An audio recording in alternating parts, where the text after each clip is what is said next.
What? Did I screw up right there, Garrett? Sorry. Am I talking over the intro right now?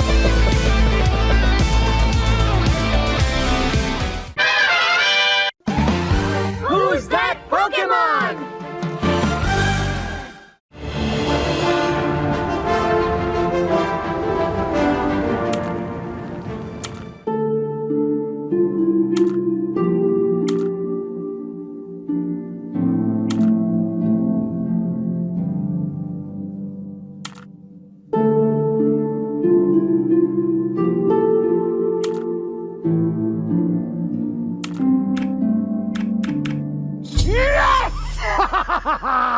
It's my time, finally! By the 9 divines, I've never seen a booty so fine. What is that thing made of?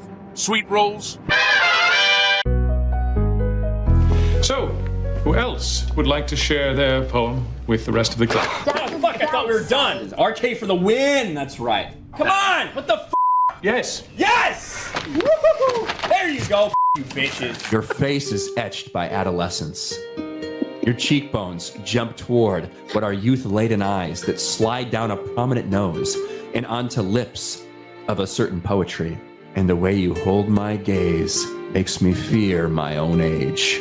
Because something in me tells me you are going to offer me something, and for now, I'm not sure it's going to be something I want anymore. It really hurts my throat to do that.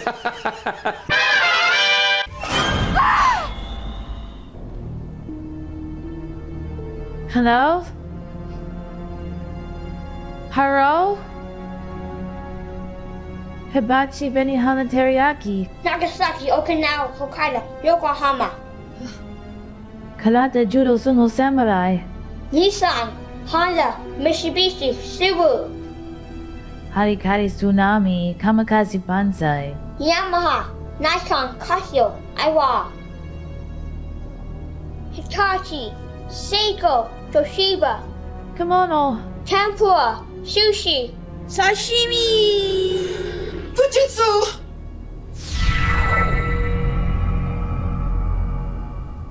Ching Chong. It's A sniper's dream.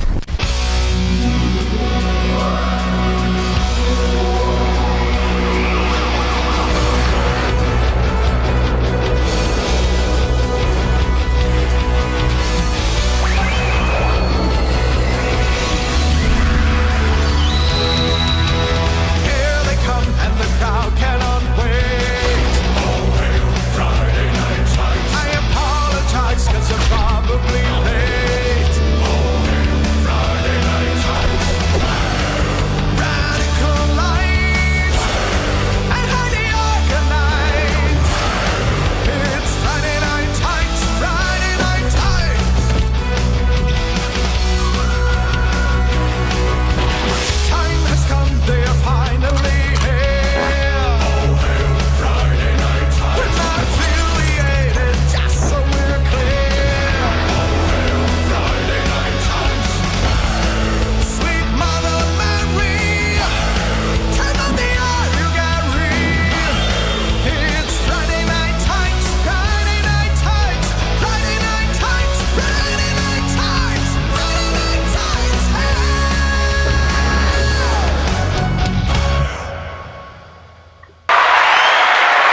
Hey! What's up, everybody?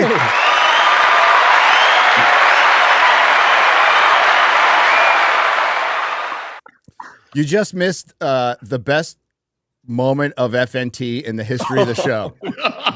And we can never show it. And we can never, ever show it. Yeah. Thank you, Kanye. Thanks. I should give people insight on what that was. Just Mine in couldn't my stop head. saying the N word, and it's just wild. God. Okay. We made it. It's Friday. We've got a good show. Is there an ad read? I don't know if we're going to survive this episode. I don't know if we are. No, there isn't. This show is sponsored by us. There you go. And my book's coming out soon. So there you go. Welcome, that everyone. Just show you the preparation that goes into this show where Gary's like, do we have an ad read? X-Ray Girl in private says, no ad read. We didn't even know. So no, we're fucked. It's not like we didn't have fucking 20 minutes to talk about it before. No, we had to watch that video, okay? Very important. This video is sponsored by Kanye's new song. Are you an N-word? Nerdrotic. You would like to hire somebody? Well, we got a song for you.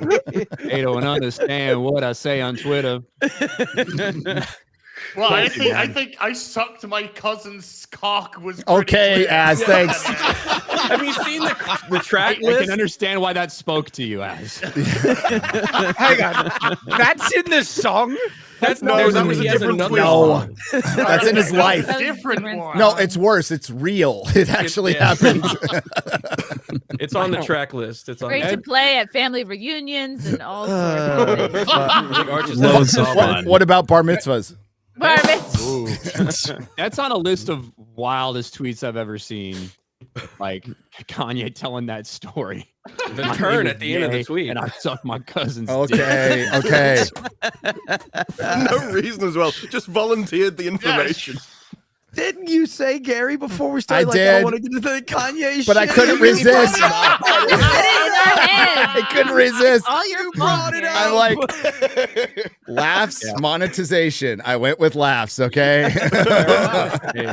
Archcast, by the way, he's not having technical difficulties. He's just like, man, I really gotta Get the fuck out of here. Fuck these guys. Fuck this shit, I'm out. He said, I'm going to show you my Zack Snyder impersonation. Get the hell out of here.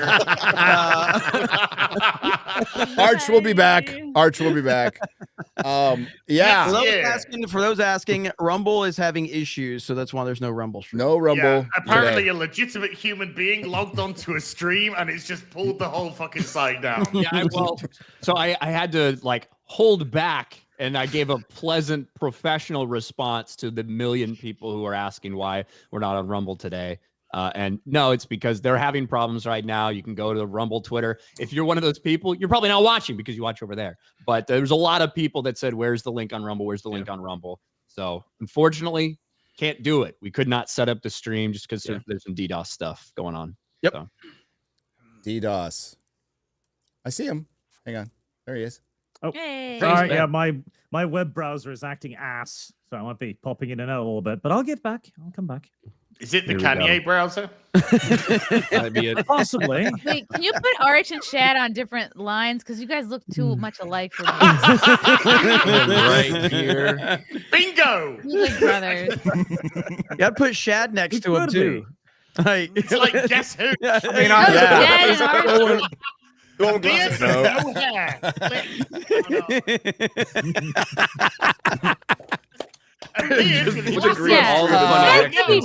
I'd like to welcome Archcast on the show. Long overdue, long requested.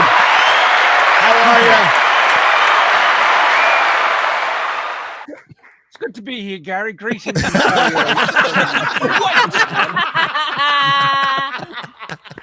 was funny. That's pretty good. That's good. Better than your Studio Ghibli take, I'll tell you that. Still objectively true. Okay. All right. Oh, shit. Yeah, don't get drunk on your sour milk there. Gary's like, that's the line. Get out. Hold on. Wait.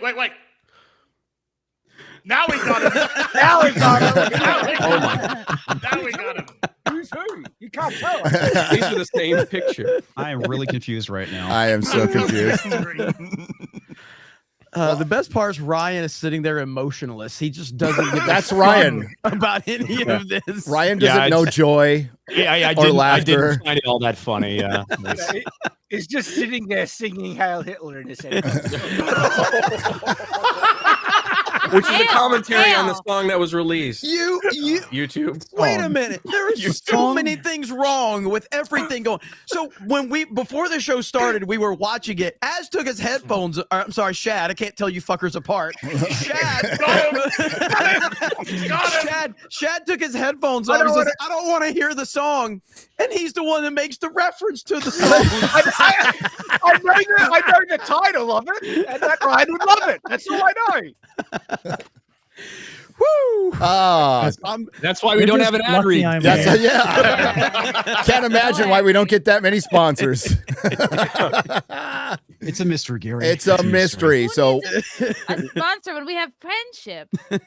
Yeah, we do. Although it was tested this week because I made everybody watch Andor, and some people liked it, some people didn't. So we'll talk about Andor. We're also going to talk about the female Silver Surfer. There's some additional shooting going on. Marvel has denied completely that these are reshoots, that it's just normal additional shooting 2 months before the movie comes out, which is, I guess, accurate for Marvel, to be honest with you. Just like Thunderbolts. Sorry, It's actually new the Avengers. problem is I think it is normal for Marvel. It is. And that is part of the problem that's normal for Marvel. Yes. There was a quote from D'Esposito, the producer, who was jokingly said, it was in the Washington Street Journal article, that what the fuck's a Journicle, whatever. I believe they grow on the dude, bottom I'm trying to of save time here. So he basically said there's nothing we can't fix By that making the word longer.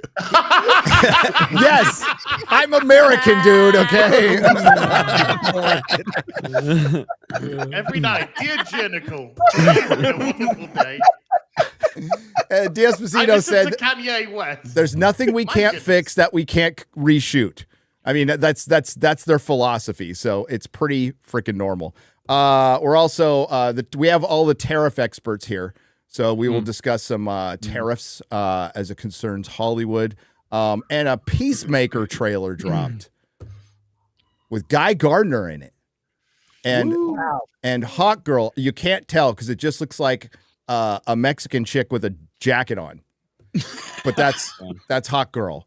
I don't claim to know a ton about tariffs, Gary, but I know since they've been instituted on so many countries around the world, the export of American popes is up like 1,000,000%. 1,000,000%. Yeah. Good point. USA. CM Pope. You got yourself a pope, and that's Look great. in my papal see, and you will see. Me and you are probably the only one that gets this joke right now. So Yeah, I mean, yeah. I get it. I'm just laughing. Okay, that was gay. No, this is gay. Why has he got two of them? Yeah, what? He's a Klingon. Yeah, he's a Klingon. Gay if you have two. It's not gay if I close my eyes. So It's not gay if I telling yourself. And maybe in the later on in the show, if everybody else wants to take a break, me and Disparu can talk about probably one of the worst Doctor Who episodes ever made. I know that's a weekly occurrence, but Although, to be fair, we have not helped our reputation on this stream. Like, for that episode, they're like, they will definitely think, oh, this is proof that we are exactly right. maybe. What should we start out with, Garrett? Well, I think we should just update everybody on the Thunderbolts numbers. Sure. I thought that was relevant. No, it's the new Avengers. The new Avengers. They haven't changed it on the numbers, or is that a completely different movie in their eyes? No, they're updating it. They're updating it. It got a bump on Tuesday after the name change kind of got out, and it was also Discount Tuesday. But they got a significant, like it was $2 million. Well, look, that was also so it got a pretty kind of normal Tuesday bump if you don't factor in that its Monday was one of the lowest ever seen in the history of the MCU. Its Monday was rather low. I think it did have a Tuesday bump. That 49% jump. When they have not officially, I guess, published the Thursday numbers for some reason yet, which is shocking. And they usually do that around 11:30 or noon.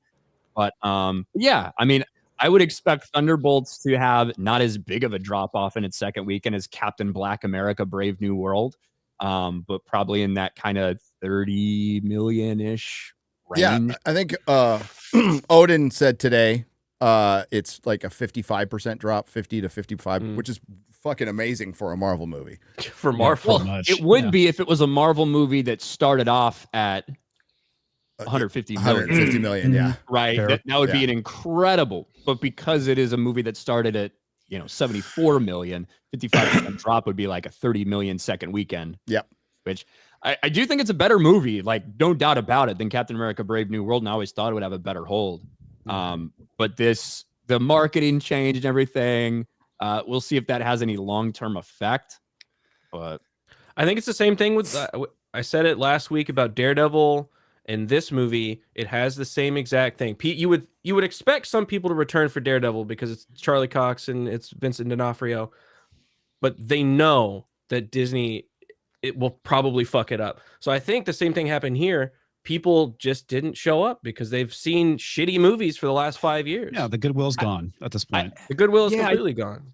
I think those are like the Daredevil not even tracking on the Nielsen ratings at all, considering this character and all that. Like that to me is much more surprising. It is than this movie. People not necessarily being interested in a movie featuring people they're not very interested in. It's true. Right. It's true. You know, Marvel's attitude towards Daredevil was like, this is going to be our sure thing, like this year, before Fantastic Four. Like they expected it to be a much bigger hit. And that's why knowing they knew it had problems at first, but they thought, they really thought it stuck the landing. I vehemently disagree. I thought it sucked at the end. So now what they're left is with this Fantastic Four, and they're going to try to make if you like the Thunderbolts, great. I still don't think it's the best of the worst. I don't think it's better than Iron Man 3. I don't think it's better than Thor Dark World. I don't think it's better than anything for Marvel Phase 1 through 3. But if you want to put it on the top tier of Marvel Phase 4 and on, sure, I don't care. It's when they have that Washington Street Journal article and then Bob Iger go out in his investor call and they just kind of passively aggressively for Bob Iger's point of view is like, yeah, we did give them too much to do and they couldn't handle it. That's I don't think it's better. As somebody that liked it, I don't think it's better than anything in Phase 1. I don't think. Oh no. Yeah, I don't think it's even. But this just shows the low bar where we are with Marvel.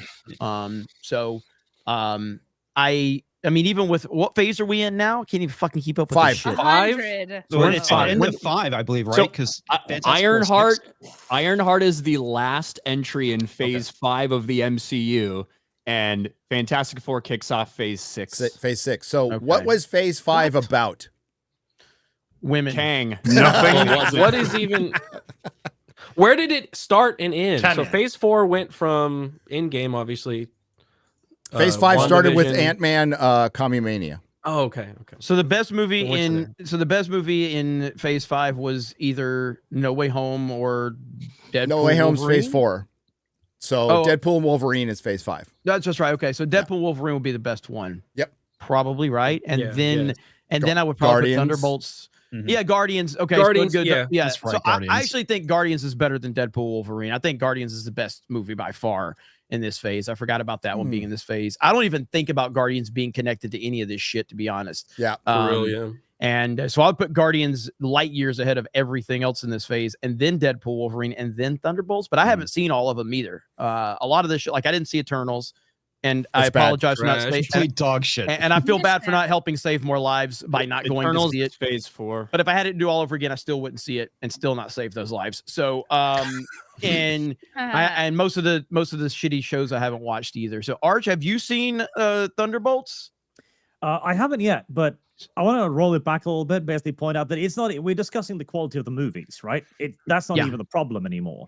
Marvel and Disney's the problem. People are sick of Marvel and Disney specifically. They've had a habit of making bad movies, of making shit, which is why they didn't show up for Daredevil even, which is why they're not going to show up for Thunderbolts, which is why I don't think they're going to show up for Fantastic Four, especially not with the current casting, which makes the 2008 movie look brilliant, which is sad. You are correct. Though. I mean, you're going to get, when your Deadpool Wolverine comes out, that's going to shift it. That's going to bring everybody in because everybody's going to show up for that. You're going to get mass marketing. You got huge stars, iconic characters. That is an anomaly here. But your movies like Thunderbolts and pretty much everything else they've had don't have that star power. And they're not just not going to star bring power. people in. I felt like people didn't really connect Deadpool and Wolverine to Disney Marvel. They just viewed it as a Deadpool movie. Yes, more so yes. than anything. 100%. Or a Fox movie. Yeah, or a Fox movie. Really, it's a facade. It's fake. They thought that they would get a bunch of new people in and they would stay, but really people just wanted to see those characters have fun and all of the nostalgia parts. And I think the audience completely understands, yeah, I'm just showing up to this to have a little fun. It's not connected to any of the other garbage. That other stuff is not going to have these characters in it. Yeah. I think that's why they hardcore turned and they're trying to be like, oh, look, Gambit he's from Deadpool, you know, like they're trying to get that audience. It's also, I think, a team up that people have been wanting to see ever since Wolverine. Yeah, X-Men Origins Wolverine. Right. So it's not arguably the only 3 successful MCU movies that have actually been released in the past 5 years. Maybe I'm missing one, but off the top of my head, you have Spider-Man No Way Home. Yep. You have Deadpool and Wolverine. Fox. And you have Guardians of the Galaxy 3. Yep. Hold over. James Gunn. Yeah. Well, and that is kind of it was just Guardians of the Gun. Guardians of the Gun Volume Gun. Guardians of the Gun. Guardians felt very disconnected from basically everything else. Yes. Deadpool and Wolverine was all these Fox people for a one last hurrah, and then the Spider-Man No Way Home was very much a huge part of that was people being invested in the characters of Andrew Garfield and Tobey Maguire and the villains that came along with them, and just what a big piece that was. Other than that, everything else you look around, and I mean, at one point they claimed Multiverse of Madness was a financial success until the actual budget came out for that and realized, no, that lost money for them too. They've tried to spin a lot of these other ones, but none of them have actually been profitable. And you would think they would realize at this point in time, like the shared universe thing obviously worked for several years and was a huge success. But I think general audiences are kind of over the shared universe bullshit. I think it still works, but on the team-up movies. So you have all these separate individual heroes. People go for the individual characters, and then occasionally they join up in a movie. Like it did in the comics. Having 30 seconds at the end of a movie doesn't make people want to go and see the They've next. lost most of their great characters, though. That's the now problem. There's a team up between retard over here and retard over there. It's like, yeah, this is going to be great. Well, that's kind of Friday Night Tights, to be fair. The team ups too. People are sick and tired of this show. But you need to have the good characters, and you have now so many layers of multiverse that you're digging deeper and deeper into the pile that people are starting to run out of the characters they like, and they're trying to introduce new ones. Like, I don't like Miss Marvel, I don't like this guy. And so they kind of need to retreat back to the old characters that weren't. Yeah, like female Silver Surfer. Yeah. Yes. Really? When was the last time the film just featured one protagonist? Blade. Oh wait, no, sorry. No. Was it a Black Widow? Maybe no. No. It was filled with superheroes. Because every film is now an ensemble film. Every single one. If you've got a character, they now ram it full of other characters that are there, and for the most part, give you absolutely nothing out of it. When was the last time we just had a great character and figured on them? We had Iron Man, we had Captain America, Iron Man. That's gone. Everything's a fucking buddy Was movie. it Captain Falcon? That was more of a solo-ish kind of film. Looks like they had Falcon in it. Falcon. I do look, Shang-Chi, right? Yeah, that was Aquafina. Madam Web. Yeah, but hold on, that doesn't count though, right? Like Shang-Chi is probably. I think Shang-Chi would qualify into that. You have a little cameo here that is kind of nothingness, but for the most part, it's just one character. It's not like they're trying to shove a million. You've got your fucking protagonist. You've got somebody that he's with, like that he cares about, or whatever. That could be a side piece. But in terms of filling it with constant, this superhero, that superhero, this superhero, for the most part, that movie didn't do that. Well, I so think, that's one. I think Captain Falcon might qualify. How did do? Because only Bucky kind of makes a cameo in that film. It's mostly about Captain Falcon. That would have been better if he had been in it more. Just like Thunderbolts. His movie. And he was Captain America. Yeah, but on the point about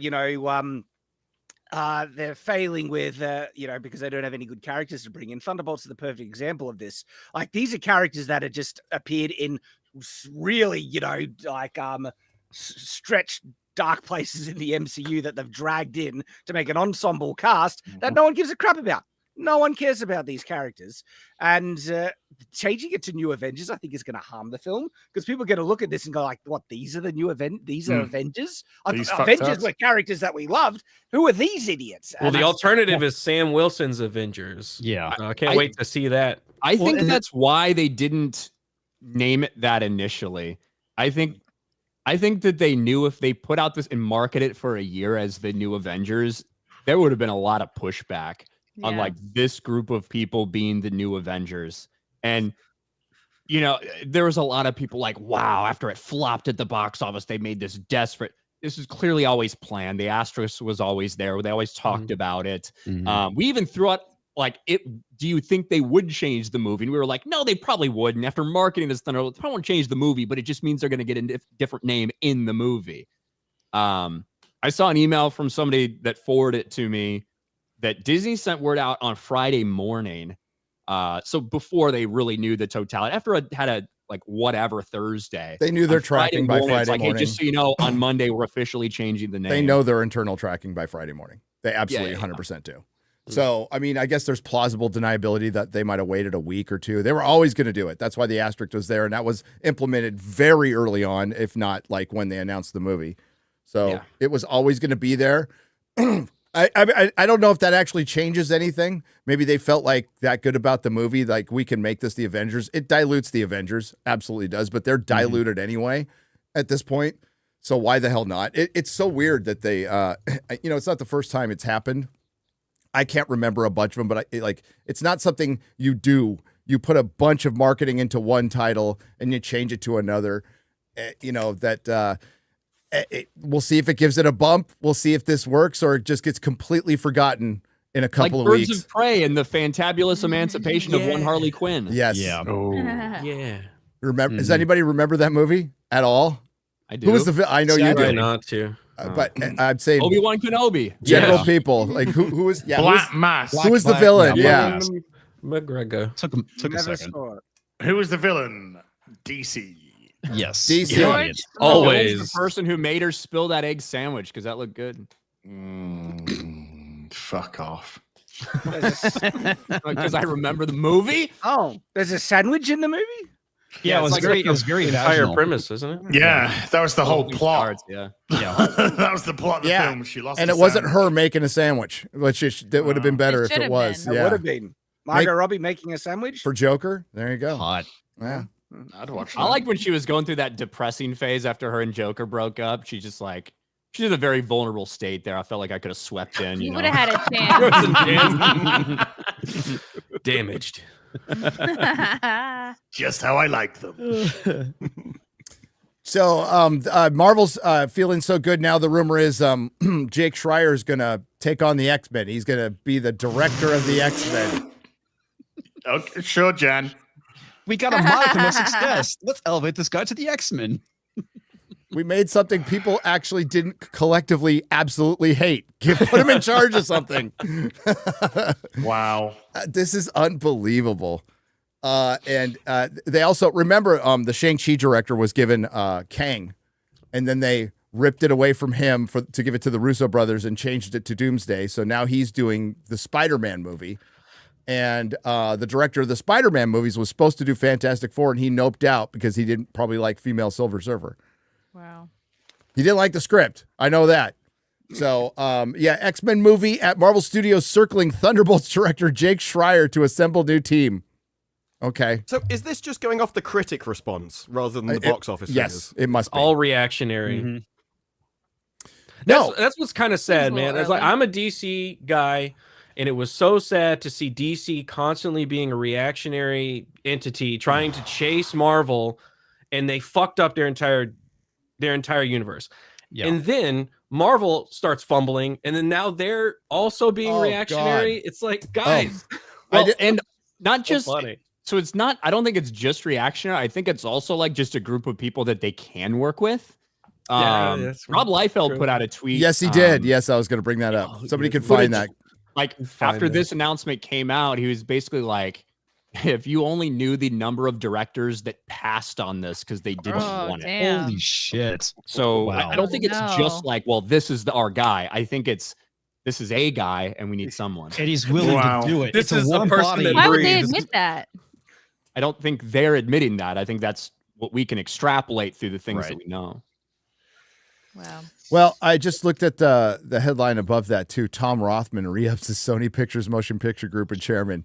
So, yeah, Spider-Man's not going to be coming to Marvel too much in the future because Feige and this guy don't like each other. And Tom Rothman famously hates superhero films, but he's in charge of Spider-Man now. So Makes sense. Yep, it Yeah, does. totally. Scroll down a little bit. Let's see what. I was looking for that tweet. Oh, the It's tweet. like Yeah. Kanye Teenage girl. in charge of Black Lives Matter. Yeah, Rob Liefeld tweets a lot now. He's just collecting residuals. He's a very bitter ex-girlfriend. Can you blame him? Following the successful There's launch. a party! There's a party, Rob. You're not fucking starving on the streets of fucking Ethiopia, mate. You'll be fine. Following the successful launch of Thunderbolts, I got to get used to Az being back. I'm like in the middle of fucking reading something. It's like, okay, you done? I know. I'm sorry, I'm sorry, jokes are back on the menu. Oh, you call them jokes, huh? Roll me back. identify That's that one way, big joke yeah. for a start. Following the successful launch of the Thunderbolts, director Jake Schreier might already have his sights set to the next big Marvel Studios project. As sources tell Deadline, he is in early talks to direct the studio's new X-Men movie that they have not written.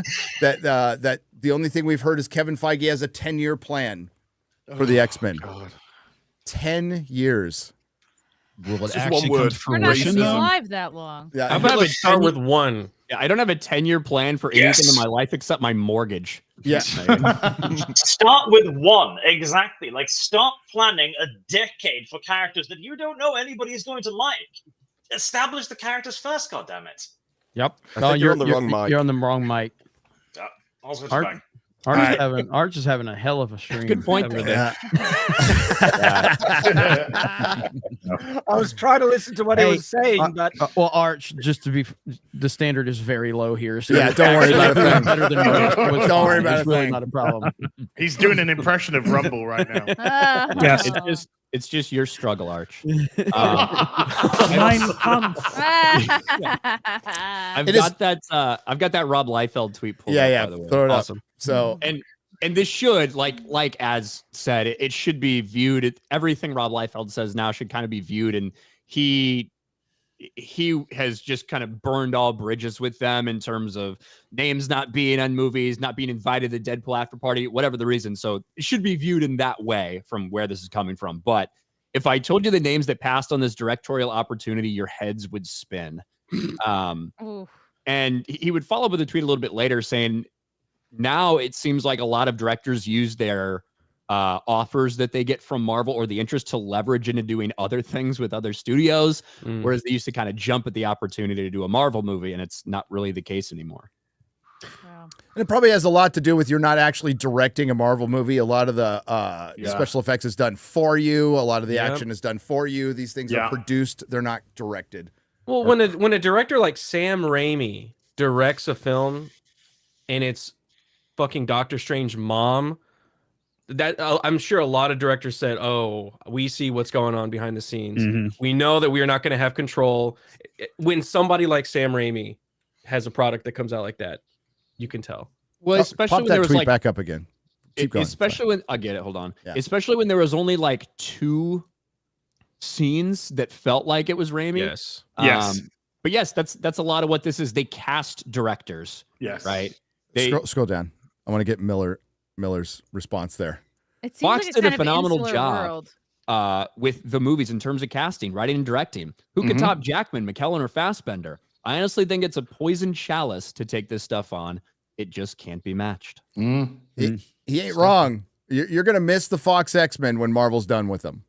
I miss them now. Yeah. Yeah. Well, hey, they're going to be in Doomsday to all get killed. Yay. Again. Yay. Fantastic. Again. Yes. They'll kill Professor X again. For the, what, 4th time?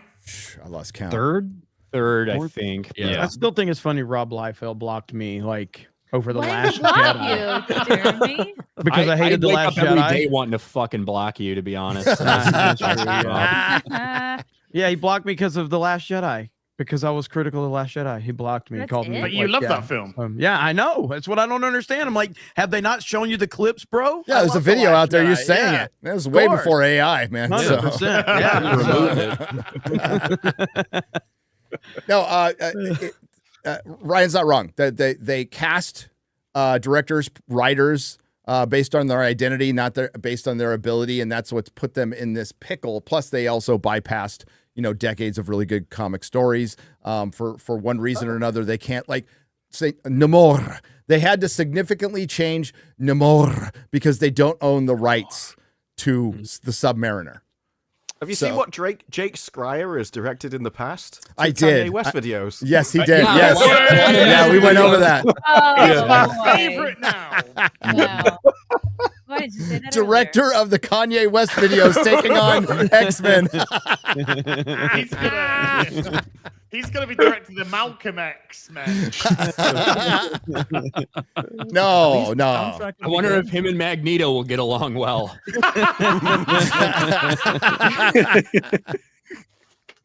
Killed in the first minute. Oh man, what a fucking timeline! Working with Magneto was a gas. It was. So yeah, it is bizarre that they decided to use Thunderbolts as their hard reset after Kevin Feige made the statement that Marvel's starting to feel like you have to do too much homework, and he does the movie that involves the most homework. Yes. With the characters. I find that ironic. But, if they're going to turn things around, we said it was going to take time. The thing is, I just don't think they have the ability, and I'm not going to get over female Silver Surfer so fucking stupid. It is so dumb. Well, look, they have really attempted to short circuit this build up to Avengers Doomsday. And I think it's going to be huge, just from a pure numbers perspective initially, but because of Robert Downey Jr. returning, because of this cast of characters, I think there's going to be interest because of that. However, I don't think it's going to be at the same level where it was for these Avengers movies prior, because they did such a great job of building up to them. Mm-hmm. Now, you spent half of this phase 5 of the MCU, and part of phase 4, building up to a showdown with Kang. Right? That's what this was supposed to be. That's what the plan was supposed to be. And then whether it was truly just because Kang choked a bitch, or whether it's because his character was so just fucking everyone hated him. It wasn't good. It wasn't well done. It wasn't well acted. The story was fucking stupid, and he got rejected. Nobody cared about this character. The big movie where you bring him out, Ant-Man and the Wasp: Quantumania, was a fucking massive flop and failure. And so I think those reasons combined, they decided to part ways. So they part ways, and they desperately are like, hey, Robert Downey Jr. is coming back. We're changing this to Doom. We're changing everything. But you only have 2 movies that are going to be connected to lead up, and really only one, because Thunderbolts kind of wasn't. We know they're going to be involved in Avengers Doomsday because they told us and made sure to tell us they're going to be involved in Avengers Doomsday. But I don't think that helped excitement very much. And then Fantastic Four. That's it. That's your fucking lead up. That's your to your next big Avengers movie that has 50 people in it. And it will have something to do with the movie, and Doctor Doom shows up at the end. But like you said, phases 1 through 3, we had this slow build up. Infinity Stones were built up. We got the introduction to Thanos, but it was still he wasn't the big bad in Avengers. And it took them years to build that up, and they should have been doing this with Doctor Doom or whatever back with fucking Black Widow. To be honest with you, that's where you've been setting it up. It's such a directionless thing, right? They were for some of Phase 4 with Loki, and with the start of Phase 5. That you could tell that's where they were going. Yeah. It was for one, bad choice to begin with. Kang's a terrible villain. We've talked about it a million times. Jonathan Majors played him terribly. And he got defeated. Time. Yeah. You didn't think that was great? I thought that was Oscar worthy. He got defeated twice. Hey, so before he said that he was taught at clown school. Yes. Well, I could tell. He was Kang. And he got defeated twice, pretty easily. So how is he the big bad? And we would have still had Kang if he hadn't gotten in trouble. They still would have moved forward with this. So because they were locked. They were locked. They were locked There's no in, way they're and gonna compare them. as Ryan has said multiple times, the only reason Jonathan Majors should have been fired as Kang is because he sucked at Kang. He was terrible. Yes. At it. But it's also a terrible villain. So we'll find out if he even gets mentioned again or not. But to the Fantastic Four, there is some news with reshoots or additional shooting, which is totally normal, which never is fine. a good sign, right? But there's some set photos of Shalabal in a Sorry, come again. Shalabal. Shanapal. Shalabal. Oh my God. Shine Fake geek. like a light. Fake geek.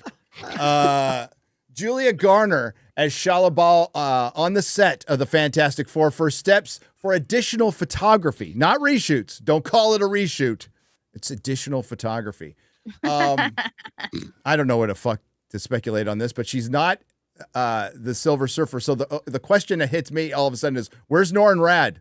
Is he going to be in this? Is he Is this gonna be? This looks like Frozen 4. Do they sacrifice? Do they like offer her as? Do they offer her as tribute to Galactus? Do they sacrifice her? And Norrin Rad's the one who does it, or maybe he's just not even fucking there. Like I think obviously 99% chance this is from before her time as Silver Surfer. Maybe she sacrifices herself for Norrin. How about that, Gary? What do you think of that? That's fucking worse. I think that's fucking terrible. And I think you're right. Yes.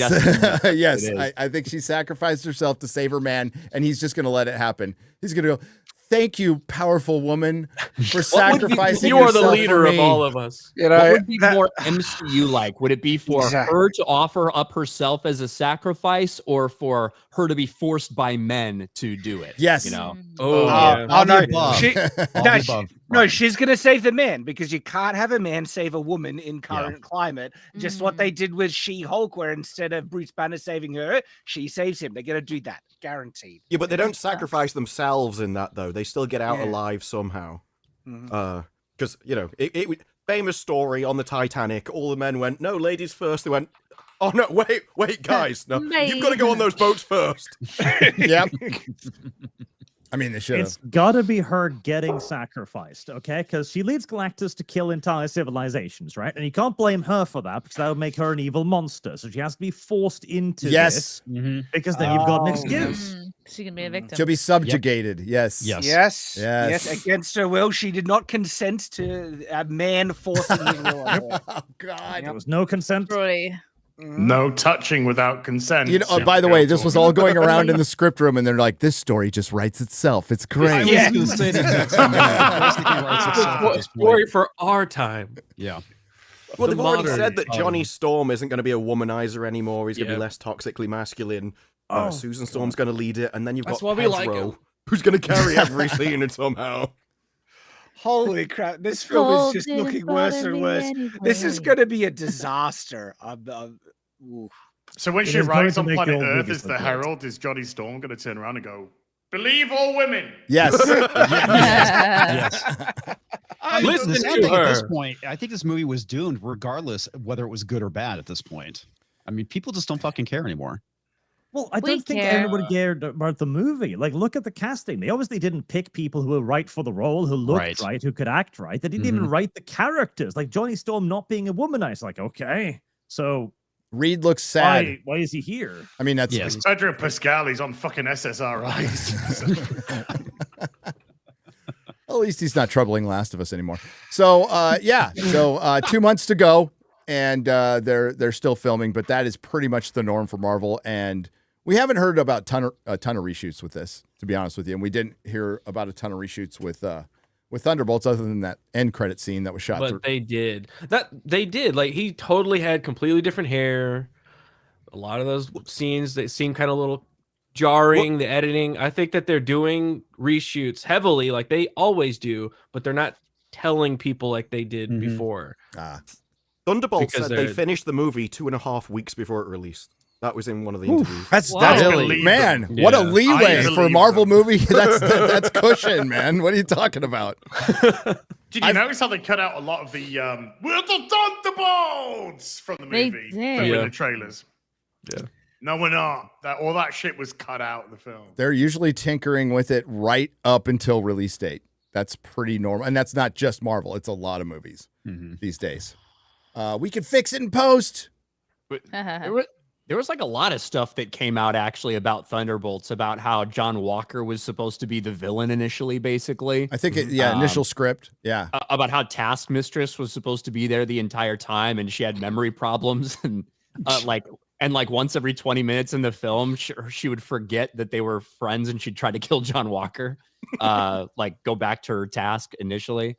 It seemed like it could have been a completely different fucking movie. But the Red Hulk thing, do you believe that they were going to like make John Walker red? That would be so stupid. Wait, what? That's one of the supposed to be Red Hulk, but something to that effect. There was some Hulk. They were. She was going to try to involved, convince him that his super soldier serum was wearing off, and Marvel's so far down the rabbit hole, man. It's just fucking retarded. Yeah. Well, here we are, and now you did hear what happened, right? So they're kind of reorganizing Marvel. So so like Vision Quest, yes, again. So Vision Quest will be the last directly connected superhero to the MCU, and any D+ show they do will be disconnected. And while Kevin Feige's still in charge, they're going to have another person another executive oversee the television development, which is what they had before. So Kevin Feige can focus on the movies. Oh, wow. Well, they might actually accidentally get someone talented in to make those TV shows, and then one will be really popular and good, and they're going to think, can we bring this back into the MCU? It's time to bring it back. No, what will happen, Shad? By accident at this point. It'll be good, but nobody watched it. Yeah. Because nobody fucking cares and nobody watches the TV show. They're not even TV shows, the fucking shitty streaming shows. That might actually be a good thing. Okay, so assuming we get something good, nobody watches it, but like 10 years in the future, everyone's going to be like, oh, that show was actually really good. And then somebody talented will go, okay, I'm going to do that thing.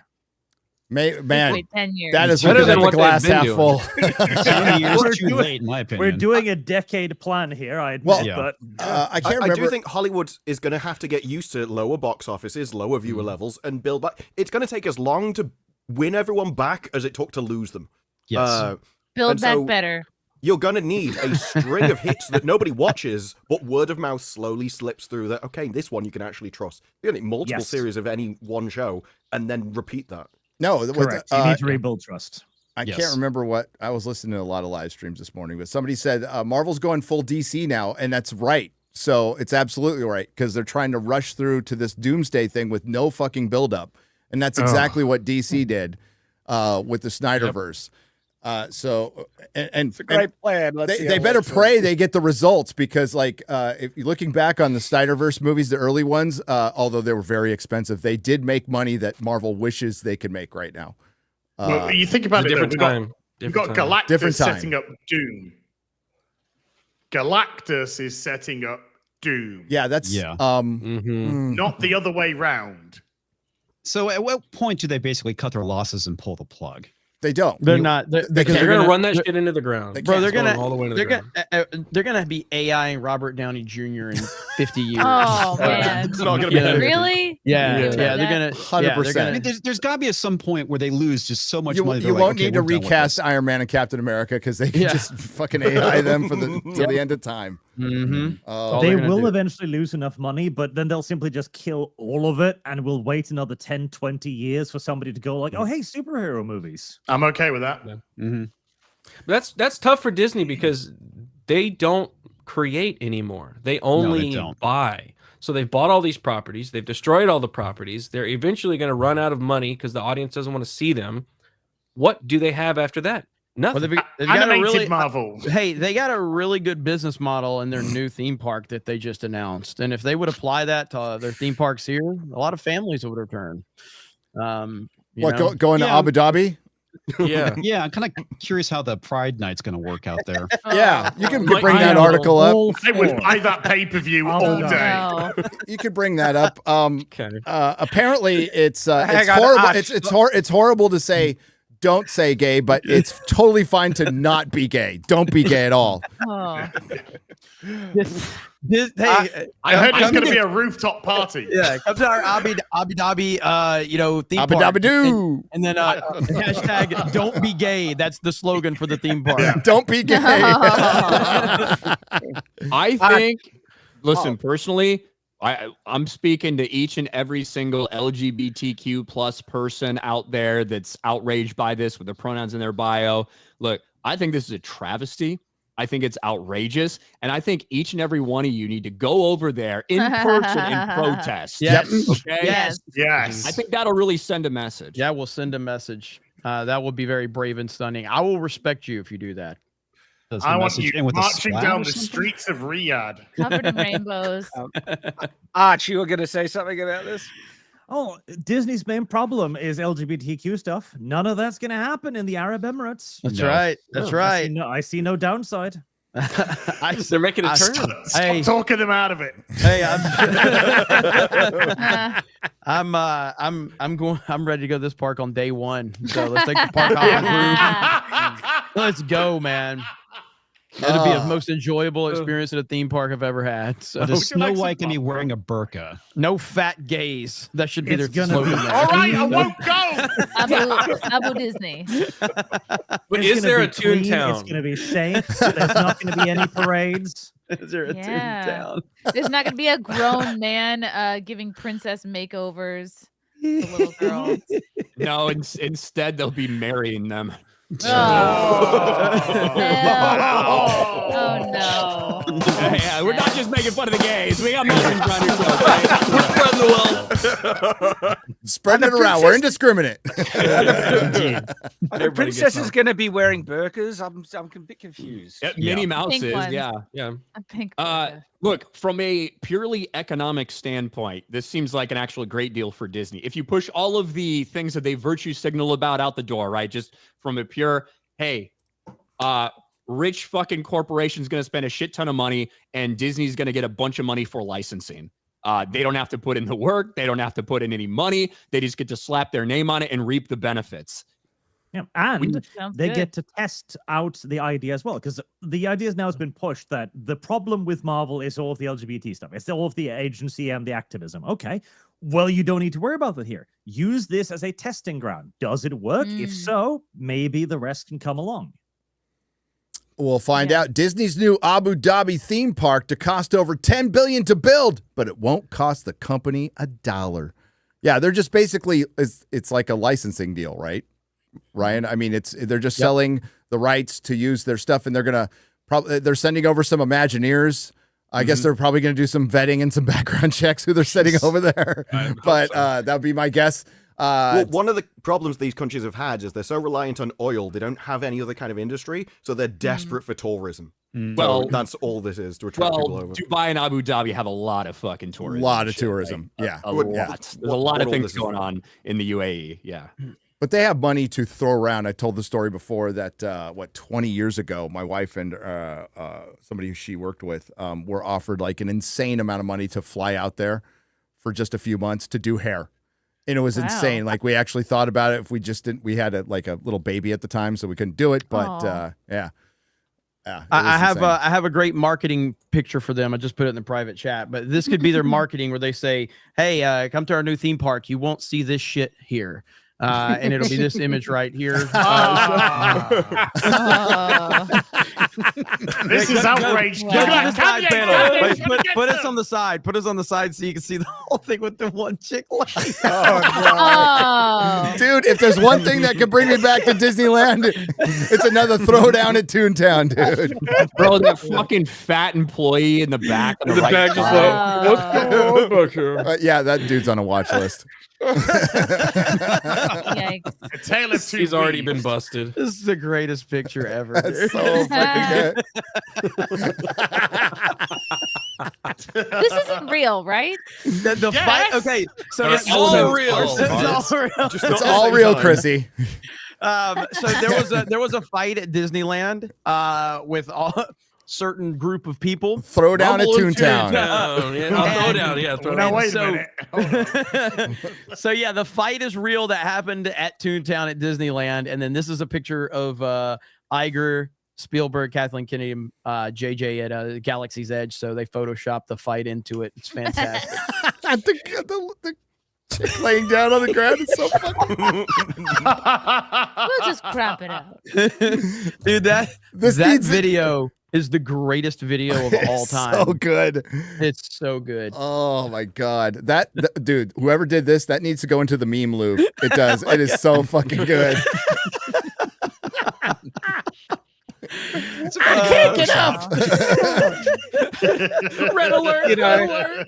if they just added some flame in the background, this would exemplify Disney. This is just Yeah. the state Everything's of fine. Disney. Everything's fine. The employee, Wow. like that Look at that one person just like with their arm on the trash can, just checking it out. It's in the background, like with mild interest.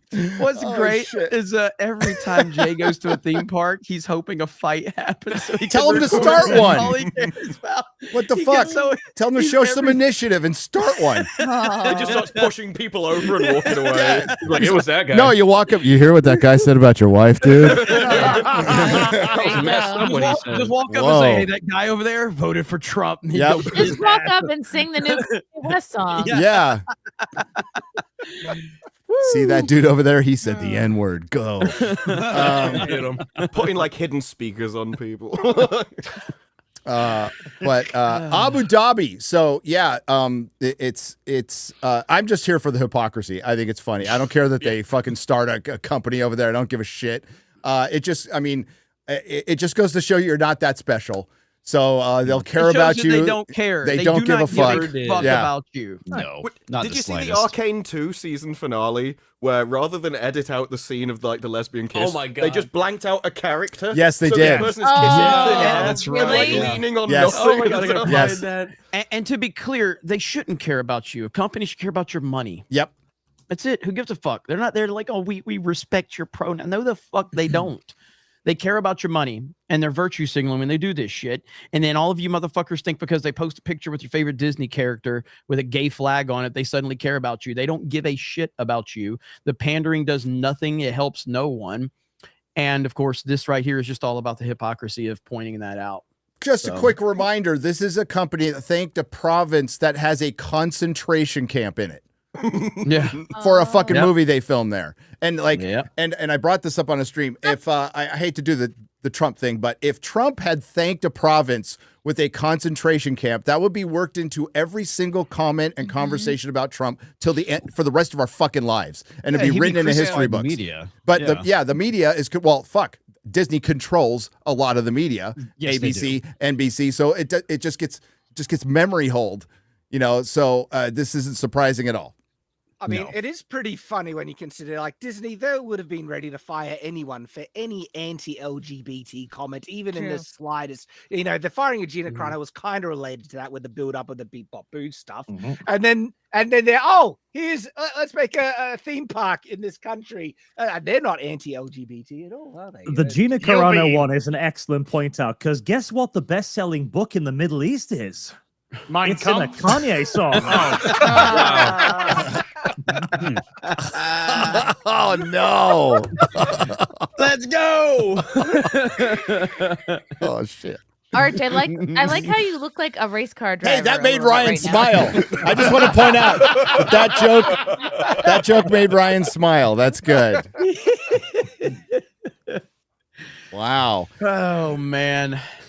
You gotta Good love stuff. it is good stuff. But hey, Disney's doing great. Bob Iger, I tuned out. I can't do it anymore. Listen Well, to it. that- like I said, from a pure numbers standpoint, that's a great fucking deal for Disney. Yeah. Now, Yes. all the ancillary shit in terms of the hypocrisy, and also a lot of people who care about the theme parks here in Orlando, the Disney parks that are, you know, outdated, that need investment in, that they're not doing anything to get people there. They're desperately screaming they need a fifth park here. Like all this stuff has been ignored completely. And instead they're partnering with the UAE to put a new theme park there. where half of Disney's now core audience can't go unless they want to get fucking thrown in jail or beheaded. So, there's a lot of PR to work through with that, but from a pure economic standpoint, it is a good deal for them. I wonder how their activist employees feel about it. Flying high in Abu Dhabi. That's the Flying marketing high. Indeed. Off a rooftop. And it's one of the nicer countries towards the gays. it is. Like, yeah. Usually, I think you just get imprisoned instead of immediately getting executed. Yeah, you get no public displays of affection or anything like that. No public, no pubic displays of affection. It's frowned upon, but it's not technically enforced. Same with LGBT stuff. It technically there's the death sentence for being gay, but they'll usually won't enforce it. Usually, it's all right. Usually it's the third offense that's enforced. Like if you're really flaming, they'll be like, "All right, we can't cover this now. Bring out the sword." Yeah, just normal gay, just some time in a cell.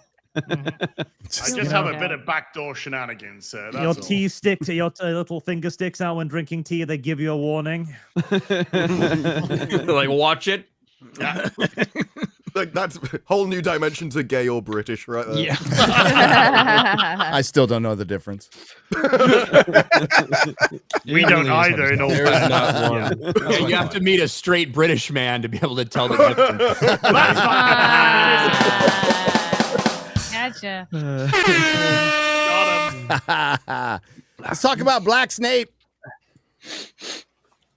Man, you had that one quick. Take the British guy to Abu Dhabi and see what happens if they don't throw him off. Man, you are British. Garrett. You are a good diversity hire today. I just want to say, well done. Well done. Gay and Asian. So Ryan and I have been bringing this up for a while. J.K. Rowling hasn't talked about her fucking TV show like at all. Like good, bad, indifferent, nothing. Hey, it's coming out. Like it exists. Ryan pointed out that like her Facebook account that's not run by her, it's run by an organization, is the only thing that's ever said, hey, there's a Harry Potter show coming out. I think she's actually talked about the audio, the fucking Audible thing more. The full cast Audible thing that is going to be out later this year that I'm actually looking forward to. It'll probably be cast correctly, even though it's just voices. But she's finally commented about it. J.K. Rowling says, I wouldn't fire Papa Essiatu from HBO's Harry Potter for supporting trans rights. I don't have the power, and I wouldn't exercise it if I did. And I think that raises a lot of questions of how much creative control she has over the show, which I'm guessing is none. None.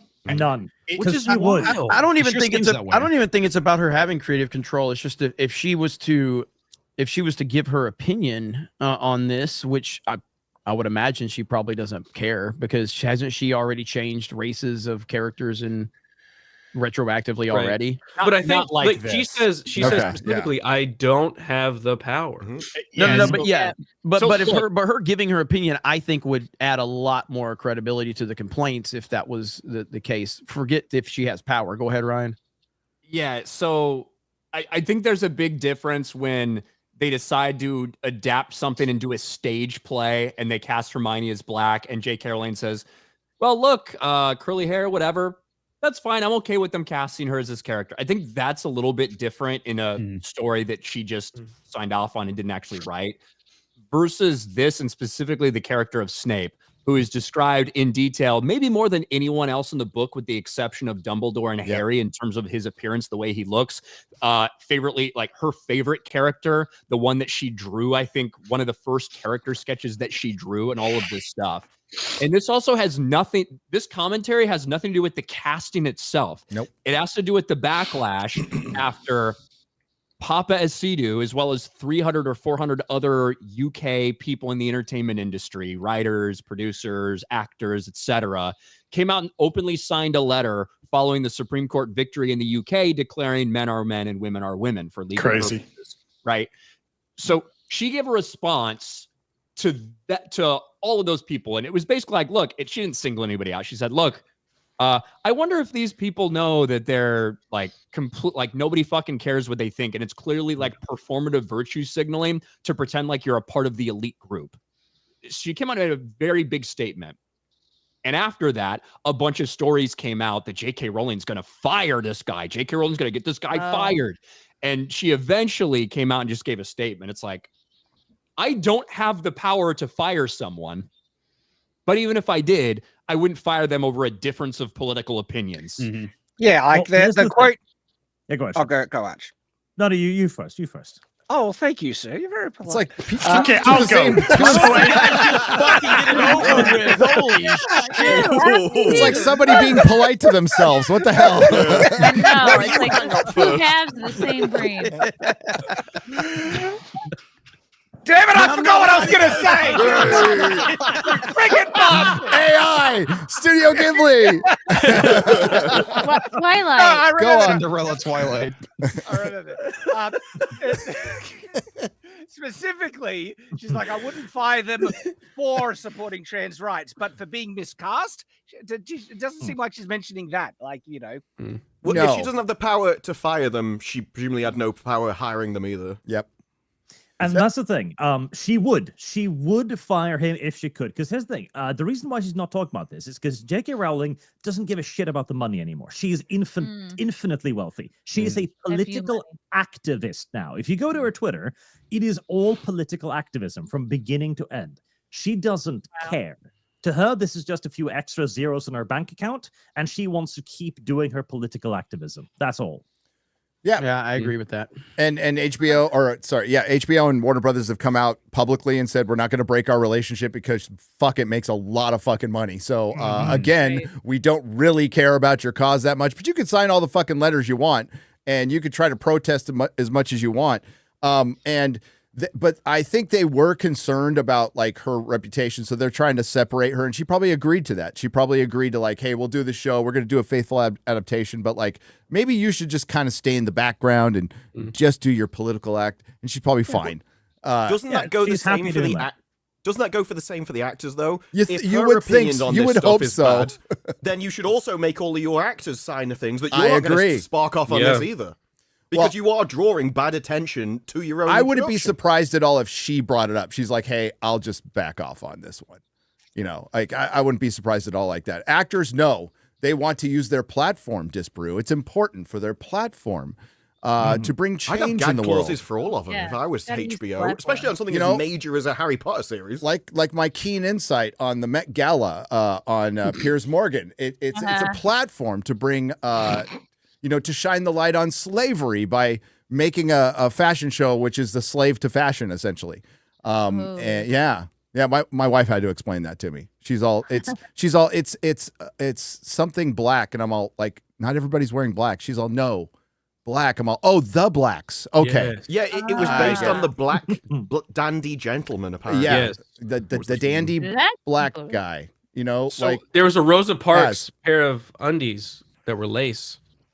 yes, there were. Okay. But back to this. Fist in the air. Back to this. All right. Met Gala. So, Papa Esiadu signed this to deflect criticism from himself, 100% and he might believe it too, but he definitely probably believes that long line of British Acetos. Strategically, it was probably something smart for him to do because like every actor is going to get pummeled on this show. Like John Lithgow already has, and it's going to be nonstop. It's going to be nonstop. Every person, even the 10-year-old that gets cast to play Harry Potter, be like, what do you think about J.K. Rowling not believing that chicks can have dicks, right? Yeah. And it's going to be a shit show. Yeah, they're going to ask him what his stance is on the Israeli-Palestine conflict. Yeah, it's something. A fine woman. To me, I think that the first sentence, which was, I don't have the power to fire anyone. It says a lot. I think that's the most we're ever going to hear from J.K. Rowling about her role in this series. Truly, like, because she didn't need to write that. She could have just wrote, I would never fire someone just for a difference of opinion. She could easily have just said that and put her statement out there. But the first thing is, I don't have the power to fire anyone, and wouldn't exercise. Wish you fucking did. Yeah. I don't know. Well, hold on. I don't think that Papa Esidu should be fired for signing some fucking letter saying he supports trans rights. I think he should be fired because he's not Snape. He's not a good casting for Snape, and it makes zero fucking sense. I agree in principle that we shouldn't be firing people or hiring people based on whatever their view on this particular political topic may or may not be. I think that's a better place to be in. But I agree. In terms of J.K. Rowling and her, we've been asking ourselves for weeks and months whether she's actually going to say anything about this casting. She still hasn't. And I think I don't have the power is the closest we're ever going to get to it. Yep. Yeah. It's very telling. Very telling. And it's stupid casting. It's and just HBO Warner Brothers, I feel like, is trying to walk a fine line between saying they have her blessing to make sure that fans know that J.K. Rowling's on board, but also at the same time saying she's not very involved, which they've already said multiple times. Oh, her ideology is not influencing this, blah, blah, blah. Right. Like, so they're trying to do this game of stay close enough that it can be connected, but far enough that you can separate. And this is what happens when you play the game of identity politics, and they brought all this bullshit on themselves. All those loose alliances are falling apart right now in Hollywood. Hollywood's got a lot of problems right now. They've also improved, though, with Harry Potter. They don't need to do that. We saw it with the Harry Potter game. There was all the people going, we're gonna not play it. We need to make mass boycott. And then even the forums that banned conversation on their forums, their moderators were playing it, and we saw it on Steam. They cannot stop anything to do with Harry Potter because they like it too much. But So they- those people just be like, no, we're going to do whatever we want. But they can How because does Harry Potter? The left cannot move the needle. Every time they've tried to rally against something or for something, they've never managed. The right moves the needle all the time, with Lords of the Fallen recently, for example. The left can't do this. No. And just they're afraid of their own employees, Disparu. You know, the end of the death of woke, I think, has been greatly exaggerated. I think it got defeated. I think the appetite amongst the general audience, I think everybody's fucking done with it completely, but Hollywood isn't. And the gaming industry isn't. And they're still going to, well, we're seeing it right now. Like, what was behind the female Silver Surfer decision? Identity politics. What was behind Papa Asiatu becoming Snape? Identity politics. It wasn't the best person for the role. It wasn't the most accurate person for the role. It's not even the smartest business decision. It's far from it. It's the opposite of that. Nobody would have given a shit if you cast a white Snape. Nobody would have cared at all. But it's now expected. Yeah. It's expected. Yeah, You it expect is. them when they say they're going to do a faithful adaptation, that it would be a fucking faithful adaptation. Yeah. So pretty much. you had a great point in the video about female Silver Surfer. You would have alienated nobody if you just casted somebody that looked like Snape. But now you're alienating a ton of people that just want to see Snape. And you've made it a fucking race thing, and anybody that complains about it, they're racist now, and all this bullshit, when all you want as a Harry Potter fan is to see characters portrayed accurately.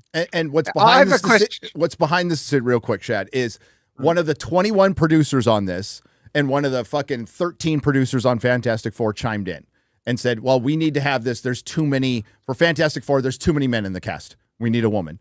Harry Potter is too white, which Ryan has gone over this fucking 1,000 times. It is for the time it takes place in the 90s. It is very accurate to representation. And by the way, there is a diverse cast, and you could have expanded roles, and it would have been fucking fine, and not a single person would have complained at all. But here we are. I have a question for Ryan about Harry Potter. Are there any actual trans characters in the books? No. Ah, okay. There's Might trans be because there's trans in A Song of Ice and Fire, but not Harry Potter. Might be because of that spell in the books. You know the spell? Tell me. Oh, Polyjuice Genital Reparo. Oh, I was gonna say Polyjuice potion. Yeah, I was thinking the same thing. That could do the same thing. Your transitioning potion. Yeah. 41%. Oh my god! Hey, you want to get hit by Warner Brothers and do the Peacemaker trailer? I was gonna say, let's talk hey, Andor before. let's do that. I can't believe you brought up Andor, motherfucker. Look, I watched this piece of shit. He wants I to talk watched this about it. piece of shit for this fucking show, so we're gonna talk about it. Fuck this show. Wait a minute, echo chamber, Jeremy. Yeah, it's an. I mean, echo listen, chamber. 9 hours of Andor over the. That's past enough couple about days. my room. Yeah, I yeah. This show is incredibly frustrating on a lot of different levels for me because it is extremely well made. It really is. And I didn't finish watching season 1, but season 2 is incredibly well made. The acting is phenomenal. The set design is the best I've ever seen in Star Wars. I've never seen anything like it. It's clear they spent a lot of money on this show. But there's just so much about it that the best way I can describe it is that Disney Star Wars is essentially when you go to a restaurant and, you know, you order a really nice meal and the meal is out of date and it's, you know, nasty and you're sick as fuck. But then they bring you this wonderful dessert out and you're like, well, in isolation, this dessert's really good, but you fed me a pile of shit beforehand and I'm sick as fuck. I'm sick because of Disney Star Wars. So anything good you're giving me only pisses me the fuck off even more because it shows how much you fucked all of this up. Yeah. And it's frustrating as hell. So you don't like dessert? No, I like he dessert. hates it. I like dessert when I have a good meal that complements it. And Disney Star Wars has been out of date and overcooked, and it's bullshit. Plus, they added too much diversity to it. And so that's the problem. They gave me with a salad. This is the problem with it, is that it doesn't feel like anything Star Wars I've ever seen. And if Star Wars would be in a good place, I could appreciate that a little more. But all it does is pisses me the fuck off. You sunk tons of money into this. You put clearly good writing behind it and a good story, and you paid attention to the details, yet you couldn't fucking train Rey? What the fuck are we doing? I mean, Jesus Christ, fuck Disney Star Wars. It's frustrating more than anything for me. I'm not denying that it's not good and well made. I'm talking about Star Wars is not something like Batman or Superman. It's one fucking timeline. So for the same reasons that Rogue One pissed me off with the Vader scene, in isolation, the Vader scene is cool. 10 minutes later, he's moving like a 95-year-old fucking man in A New Hope, and it doesn't make any fucking sense from a continuity standpoint. All these diverse characters, where the fuck are they in A New Hope? Where the fuck did the diversity go suddenly? Because they all sacrificed their lives for the rebellion, Jeremy. All It of the went the same place that Lord of the Rings diversity went. Yes. Yeah. So for me, Andor seems to be like a show that has interesting ideas, interesting concepts, and fails on execution because they just drag things out so friggin' much. Big time. And you finally get there, and I'm already checked out and bored. And then the characters, it's hard to get invested in. And I feel some of the payoffs What was in these last getting three there? episodes.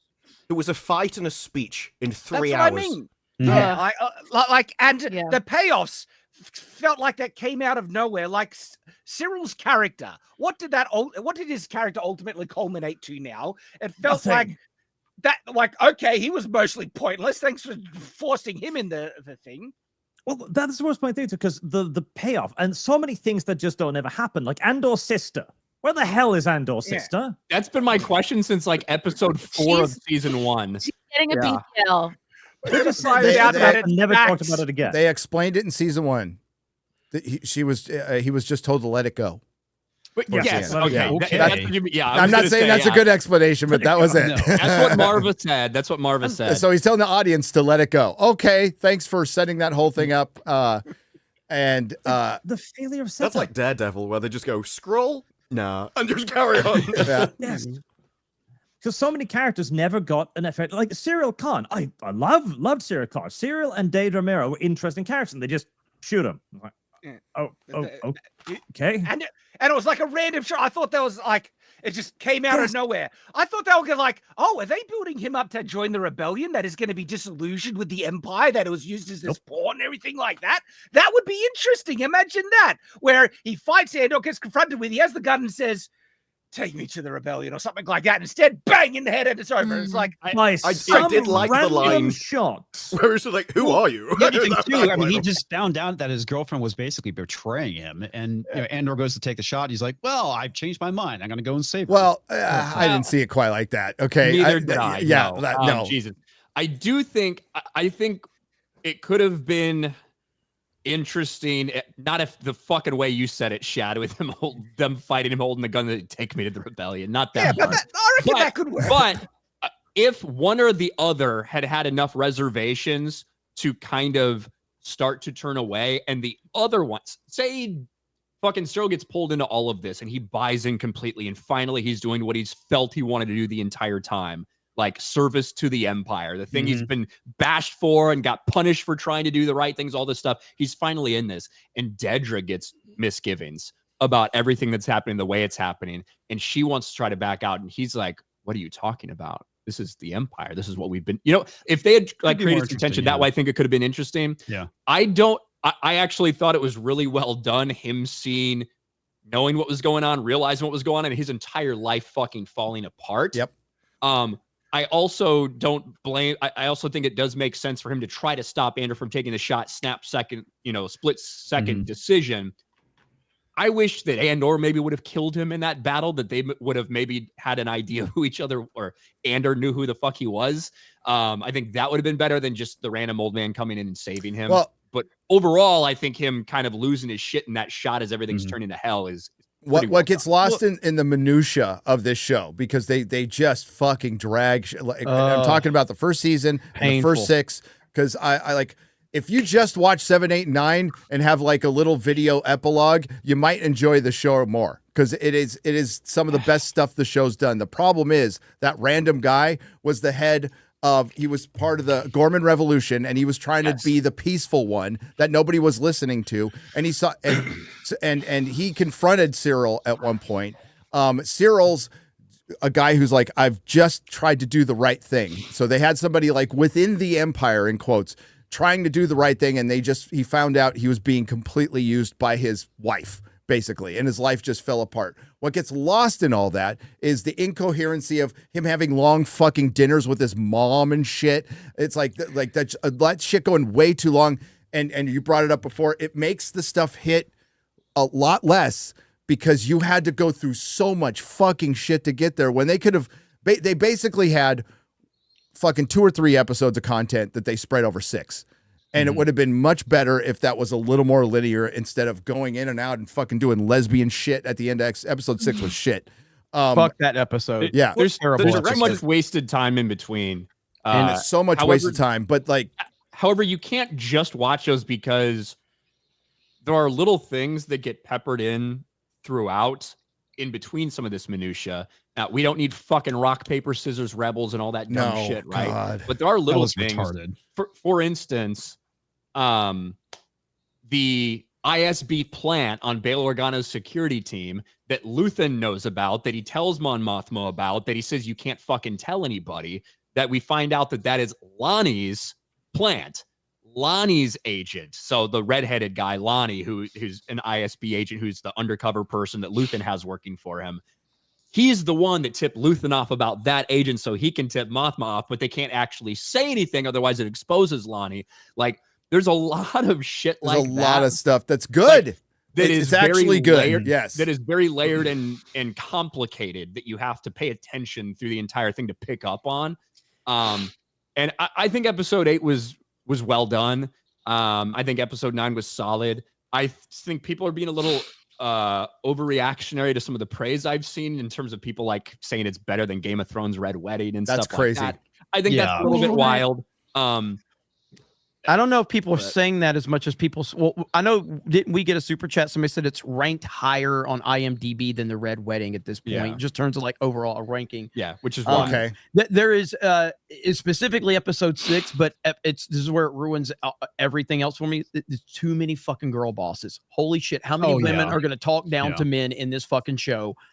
So many, that's Disney, mate. That's Disney. I know. It's one of the but more annoying aspects of this episode. It is ridiculous towards the end of episode 6, when what's her name is screaming at the guy that killed her fucking girlfriend after they had their gay moment, and he's crying like a little bitch, and she's talking to, she was a warrior, she was something you will never be. Look at me, and I'm like, what the fuck are we doing here? Like, seriously, this is fucking retarded.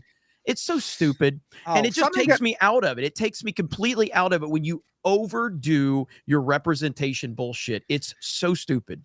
Something that really annoyed me is all the stuff that they're skipping over. Like I said, previous FNT, okay, something I'm interested in is to see how the rebellion builds their army, their fleet, their ships, and everything like that. We jump to this year jump, and they're on Yavin, and they got ships and they're built. I'm like wondering, how the friggin' hell did they set this up? Like, they were funneling all this money, they were doing all this previous work in the episodes, and then It skips all the work that the most crucial thing that the rebellion is trying to build. They ignore completely. Here's another year past. We're on Yavin. Yeah, and like that was one of the most interesting parts I wanted to see. Right, and Ryan brought this up last week. Is that the whole thing with the X-wing, the story of how the rebellion acquired the X-wing, completely skipped over, and that could have been really interesting to see. What happened to that ship they stole at the start? They also, we never got any, and that's the problem in doing these 1 year in betweens is Lasha gets pissed. It's not necessarily logic, but it's like, well, what happened to that, right? Like, why was it so important to you? Exactly. Like, what was the point of it? And we can extrapolate and guess, but we don't really know. Also, just randomly, they really did leave that fucking droid on that wheat planet. Yeah, they did. What I think happened is Luthen sent an assassin to fucking kill the droid because he knew too much afterwards. Probably. We got to see the spinoff for B. But I'm waiting for Cassian. And like the Gorman massacre, for instance, they've kind of changed a lot of things around with it. Initially, this is one of the first big things that happens for the Empire. Like, when you hear them talking about Tarkin landing his ship on everyone, that was the Gorman massacre, right? That was one of the things that kicked off a lot of planets being very distrustful of the Empire and started a lot of this stuff in motion, just a few years after Palpatine took over and changed it to the Galactic Empire. Now, they reference that in the show, but they've redone this new Gorman massacre so they can have their own thing. Although I think it would have been cool as fuck to see fucking Tarkin land a Star Destroyer on a bunch of civilians. Was it a Star Destroyer? That was a shuttle that he landed on. So they remade it to kill more people?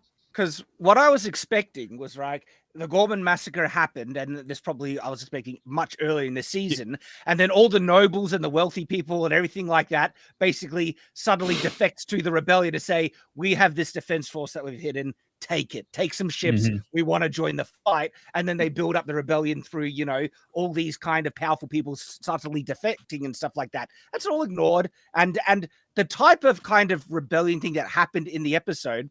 What were the Gormans trying to achieve in their was it just to have a protest? They took weapons. Like, they would a split second from starting that thing themselves. I actually would have preferred if the Empire hadn't fired the first shot, because the rebels were about to, and then you would have had there was manipulation going on both sides to really make that happen because they needed an incident. That's what I But it is weird that they hear, mining ships have landed out in the middle of nowhere, and they just immediately rush with guns to this place that they've just opened up.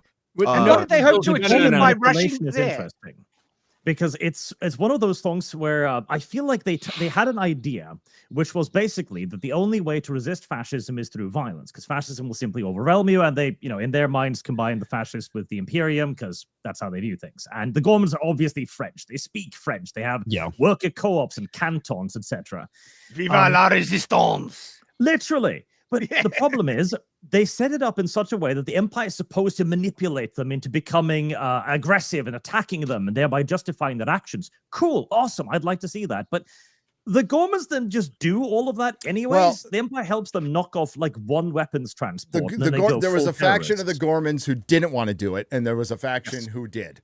Right, and also Luthen brings up later that he pretty much knows what's going to happen. And he tells that to Andor, and he's, he said, well, I'm paraphrasing, but he says, is Gorman going to burn? And he's all brightly. So that's a good line. And you see the ISB talking about that as well, right?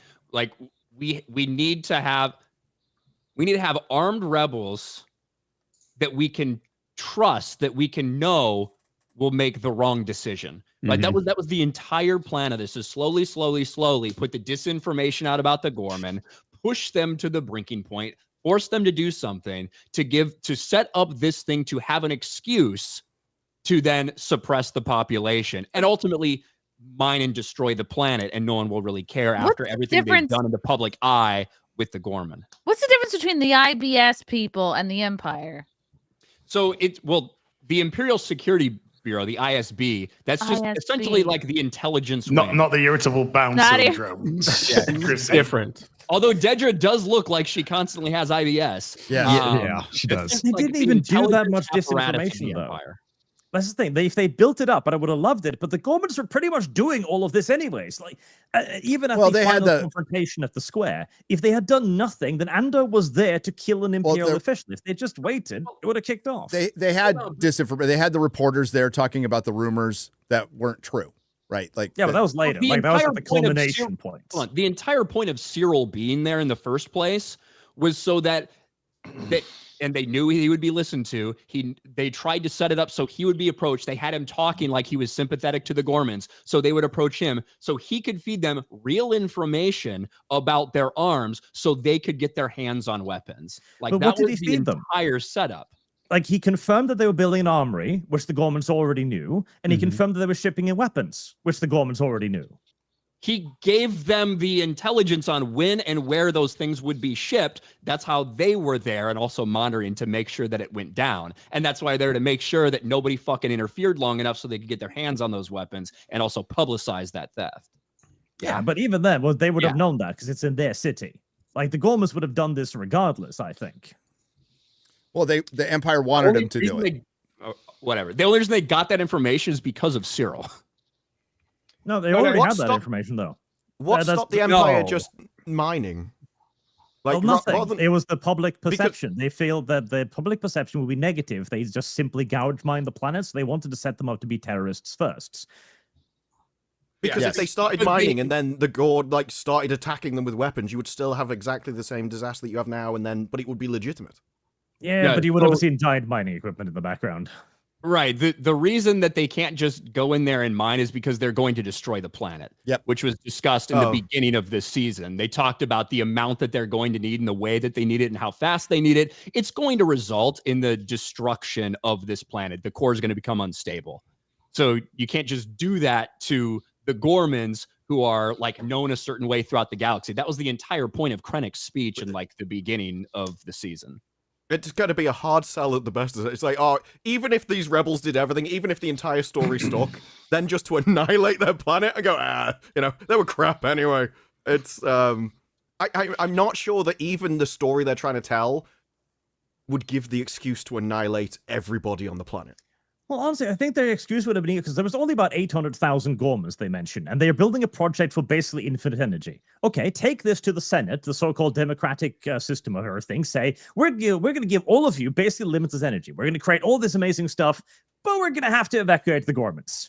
Okay, it would be easier to massage the votes to get that done. They couldn't. The reason they kept that secret is because it's powering the Death Star. It's for the fucking Death Star. That's why Krennic's there. That's why.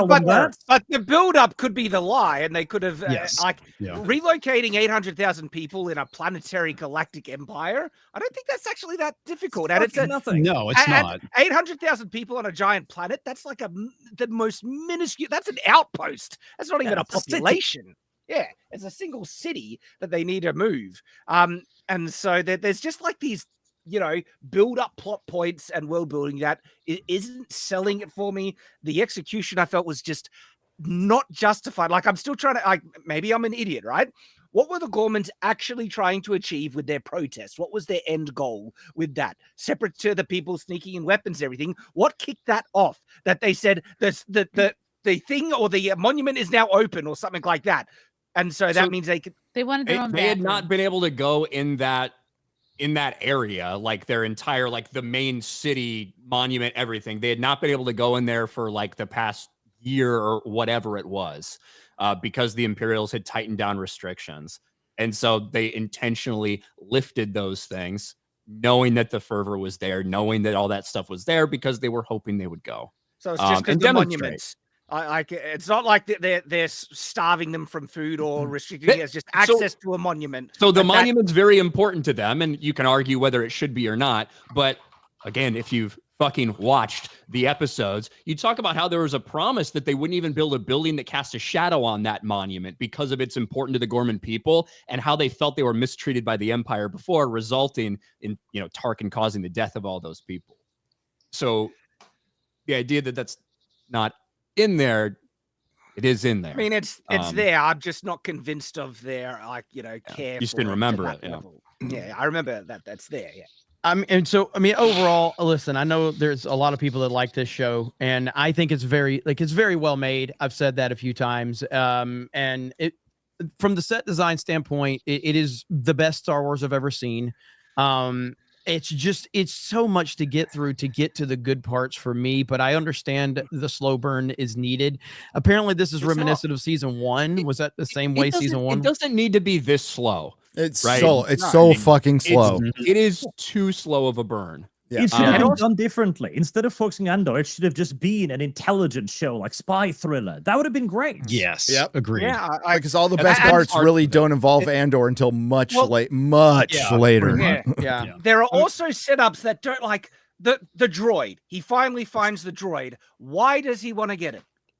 It's not explained. It's because it's in Rogue One. That's why. Like, if I was writing this, I would say he has a mission.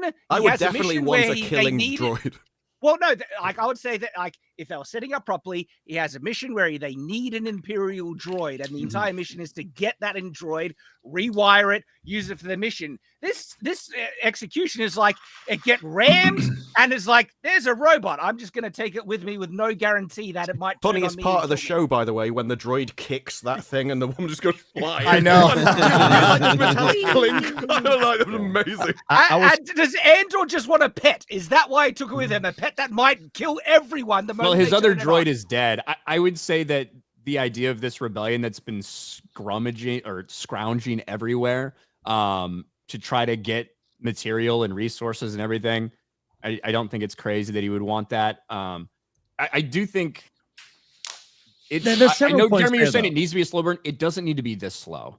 And it's part of the problem. There's too much stuff that you do not need at all that doesn't matter in those first 6 fucking episodes. And I think there's some okay moments. And I think 8 was really good. I think 9, leading up to Mon Mothma's speech, the escape and everything, I think that's a solid episode as well. And for the first time ever, I was earlier, at the very end with Bix, when Bix leaves, for the first time ever, I had some investment in one of the characters in this show between Andor and Bix.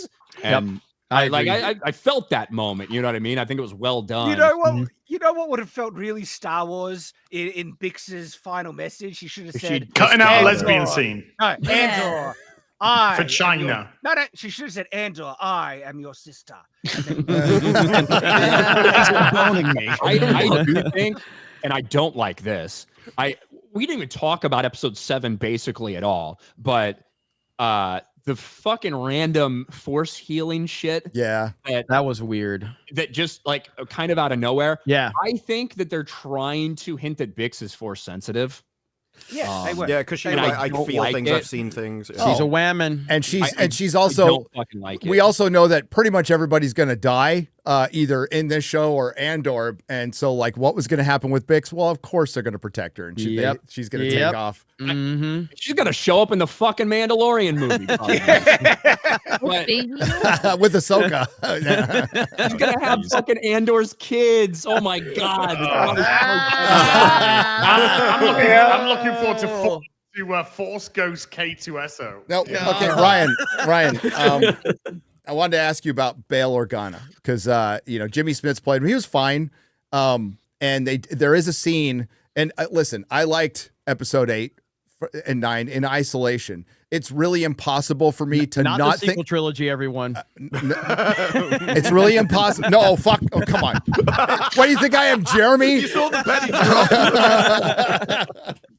No, but I thought they were good in isolation. It's just hard not to think about like characters from the fucking Rebels are out there somewhere. From Dave Filoni's fucking Rebels are in the same world, and it's crazy. And obviously, this is the way they should have gone in the beginning, not the end when nobody gives a flying fuck. Now nobody's really watching this show.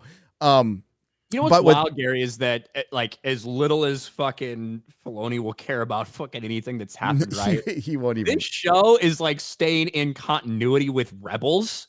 Like there's an episode where Mon Mothma gives the speech that they're setting up for her to give as episode 9 ends, like during this time frame after she left the Senate, that they're like leading directly into, which is funny. So somehow they're connected, and that's insane. That's insane. But Bail Organa, yeah, like he has a cool, Mon Mothma's nervous. She's going to give the speech, and then they're going to get her the fuck. That's a good moment. It's a good moment. They're going to get her the fuck out of there, and she's like, "Do we even have a plan?" And he goes, "Oh, we have a plan." That's the only time. Yeah, that's pretty much it. And I thought that was good. That like he mentioned, like, oh, we got this. But as you mentioned, Ryan, like Bail Organa is kind of important to the rebellion. Just a little bit. Just a little. Yeah. See a little bit more of him, hopefully, in the next 3 episodes. We'll see. What I was desperately hoping they didn't do was pretend like Bail Organa just hopped on board this train at the last second, where now it is kind of established like that Luthen's been working with him for quite some time, that like all of these things, like blah, blah, blah. I feel like you should have included him a lot more in this show. Just because they're not necessarily showing it doesn't mean it's not happening, right? But I do think, like, so during Revenge of the Sith, Mon Mothma, Padme, Bail Organa, they're all concerned about the growing powers of Palpatine. And it's not until the Jedi get betrayed, Bail Organa witnesses that, all this stuff happens. Like, they are planning to stick together and stay in the Senate, say the right things, not cause too many waves, but be able to help however they can, however long it takes, even 20 years, to eventually stop Palpatine. So Bail Organa and Mon Mothma are in this from the beginning, right? 19 years they're in this shit. Yeah. So I think that you just have to. I didn't want them to pretend like Bail Organa just hopped on board. I did. What did you think about him saying shit? I didn't like it. I didn't like it. Didn't like it. Didn't like it at all. It's like saying fucking Star Trek. Say, now there's aspects of Star Wars that, like he says in Empire Strikes Back, then I'll see you in hell, right? Yeah. So like that's this not shit though. He should have said poodoo. No, he shouldn't. I'm just kidding. No. That would have been a fucking Dave Filoni scheme. I'm kidding. It took me out of the scene a little bit. Like tear the shit out of him. It's like he could have said tear the hell out of him. Tear the hell out of him. Yeah, say something a little more eloquent. I mean, it was like I don't need it, but what did you guys think? What did you guys think about Benjamin Bratt? Is that his name, Benjamin Bratt? Yeah, it's Benjamin Bratt. He was good. I thought he was good. I thought he was really good. I mean, obviously, you'd like to see Jimmy Smits back in the role, even at his age. But whatever. The recasting was fine. I think he does a good job. I hope we do get to see more of him. But I thought he did a good job in the role. The thing is, Jeremy, his age is basically spot on. Yeah. Compared to, I mean, we saw him in Revenge of the Sith. Yeah, that's true. Yeah, right, which takes place 17 years before this episode. And that was, 20 years ago. So his age isn't really a problem. It was his availability. Yeah. Apparently the fucking Dexter show or something. He's doing that. Yeah, and he looks great. He just played the same character in Obi-Wan. And Star Wars is losing actors out to availability. Like actors would have cut off their own legs to be in Star Wars at one point, and now they're like, I'm on some random Dexter spinoff. I can't make it. I'm on the third. I'm afraid I'm a little busy right now. But the thing is, they're focusing on the wrong things. I'm on Little House on the Prairie remake. Like Jeremy praised the sets, and yeah, they look great, but that's never been what TV's about. That's what movies are about. You watch Babylon 5, some of the worst CGI you've ever seen. Except for Game of Thrones. The crappiest sets, which are just tubes all over the place. But the characters and the stories are on point, which is exactly what TV's about. I've been watching Devil's Plan. It's a reality TV show, but it's got more characterization and storytelling and plot twists than this entire series has in an episode. And to the point, you coming back for more. And Star Wars is about the characters, and there's no characters. It's character driven. Really care about. And again, I agree with Ryan that in the end with Bix and Andor, I actually I was emotionally invested in that and how they did that. It was really good, and I cared. Very good. And then you start thinking about, and Ryan's now got me all pissed the fuck off because now I'm like, fuck. Now we're gonna have an Andor in the fucking future because you're gonna have his fucking kids. Now It'll be his daughter. It'll be his daughter. Andor's daughter. It won't be his son. Absolutely. They'll be force sensitive, and they'll be the new Jedi Order. As good as the show is, and you guys have a lot of good points. If you enjoyed it, that's awesome. Fuck Disney Star Wars. Yes. Any aspect Yes. of it. Agreed. I don't give a fuck. It's not Well, Star that's- Wars. It was great to go back and watch the trilogy. I watched it with my kids. I was like, this is Star Wars. Yeah, like That's yes. all it is. I love the original. Anything before 2012, Star Wars. This is all fake shit. Great sets. Fuck it. Great gear porn. That's it. I liked 7, 8, and 9. That's like the only thing I've liked in season 2. And I like the Empire bits and Luthen in season 1. I think again this looks great. It's way too fucking long, and I absolutely agree with Jeremy. First time Gary's ever said that. Where Can't take it back. Him saying, I love Way too episodes long. 7, 8, and 9. Context. Fuck off. The director No. has just said he's remixing episodes into a movie, which I think will be way better content. It might be. It might be. Like They're gonna do some special releases in theaters after it's over. Yeah. I'm not. You know what? I'm not gonna find out. I'll take your fucking word for it. But I agree. There's just too much fucking girl boss going on in this, and to say there isn't is insane. It's totally there. Yeah. Yep. Well, especially in 8 and 9, there's a thing where Andor goes from scene to scene, just getting berated by women everywhere he goes. Well, there's that one agent he was talking about, I'm out of here, and she starts berating him. It's like, Jesus, man. I'm getting berated by the 3D printer woman. So I saw Alan Ing respond, and I have no idea. And I actually asked Chris about this because I don't know if he had the same perspective. So I think it was responding to Drinker's tweet because Drinker really liked it. I just pulled it up. I just pulled the tweet up. Yeah. So he said I felt the same way being Drinker because Drinker praised it, said it's the best thing since the OT. Alan says I felt the same way. Then I saw episode 10 and 11, and all my good feelings went away. Was that because everybody died? Or Well, no. So I talked to Chris, and I just basically said, "Spill what happened, dude." So he kind of tells me what happens, and Chris has a different perspective. He doesn't think it does take away, but basically the last couple, 3 episodes, whatever it is, are just basically an epilogue that go right into Rogue One. And I guess my question is, would this change your feelings on Rogue One? Because I went, after Penguin was so fucking great. I don't have any feelings on Rogue One. Yeah, I went and Rogue One. I went and rewatched the Batman, and I felt exactly the same way as I did the first time I saw it. So I'm like, good beginning, too long of an end. They made it the Riddler and incel. It was lame. I don't think this will. The only thing I've rewatched from Rogue One is that fucking Vader scene at the end. That's it. A lot of people love the Battle of Scarif is good. I do enjoy the Battle of Scarif. But it's just everything.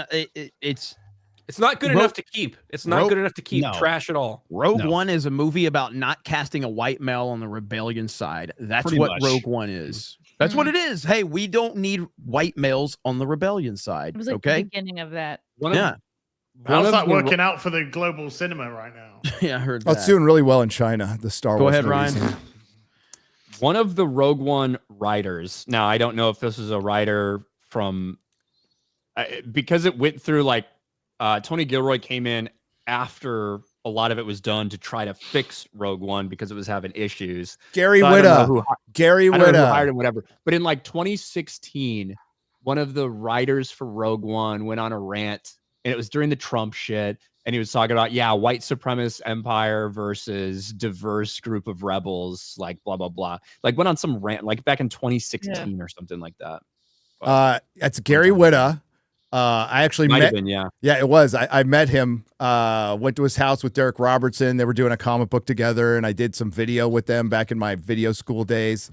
Absolutely, he would say something like that too, by the way. He eventually, I think, deleted it, and Disney came out and made a statement about how we're not trying to make this is not a political movie, blah, blah, blah. Back in those days, crazy, huh? Back in 2016. Yeah. Crazy. I've seen well. so many positive reviews. I don't know. Maybe it's just where I'm looking on the internet for specifically episode 8, that it's the best thing they've ever seen. This is the best Star Wars TV ever. That the Gorman massacre was so accurate. Do you think those people are mostly shills or Your mic is popping? popping? Yeah. No, I think I think it's real. I think people are 100% genuine. Even a lot of our friends have said that. Yeah, and it's I genuine. I think that there's a combination of Disney Star Wars has been so dog shit. Yes. That this is good. It is objectively good. It's well made anyway. I would say well made. But I think that lacking it's Star Wars is one big story. You have to take that into account. Jeremy, what you know how they do the pizza commercials? By the way, chat, I see what you're saying. They're saying Az looks bored out of his fucking mind. That's because I don't give a flying fuck. He's so bored he took down a poster. Anything to do with Star Wars. Anyway, you know how they make the pizza adverts on TV? You know the pizza adverts on TV, they look great. Like, oh, look at this deep pan pizza. And it comes out the oven, it looks delicious, and they cut it and then they pour it away, and it's just got that beautiful cheese. It's covered in glue. Yeah, it's glue. Yep. It's glue and it's Vaseline, and if you were to eat it, you'd vomit all over the place. That is, and Az knows because he's actually ate one. That is the exact thing as saying Star Wars sets look good. Yes, yeah, You know, you're right. It's exactly right. the same Yeah. fucking thing. This is intersect. This sounds, from what I could just gather, it's like everyone's tiptoeing around. That they're desperately trying to hold on to something good, but ultimately it's Disney doing Disney. Yes, it's it fucking is. girl bosses ruling the roost. It's men being berated at every single opportunity, ineffectual in every single stance, setting up a future of more fucking women being girl bosses. This is never gonna fucking change. Star Wars is fucking dead. Marvel's fucking dead. Disney's fucking dead. The whole fucking thing's just a fucking shit show from Say start pronouns. to fucking Please say finish. pronouns. They're Say never pronouns. going It's to fucking change. boring. Is They it will boring never again? fucking change. And I've said many times, Disney will go down with this fucking ship, and they will. They will fucking set themselves. They will immolate themselves before they do anything to actually change to make good fucking entertainment again. This all ends with a guy getting blown up on a planet. And we all knew that Spoilers. nearly 9 fucking years ago. Right? It doesn't move the needle. It doesn't change Star Wars. It doesn't bring anything new to the fucking table. You've got a couple of great actors, maybe doing a couple of great roles, but ultimately it will still epitomize everything fucking Disney Star Wars stands for, which is the emasculation of males, the pushing of girl bosses, and the removal of white fucking characters in every positive role that they could imagine. Well, I mean, Luthen is. You have not watched a single minute of it, right? Yeah. Just wanted to- Not a minute. I Not a watched minute. episode Okay. 1, season 1. I've thought I'm a Just fucking good. There you go. He's got to make sure when Okay. that gets when that's full content. The idea that look, I think No, that there's- I'm literally. This is based on what you guys are fucking telling. Yeah, I know, This is but based also on one of how the things you are that are people are describing the show. desperately trying to It's like hold on people to any or desperately trying to see clinging any good to that they something that can in it, doesn't right? exist. All I can do is be honest about what I'm seeing, right? I Yeah. certainly have no love for Disney Star Wars, and I probably despise it more than every single person on this fucking panel. But I'm also going to be honest about I don't know about reality that. when I see reality. Yes. And to me, I think that episodes 7 through 9 are the first good arc that they've had in Andor season 2. The first 6 episodes were massively disappointing. And I think that there's a lot to criticize. We sat here and criticized specifically those first 6. And I think there's some things to criticize about 7 through 9. But I do have to admit when I think they did something good. Ultimately, this is Jeremy, you're talking about Star Wars is one story. And I agree with that. However, the idea that you can't have other entries to this franchise that's based on kind of smaller things or things we didn't see necessarily on screen, I think you can have those things. I mean, I'm not denying you can. But I think that in order for those stories to matter, the overall story needs to be taken care of first, and then you're able to tell those more small integral stories, and you will maximize the opportunity to get the most out of that. But how am I supposed to care when you couldn't even fucking train Rey? How am I supposed to care when you fucked up Luke Skywalker? How am I supposed to care when you killed Han Solo? How am I supposed to care when you fucked up Obi-Wan and freaking Anakin in the Obi-Wan series? Like, how am I supposed to care? It's very hard. It's very hard. So, my only argument. Like these things, these stories. I said it when we had the whole rape debate.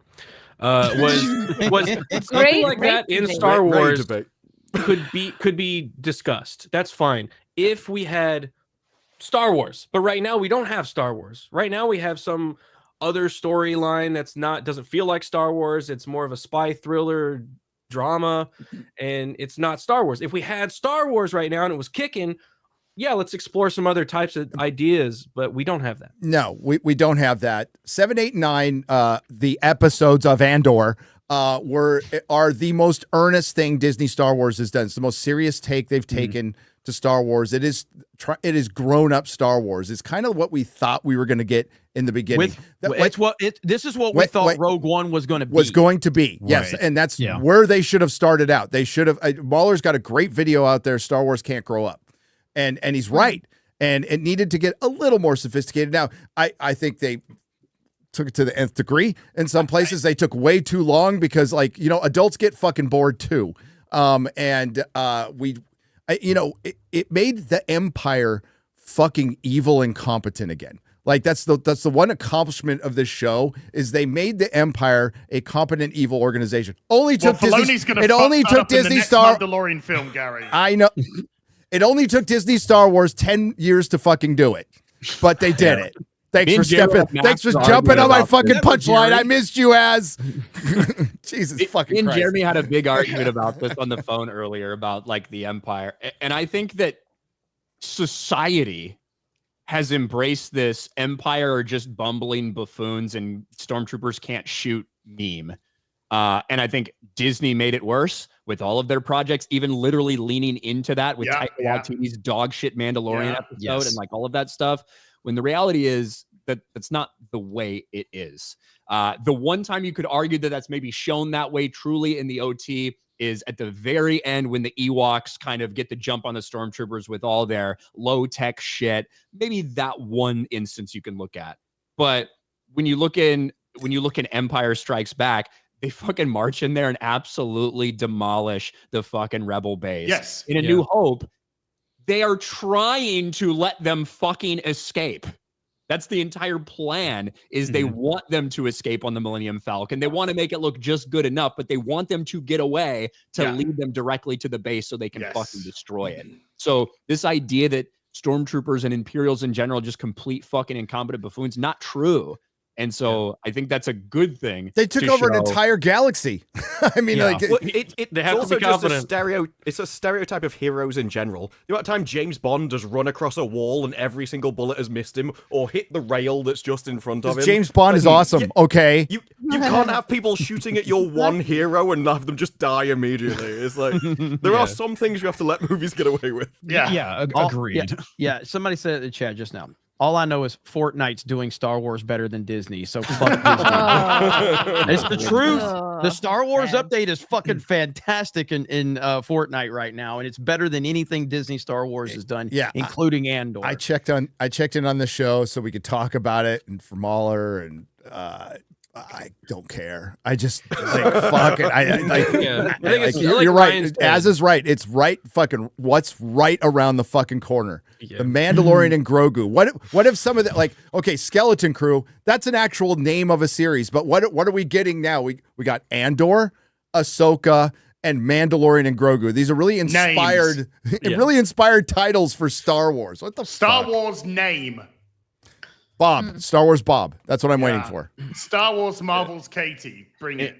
Ultimately, I think the biggest problem with the show over both seasons is I think that they do some story stuff really well in terms of laying some pieces out and doing things. I think the characters themselves are the weakest part. And other than a couple standouts like Luthen, I think Luthen is phenomenal for the most part. But I think it's few and far between.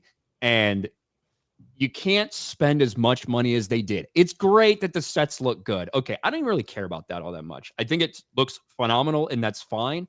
But you can't spend $700 million on 2 fucking seasons of something that is made for not everyone, right? This is not the general audience is not going to tune in for fucking 9 hours of this. They're just not. And so you have to be cognizant of that. It's never going to work out. I don't care what Parrot Analytics says about some bullshit report about them saying, I'd earn $300 million on Disney Plus subscribers, we estimate, based on the social media tracking. Yeah. Fuck off, obviously. Yeah, but when the season 1 came around, the creator did come out and he said, I made this for people that don't like Star Wars. I made it for my wife who has absolutely no interest in it. I made it for the widest audience possible. So they did intend to do that. Whether they pulled it off or not is a different question. They made a Star Wars for like I'm going to say the old HBO audience. They made an HBO Star Wars. That's what it is. And I'm not against that. I'm not against that idea at all. But this is Disney Star Wars. They like listen. They lucked into this. Same thing though, right? You can't. It's the same thing as say Acolyte.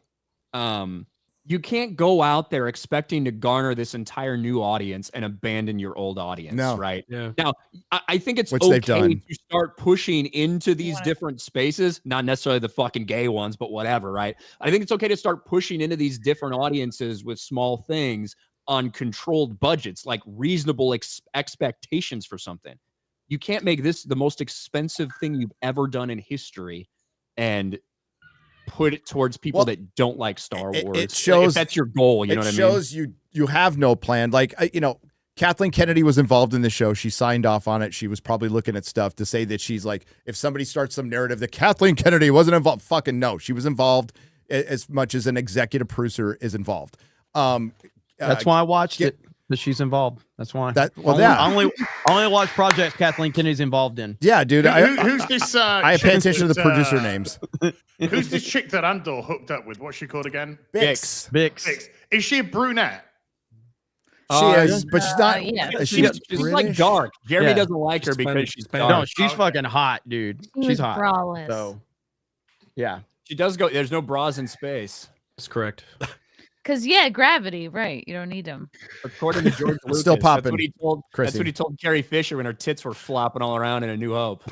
Good. I think you should tell it to. There's every no actress underwear or again. bras in space. Everybody knows that. Unless you're a slave. Yes. Unless you're a slave. Not even underpants. Oh, your mic is still popping. Yeah. Well, like Anakin. You need to change the USB. Like pop it. Change. It's a USB. It's a USB issue.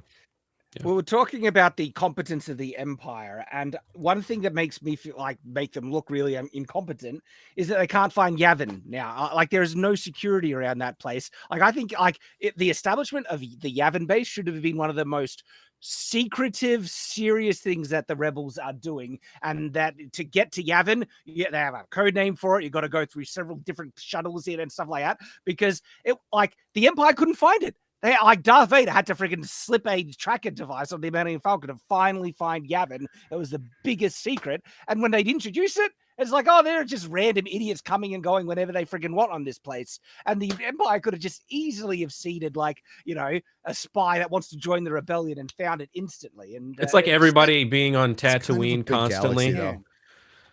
Tatooine's the only planet other than Coruscant. Yeah. Don't forget about Jakku.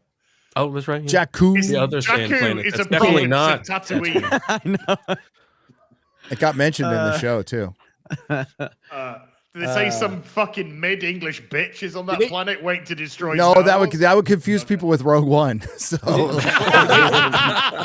Did they say Jakku or did they say Jabim? No, they said Jakku.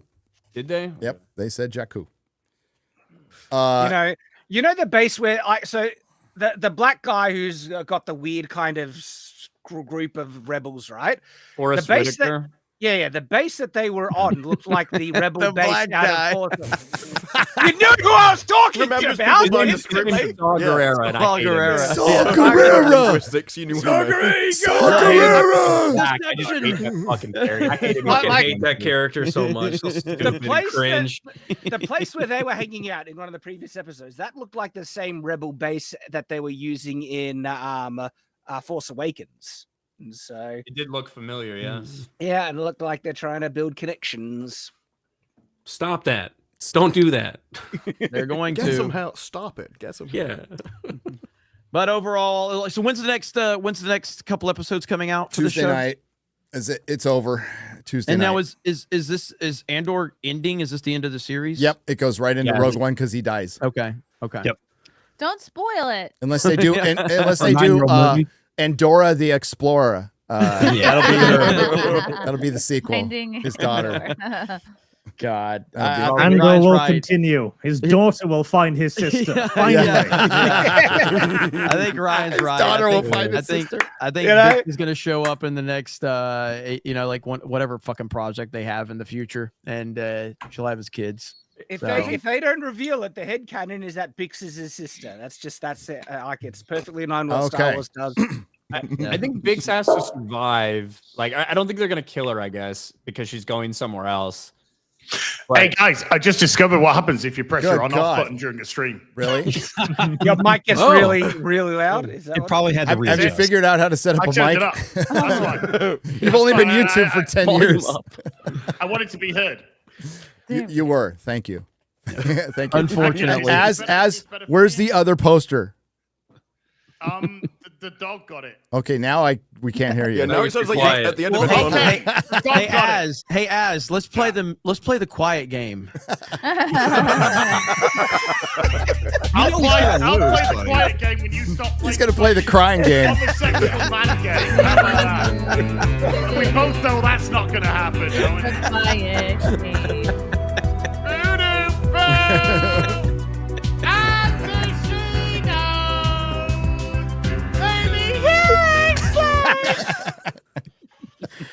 Jeremy, I'm getting the fuck out of here. get the fuck out of here. Drops his bomb on Andor and leaves. That's what. No, you know what? I have to make a decision. Do I want to listen to Az or watch Disney Star Wars? I'm watching Disney Star Wars. Later, everybody. That is mean. That is a lie. That is just mean. Odin, shut up! Wait, I want to get like these three guys right in a line right here. Yep. Okay. It's so pale, right in the middle. Hey, well, I was Mayo gonna say sandwich. you could watch Incel this. corner. I was gonna say you could because this is gonna get cut out because we're gonna get hit by Warner Brothers, and I was gonna say you could watch this on Rumble, but we can't. So the live audience will get the exclusive. I'd rather watch Star Wars. It looks like it's going to be a Hawk Girl summer. Oh, hot. So Hawk Girl is played by Isabella Merced, who's the same chick who is getting fingered by Ellie in The Last of Us right now. Oh, that's She's right. actually, like, super attractive in real life, and the fact that that's the most unrealistic thing about The Last of Us. Not the fucking zombie apocalypse, not all that crazy shit. It's the fact that Isabella Merced would even consider for a second an ugly fucking retarded potato like Bella Ramsey, even if she was gay. It's supposed to It was the end of the world. It's the poke. Yeah, lowered expectations. Wow, James Gunn's wife is prominent in the show. Can't imagine why it's Wow. She Crazy. was Coincidence, I'm beating sure. up more people than Peacemaker. In that Yeah, she trailer. was. Like, People bigger than Peacemaker, by the way. yeah. Oh, Who the Frank. fuck is I she? like Frank Grillo. Her name's as well. Jennifer Holland. Her name is Lucrative Divorce. They got married. They only got married in 2022. I know. And they'll be divorced by 2027. And she'll have a big fat Hey, baby. that's a good marriage in Hollywood. What are you talking about? 5 years? 5 years. Holy you're shit. welcome. That's like 20 years in real human time. Nobody's laughing or Let's yawning take a there. I think he's supposed to be laughing, but it looks like I yawning think it's to me. cringing, like, oh no, he hurt us. So they're just ignoring the fact that this now exists in two continuities, and they're just going with it. It's pretty much it. It's a clean break, Shad. Retarded. Classic DC. So Like the reason we couldn't have Henry Cavill Superman is because we're restarting everything. You know? Right. That's the excuse. Apart from the stuff my wife's in. Yep. They just hate him. Everybody hates Cavill, and it upsets me. Yeah. So now we got to know if Idris Elba's character from The Suicide Squad, if he shot Henry Cavill's Superman and put him in the hospital, or shot David Corenswet's Superman. Yeah. and put him in the Yeah. There you hospital. go. That's the question. Well, it would be Cornsweat because this is in James Gunn's continuity. But in Peacemaker season 1, Oh, you still had the Flash and Aquaman as part of the Justice League, along with Superman with no face shown, but obviously the silhouette Yeah. of Henry Cavill's Superman. which is why you got to bring it up. It's all fucked up. God damn it. But season 1's got nothing to do with season 2, even though it's the same characters. And fuck it. It's just in characters. Hey, just have Robert Pattinson's Batman walk in. Just Why not? Their disdain for world building and continuity offends me. It upsets me because, like, a story is grounded by being true to those things. That's what gets you invested in it.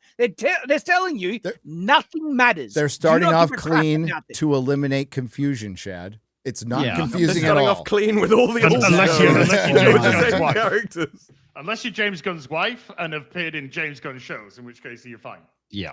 And James we don't Gunn's have to wife worry is not about clean, therefore. we don't have to worry about the Batman 2 anytime soon. No. Yeah. No confusion there.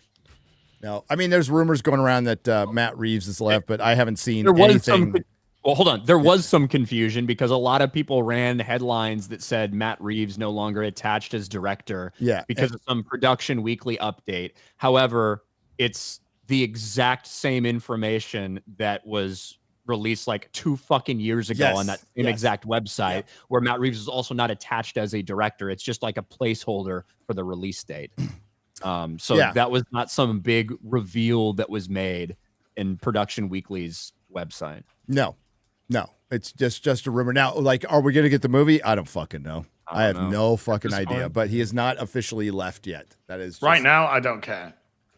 By the way, that trailer just objectively looked like shit. Yeah, it did nothing for me. Absolutely nothing. If you like the first season, you'll probably like that season. That's what the trailer told me. Yep. It'll be a smash hit then, I guess. It tickles me a little bit. It's kind of my humor because it's just retarded at that point. I can at least have a giggle of it. Yeah. There's like, I think that's kind of what season 1 of Peacemaker is. It's just a really fucking dumb show. Yes. Like it's we're trying to be retarded to some extent. There is like a lot of that stuff in there, but I didn't really like season 1. A brain damaged child that brings you a smashed bugs and go like, ah. Yeah. Don't say that about Az. I don't he's know. right here. He's on the panel, for Christ's sake. Jesus. I can hear you. I've heard worse. Yes, you have. From you. Yes, you have. Yes, you have. I miss the days of Justice League Unlimited. Yeah. And the Superman TV show and Batman Adventures. Yeah. And But you know what? Tasty. You know what marketing done right is. There you go, Garrett. Wait. oh Jesus. I was gonna say, not seen that in a while. Oh boy. It's really simple. It's nothing well, apparently it's very groundbreaking for Hollywood. It's something that's very complicated. It's an enigma. It's kind of like trying to make a Blade movie. It's just this impossible thing that cannot be figured out. How do you do it? But It's you have yeah. So Tom Cruise is coming to Texas, everybody. Nice. It's coming to San Antone. This is by the way, this is really complex. Again, this is a problem that only Tom Cruise, through the power of Scientology, has been able to figure out. Is it called being nice to customers? Okay. Yeah. He also seems to have the only plastic surgeon in Hollywood that doesn't make you look like a lunatic. So He had to settle though, because when he had his eyes done, he looked like Chinese. It's like, oh, yeah. Tom Cruise, and then it sort of settled back down again. On May 22nd, I'm coming to the great state of Texas. And I'll be visiting Fort Sam Houston and San Antonio before stopping by some theaters to see you at some of the first screenings of Mission Impossible: The Final Reckoning. Then we're going to fly to Dallas, where I'm going to get some delicious barbecue. Delicious before going to barbecue. more theaters to say hello. Unlike the normal folk. I think it's actually starting to age. It's like, well, yes. He's not. Oh, no. Yeah, Like fucking 70s. Shad, dude. breaking the rules of the Shad. universe. I think he's fucking older. Hey, Shad. He almost looks as old as you. About friggin' time. He's only 62. Yeah, no, I don't think he's aged a day. He's clearly fine. It's no problem. Dude, It's all the immortality drugs they have at the church. How is it? It's like he just comes out and goes, "Hey, come and see my movie. I hope you like it. And by the way, I'm going to do a little mini tour and like say hi to people." Like, How fucking hard is that to like, and I like, let's seem normal. I don't care. Like, that's what you need to do is seem normal and show a little gratitude towards your audience. Well, it shows you how out of touch the rest of Hollywood is at this point. Yes. Well, he's always been Tom Cruise can do this. reading off a prompt sounds legit. Yeah. Yeah, but he's always been renowned for this to the point where, like, all the people that book him for things book extra time for him just to say hello to everybody outside the cinemas because he's just out there shaking people's hands even when they're, like, trying to pull him away. So all his career, he's been grateful to people, and it's just one over. But I do like this going around to cinemas and meeting people. I think it's a great idea. That's a great idea. The only actor or person in Hollywood that seems serious about fixing Hollywood. People who have worked, there's like little stories out there that people who've actually worked at him when they weren't getting yelled at for COVID stuff, which he had every right to yell at them for, by the way. Did, Still back him. Save Hollywood. But no, like there's stories of, you know, a below line worker's mom has cancer. He fucking pays for it. He always comes out and acknowledges the crew. He knows everybody's fucking name. He buys them food all the time. Like he's just always been kind of like that. So, and he's, you know, what a Scientologist. dickhead. What a dick. What a son of a bitch. Why doesn't he talk about Palestine? Why isn't he talking about those poor Palestinians, huh? You know, the unfortunate part is that one, I hope that this movie's fucking amazing. So And I love do I. the Mission Impossible franchise. I don't know if it has the capability to make enough money to break even with how much they spent on it. Good God. Especially after the first one, because they shot I think they shot both around the same time, and so the budgets are kind of melded a little bit, but they did not make anything off that first one. Well, So, and a lot of that was because of like, again, they were one of the COVID. first people to start up and try to film during COVID, and they're obviously doing all of their stuff in real life. It's not fucking green screened, or at least they're on locations doing real things with real people. Like, it's fucking expensive. I got my Well, that's one fucking of the tickets reasons why opening people love day. Tom Cruise. Yeah. Because everyone knows why he's making movies like this. It's because he's a massive adrenaline junkie, and this is fun to him. Yeah, and it's endearing. That's good. And he actually like is a fan of film, the craft of movie making. You can still he still has passion in this, and whether he's reading off a teleprompter or not, I don't really give a shit. That's all Hollywood should be doing. They should shut down all fucking red carpets. And this is bad for YouTubers. I understand that. I completely. It breaks my heart to even say this, but for the good of humanity, Mission Impossible ever. That guy is the best thing about Hollywood. He's great. I could just listen to like Tom Cruise talking about like behind the scenes of movie making for forever. Just little snippets of him talking to reporters and journalists about like a stunt or a piece they were trying to film for this when he had to go like down in a scuba suit and everything. He's like, look, we could have done this and we could have just had kind of normal goggles on and a big hood, but then you wouldn't be able to see my face. So we decided to use this so we can film and you can actually see my face. You can see what I'm looking at. You can see the like just hearing him talking about shit is awesome. Well, it was the same with the first movie. The kind of behind the scenes, especially that jump they did off the cliff. Their like behind the scenes thing for that, I think was better than the movie. It had all the first movie, you storytelling. mean the seventh movie? Well, yeah, the first part. Part one. Part one and all part the kind 8. of storytelling and the editing and the twists and everything that you would expect in an actual movie. It was incredible. It's part 1. That's part 7. That's actually part 1 of part 8. That's actually part 2. I mean, that makes perfect sense. Doesn't it? I just wish they'd I can't watch wait for the Person of box set. Interest first because it Dude, would the box really set's going to be improve their awesome. Yeah, I will seriously. buy that. I'm going to be there opening fucking day. I'm going to buy that fucking 4K box set. I love dude, these they're gonna have movies. like a steelbook box set. They're gonna have all kinds. Yeah, And but they're doing showings over here from like the 19th, like all over the country. So there's a lot of preview tickets available. There's only one bad Mission Impossible movie, and it's some people's favorite, which is MI2. Yeah. Favorites? A lot of birds in that. There's some people's. There's some cringe stuff that's Dude, funny. it's like got there's stuff that I just it's got laugh at. The motorcycle fight. Dude, it's got some base. It's got some of the most base lines in a Mission Impossible movie. Okay, it does. To go to bed with a man and lie to him, she's got all the training she needs. It's like maybe I like it a little more now. Maybe I do. We didn't Just know a little how bit. good we had it. But Ryan's right. Like it's going up against Lilo and Stitch that same weekend too. So I mean, it's different audiences and different audiences. yeah. Well, the thing is, if it needed to be $800 million, like Mission Impossible Fallout, I think that might be something you'd be like, okay, maybe. But what was the budget on this thing? It was like $400 million is the last report. For yeah, 75 and near 400. So I just don't know if you can hit $1 billion, and that wouldn't even do it at that budget. But I just don't think $1 billion is realistic for the Mission Impossible franchise when the highest we've ever seen. It was pretty consistent, 600, 650, 700 ish in that area. I just don't think it's possible. Especially with it has to not only make enough for this own budget, it has to also make up for the last ones too in a certain light, because that one just, again, did not make money.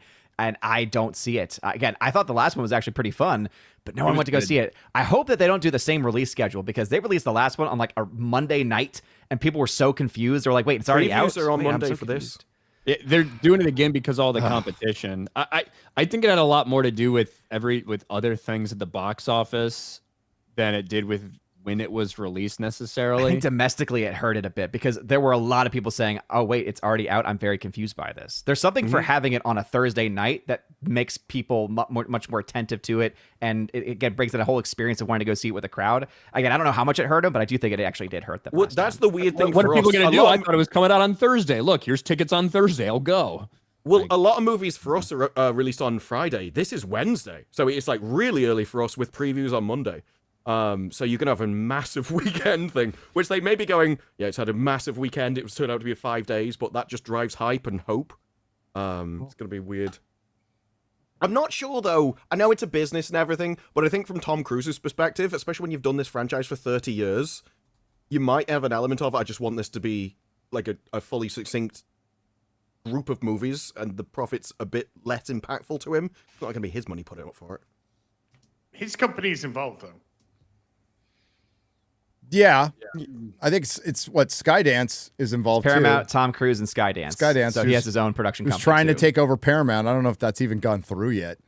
Well, remember last time it was a big thing because Tom Cruise really wanted more IMAX showings for Mission Impossible, but they didn't want to move them for Chris Nolan's Oppenheimer, and he didn't want to change release dates, and like I think there was a little bit of ego that got involved there from that perspective, because Tom Cruise is the guy who just made Top Gun Maverick, and what a lot of people in the industry were saying, this just saved Hollywood post-COVID and everything. And I felt like he felt like he had deserved more consideration from some of those premium format screens, or for somebody else to move, and they didn't. And I just think it was between that and then what was the Angel Studios movie with Jim Caviezel? Sound of Freedom. Sound of Freedom. Sound of Freedom, yeah. Up, Yeah. And I think Sound of Freedom hurt Mission Impossible maybe more than anything else, because if you look at the age range and gender demographics for the people that went to see Sound of Freedom, that's basically the target audience for Tom Cruise movies. But there's also no guarantee that they wouldn't have gone to see another film too. Like people, like that's the thing that gets me about the demographics, is that sometimes it's like, hey, they may have seen Sound of Freedom first, but that doesn't mean that they would not have eventually have gone to see that film either. There's just a lot of things going on. You also know that if you like take a poll of people that how often they go to movies, it's barely any anymore. Yeah. You know what I mean? It used to be once a month on average. Now it's like a couple times a year. Yeah. I'm not saying you can take 300 million that movie made and plug it in. Yeah. And say, that's the difference. I'm just saying I think that had an impact on it potentially. Yeah. Well, we'll find out in a couple weeks. Sinners will probably still be doing well by then. Not sure about Seriously. it. Yeah, that shit's selling out. Holding like I've never seen. It's insane. Yeah. Well, I mean, it's something that's going to play really well here in America, not very well internationally at all. But it could go through almost the entire summer in the theater. And why not just keep it there? That'd be smart. I'd say it's about to hit 200 million domestic alone. I mean, this thing's going to easily get to 300 plus. Yeah. That's good. And I doubt who here. I'm going to look around. Anybody seen Mobland on this panel at all? Few episodes. What, yeah, Ryan? I've watched the rest now. I'm up to I'm date. all caught up. We just left on a fucking cliffhanger. I know. Yeah. Someone pissing their pants. Anyway. I think that show is so fucking good. I can't recommend it enough. It's on fucking Paramount Plus, which somehow has managed to make better shit than most streaming services. And they made fucking Star Trek, which is just sad. But Halo. And Halo. Yeah. God. Man, but Landman is getting the season 2. It was so. Yeah, Landman is fucking great. Tulsa King is fucking great. But I dude, just want to see Pierce Brosnan shoot Helen Mirren in the head. He should at this point. I'm thinking like, It's his wife, man. He did it. Listen, he did what we all had to do in that final episode. Cover for her, dude.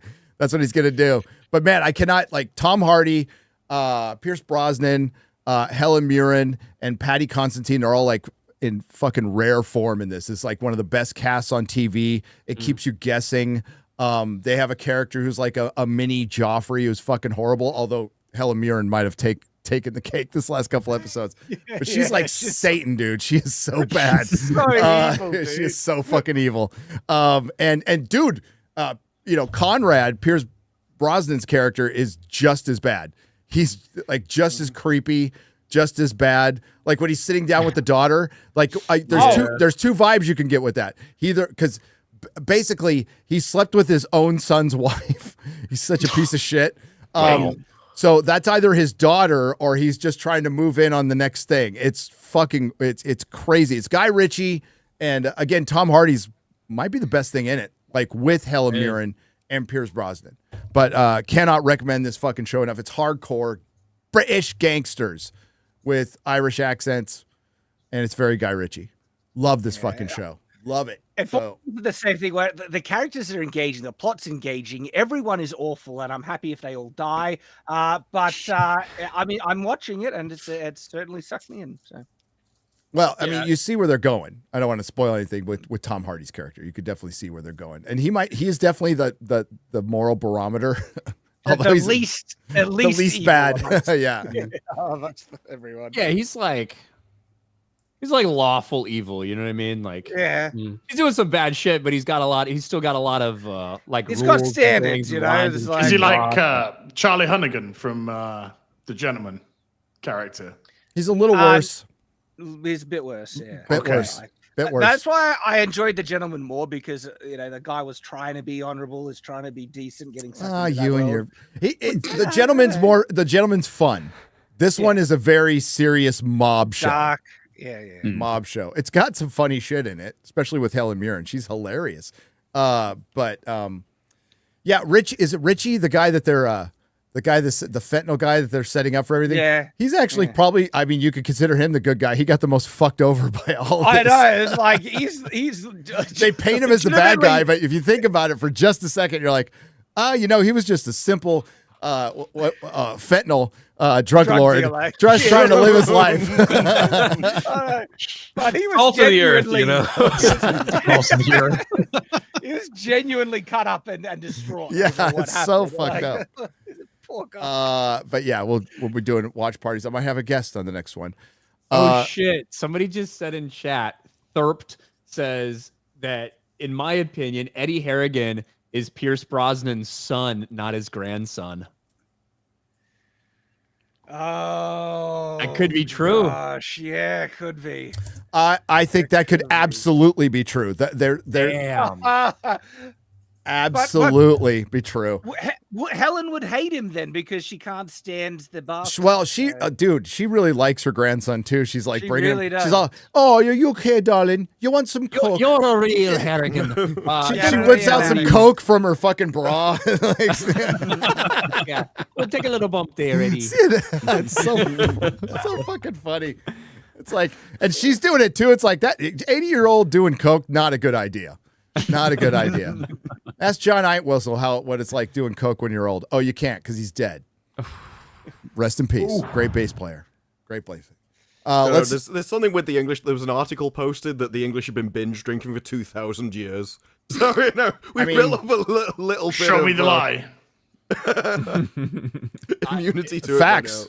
I mean, look at your food. Your food has slightly improved. When I went there. And you were in London as well, though. Well, no, I went to the north. I went to the north with Az, and we ate at this little place, and the food was excellent. So the food has improved, but considering you guys pretty much lived on fucking army rations, of course you're gonna drink a lot. And who blames you? It's like the new generation. I see things. It's like the Zoomers in America have stopped drinking, and then you come to the UK, hasn't stopped at all. Well, yeah. Okay. Do you know why the Zoomers have all stopped drinking? Because they're all on fucking a cocktail of pills. That's why. So why would you have alcohol to fuck up your other high?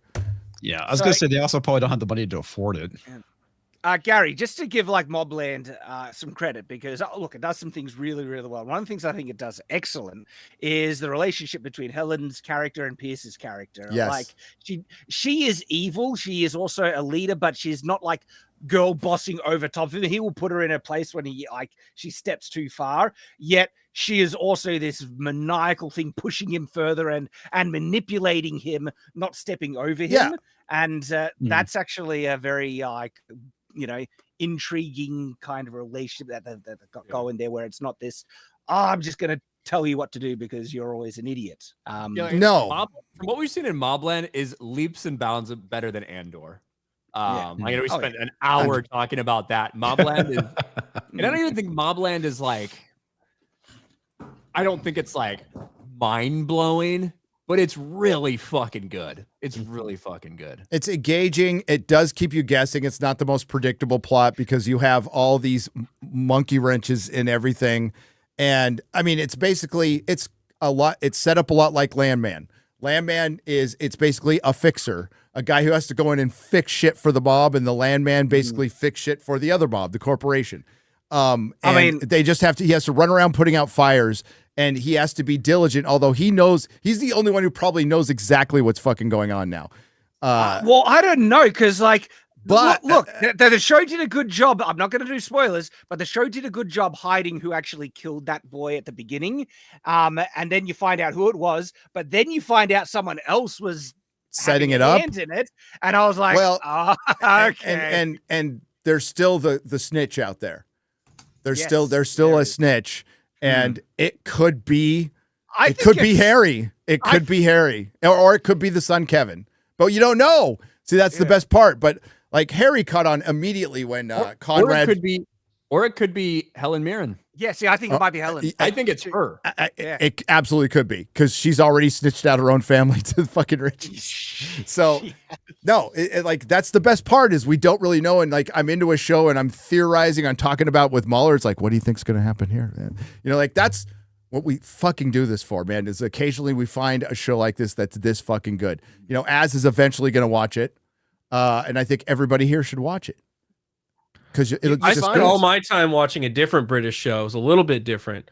Clarkson's Farm. Okay, I'm getting. That's okay. Clarkson's Farm. Great. Yeah, that's okay. I'm gonna rewatch all the previous seasons getting out. When is season 4 out? May 23rd. So in a couple weeks. For my birthday, just in time. Couple weeks. The trailer dropped. It's good. It looks fucking great. It is like it has the best character arcs on TV. It's a reality show about an old guy on a farm. It has the best there's like character arcs, there's twists and turns. You get to learn about like the horrors of bureaucratic government. Bureaucracy. It has the best villain you could imagine, bureaucracy in the bureaucracy. Government. Yes. The government English government. Yeah, perfect. I love And it. they watch every series and then just double down on the next one. They haven't learned that they should stop messing with him because it makes them look bad. He's like, no, full steam ahead. And it's got a lot of heart, and it's also fucking hilarious. It's like really funny. So I rewatch it all the time. It's on background at my house all the fucking time.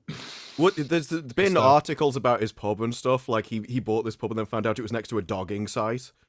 So I think the next series is going to be really good as he slowly discovers what he's in for. Oh shit. So what's a dogging site? I'm confused. It's imagine a random piece of land where people will meet up and just start having at it with random strangers. That's it. Oh, that's called a public park in America. Or a truck stop bathroom. Yeah. All right. Okay. Or it's called San Francisco. Yeah. They turn up in their car, they flash the lights, and people surround the car. That's hilarious, dude. X-Ray Girl says she loves Mobland. Thank you for watching it, X-Ray Girl. I thought you were going to say dogging. No, X-Ray Girl says she loves dogging. X-Ray Girl loves dogging. She also thinks No. She said correction. She says she loves eating dogs. Eating dogs. Wow. Sorry, is it called dogging? Sorry, is it called dogging because dogs will just meet any stray and go to? I'm not sure there's been that much thought about it. There's also cottages. I've never heard of it. I love Shad's like, why is it called dogging? I don't know. Maybe they do it doggy style in the fucking. Who knows? the British would Do absolutely we need to have know thought about this. There's a history behind it, I'm sure. Don't ask questions you don't want to know the answers to, Shad. Shad, why do they call it raw dogging? I don't know, Ryan. This is all foreign, culture to me. Sex isn't foreign to you. You got children. No, raw dogging. Rubbers. Apparently, it's because are. the Watchers used to dog the couple's every move, meaning closely follow or shadow them. So they just turn up in a random park or like a forest or somewhere, and then just be like, people emerge out of the darkness. Oh no! And then they decided, actually, this could be fun. I mean, we got two people on the. Yeah, what are you talking about, Shad? You're right next to the guy. You two right here are repopulating the planet. We're holding it down for Thank you. We appreciate it. Thank you for your service. Yep. They've got more kids between them than a Diddy party.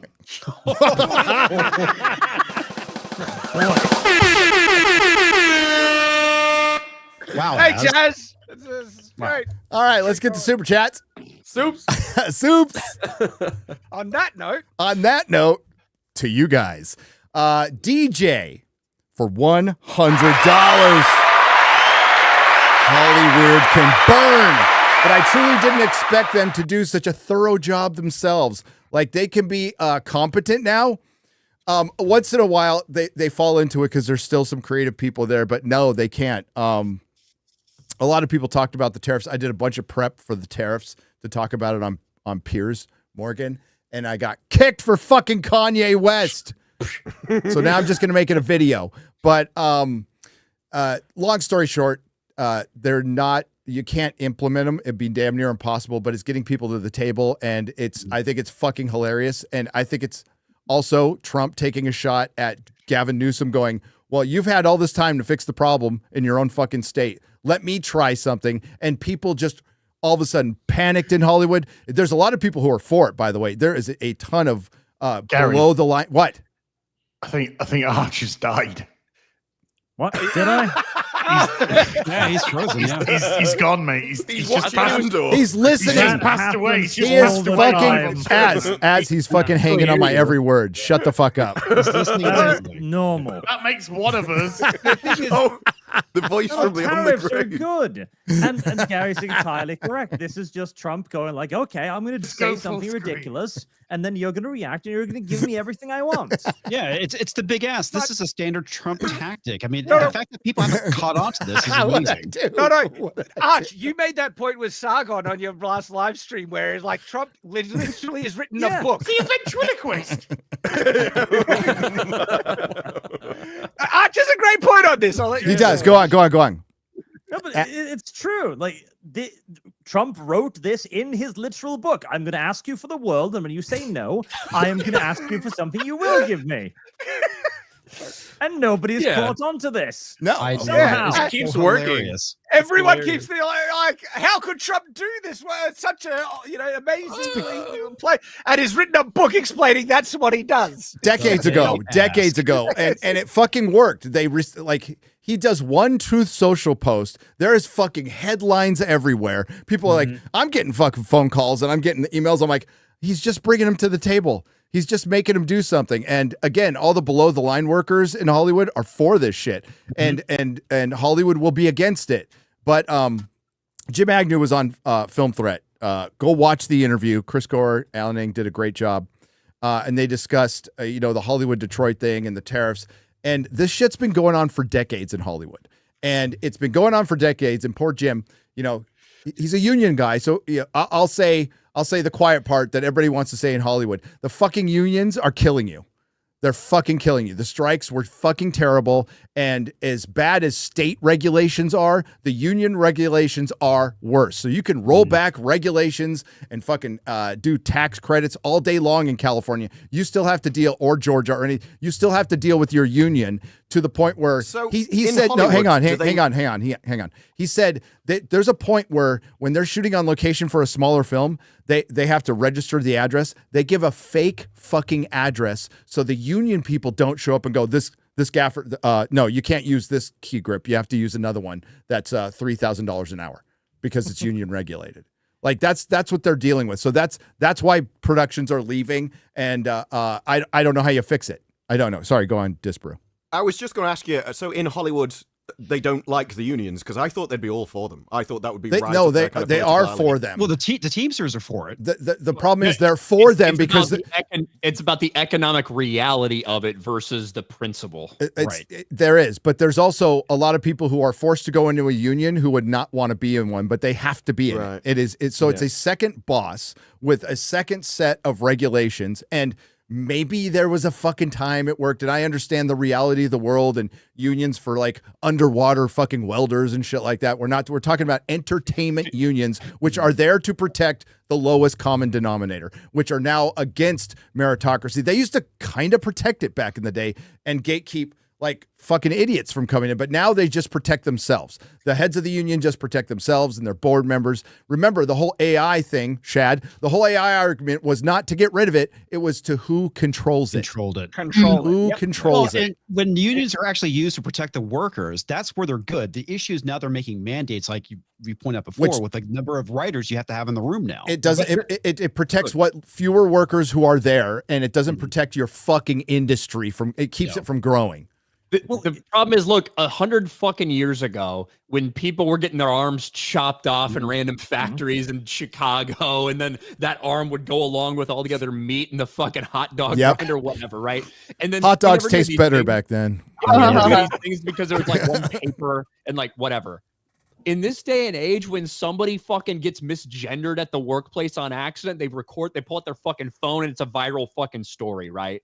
The purpose for them, I think, has long outlived its fucking usefulness, and now is a detriment to business, and just creates everything becomes less efficient. And that is exactly what a union is. A union was a solution to a problem we had, as you said, 100 years ago. But whenever you give a financial incentive to a group of people, which is what a union is, they're never going to admit that that problem is solved, because they'll be out of a job.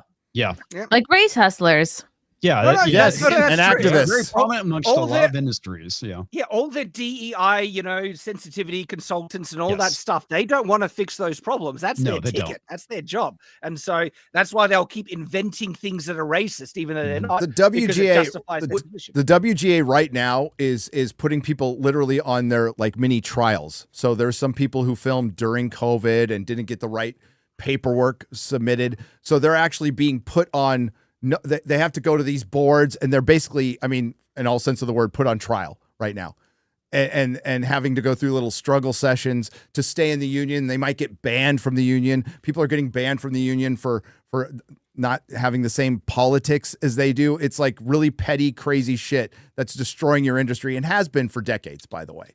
So I also think that a union's job is to preserve the workforce, but it already eradicates the option to go, well, do we even need this workforce? So we saw when the WGA struck, they were trying to force fake jobs into existence by going, well, if you have this many episodes, you need this many writers. Yep. Even though without that, they would have just been fired. And I see it the same with tariffs. It's like, well, we need to preserve Hollywood. It's like, yeah, why? Do you actually want to preserve Hollywood? 'Cause it seems to be against you. It seems to be. It's like, well, other countries are doing propaganda. It's like, yeah, Hollywood is doing propaganda. Hollywood's doing the against most. its own nation. And it's like no. the propaganda's coming from inside the house. That's the problem. And at no point it's like, well, maybe it does need to decline a bit so it can actually like reconfigure itself, get to what the audience actually wants, and then it would be worth California instituting a tariff and could have making it grow fucking again. fixed this problem. Gavin Newsom could have fixed this a major portion of the problem whenever the fuck he wanted to. Like Karen Bass and whoever's the fucking supervisor in Burbank and around, like they could fix these problems whenever the fuck they want, and they can't. The problem is like you can't do the tax incentives have caps in certain states, right? And right now the UK, the most tax fucking place on planet Earth, has the best tax incentives because you get to keep. Well, I looked at that though. The thing is, hang on. I object. But okay. And Norway. But what happens, what Jim Agnew explained was that they don't count salaries, like actors' salaries and stuff like that, with the tax incentives for other states, but they do in the UK. Like you get that money back. So you get the percentage back on salaries. They won't count that in certain states. So of course it's cheaper for them to take a fucking game show with 100 Americans and fly them out Which is crazy. Which is fucking insane, to Ireland. Anyone coming to the It's UK that bad. because it's cheap is wild to me. That's insanity. I don't know how, but yeah, something is broken if that's happening, but it is. So yeah, but they won't. Disparu, are you sinking into the floor? Yeah, I slowly slouched down my chair. Like there's quite a so long much, way down. there's Actually, so much dead space above you. We got Az in an echo chamber. I could We move got the camera down, but I never bothered. We got He's doing an impression of the quartering. As you're looking at, you're in a padded room. If I actually sit up straight, it is kind of done properly, but I slouch a lot. So, a lot of headspace up there. Hi, everybody. Welcome to the like, if I sit up properly, that's how it's meant to is be. under attack. And then we got Arch, Hi, who's coffee. literally frozen, like he smelt something bad here. Frozen in his race car. I As- update occasionally. Yeah. I'm trying to put you on, I'm trying to put you on double speed and I can't do it. Hi, everyone. It's the quartering here. Oh, that's no moon. Sorry, I was looking at your head. No moon. Thank you, DJ. Rollin' the Wretched, 4 parts for $200 on the Streamlabs side. Rollin' is smooth. Jeremy got a shout out from President Trump this week when Jeremy rides on the back of Buttigieg's bike every day. What?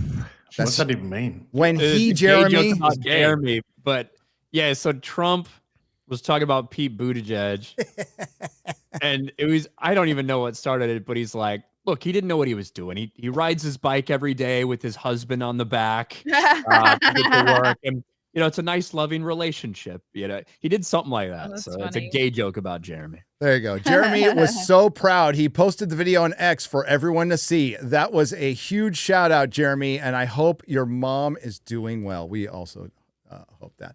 Part 2. I guess Warner Brothers. What? FAWDAFO? I don't know what that is. Fuck around, find out. What was Okay. it? Oh, fuck around with Drinker and find out. There we go. There you This go. week. Yes. A fucking Drinker won his appeal. That rarely happens with getting blocked, you'll get unblocked, but like actually getting your money, good luck. Warner Brothers is horrible. Good luck with those Superman reviews. But yes, they bent the knee to Drinker, as they should have. As they should have. Where'd it go?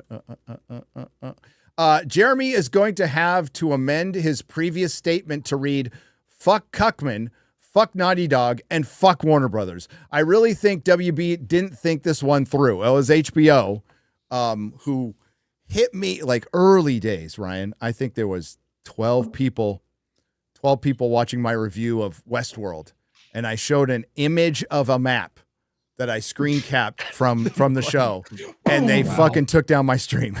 Yeah. HBO can be hyper aggressive with fucking that shit crazy. sometimes. But like that one, that had been up for quite some time. Right. I don't mean like days. It had been up for 10 hours. 6 to 8 something. hours, yeah. And it had already passed the AI test. So somebody had to go in and flag it. That's Manually what flag happened. it, Somebody manually flagged it. Lean the manual ban. Yep. And it was probably a Last of Us stand. Those ratings doing real well, by the way, now that Pedro's gone. So I don't really care. Fuck that show. I'm just seeing like some of the cringiest crap from that show on Twitter. I'm gonna be a dog. I'm a dad. Like, no, you're not. I'm gonna finger bang you. Wow. That is based on the way she looks. That's how she should sound. I'll get you, my little pretty, and your little dog Toto too. I'm a mule, motherfucker. Yeah, that right there. There's a little That's fucking goblin. Yeah. Come watch Ian have fun playing Expedition 33 tonight because his chat is retarded. Wow. I don't agree with that. We're retarded. No one wants to watch you guys having fun. They want to watch Terry go into a man-tit allegory meltdown or watch Gary try to open a door for an hour. That's entertainment. That is entertainment, damn it. Yeah, I'll see you on Sunday, fuckface. Today's read is Mark 12:17. Give back to Caesar what is Caesar's, but give the chat your pain. Hail FNQ, Fellowship Chat, Mods, Little Thor, rest in peace, Pizza Time Pizza. Remember when there was going to be a Man Buns or Gay song? I remember. Until next time, so long, gay boys!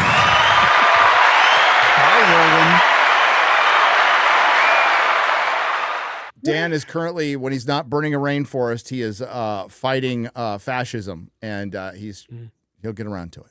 He'll get around to it. Noons. Get around sooner, you big gay Brazilian. I agree. Noons has gifted 50 Nerdrotic memberships for $250.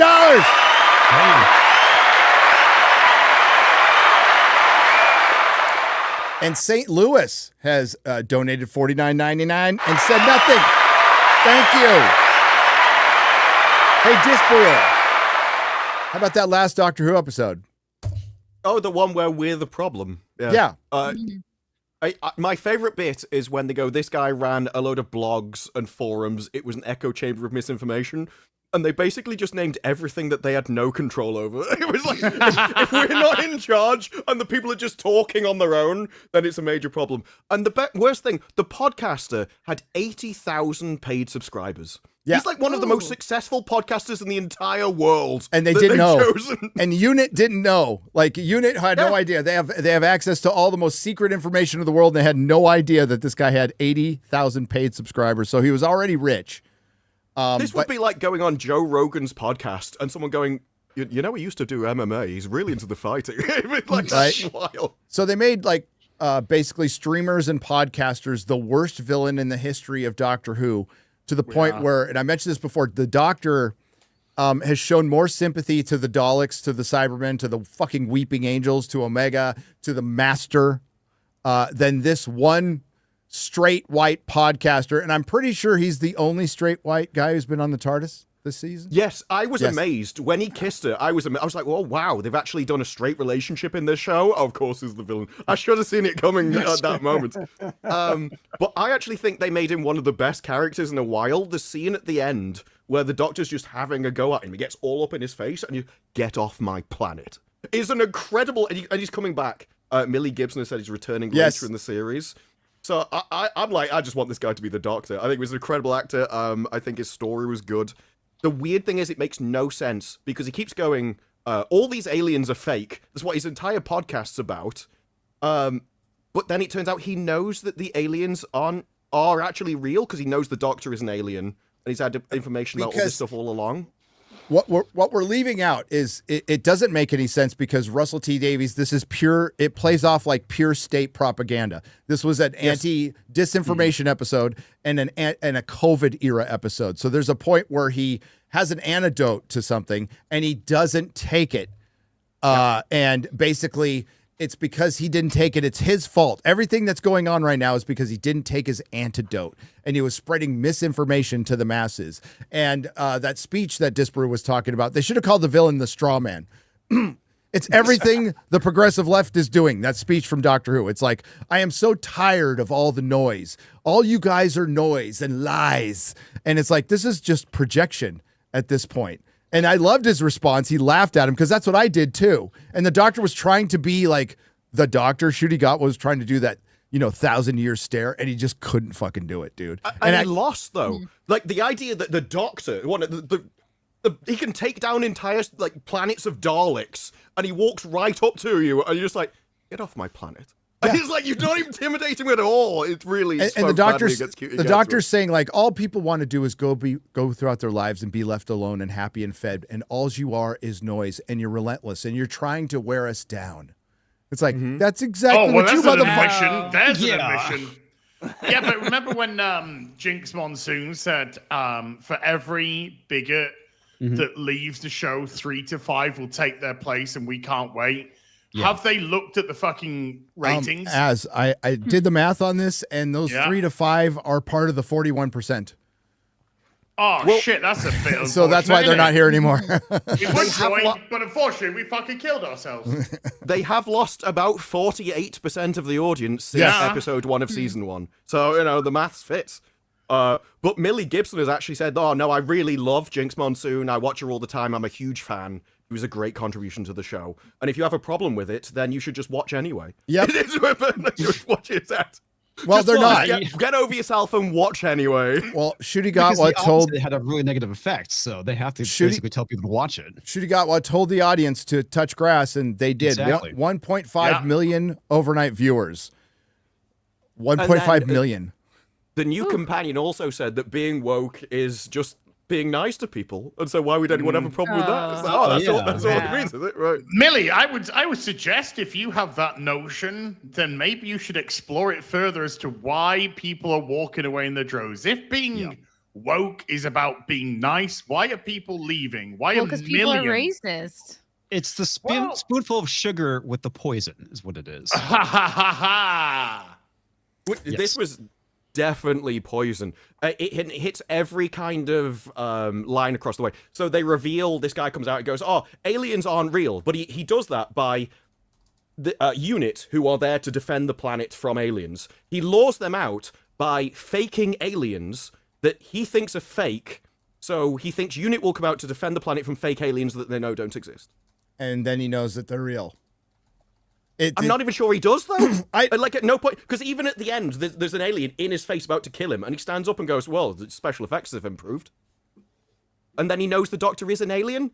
Like, it's one of the worst written stories of all time that actually doesn't make sense at any point. Well, it contradicts itself constantly. It had one of those new co-writers on that one. I was going to say, who wrote it? Well, the next one's even better. The next one communist is by poet, the African poet, who is doing an all-black cast, and the story is the Doctor goes to have a haircut at the barber shop.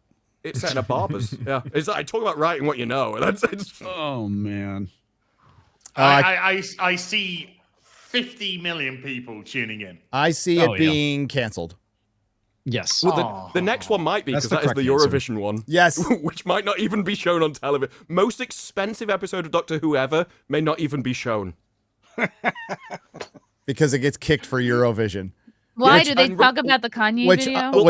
Which ironically is gayer than Doctor Who, but like I don't know. I do. Russell T Davies was asked, "Do you want it to be on a different time so it gets shown on television?" And he went, "Surprise me."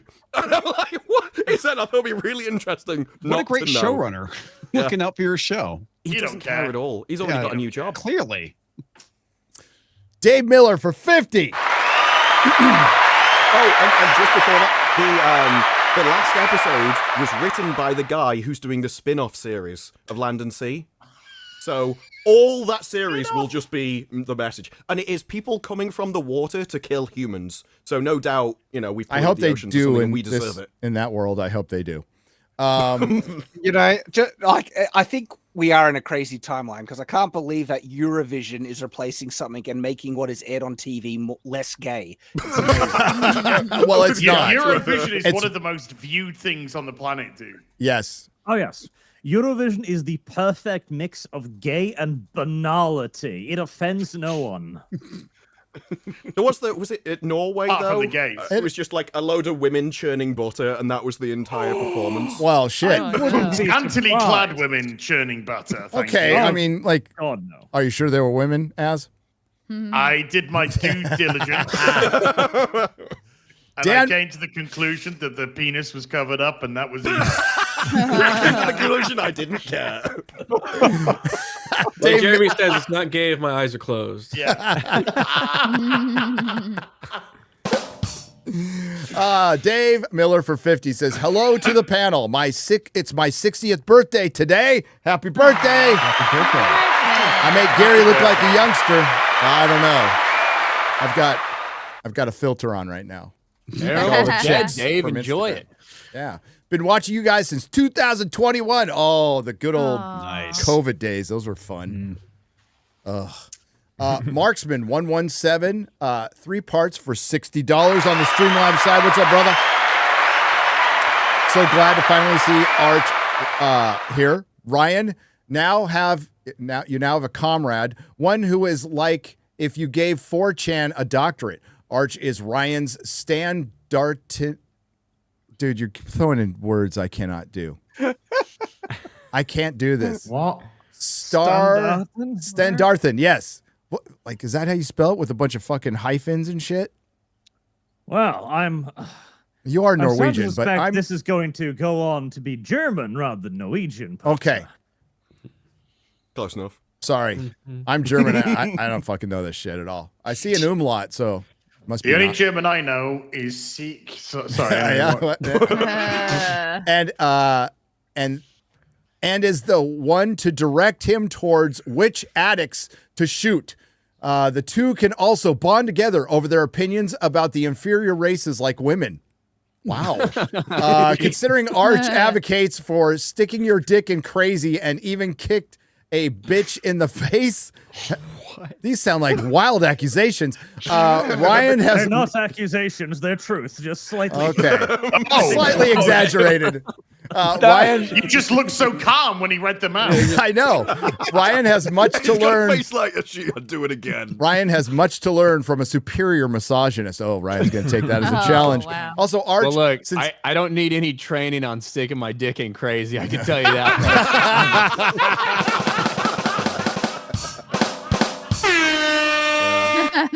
In fact, I would go so far as to say I must unlearn. Never. That is the weak side.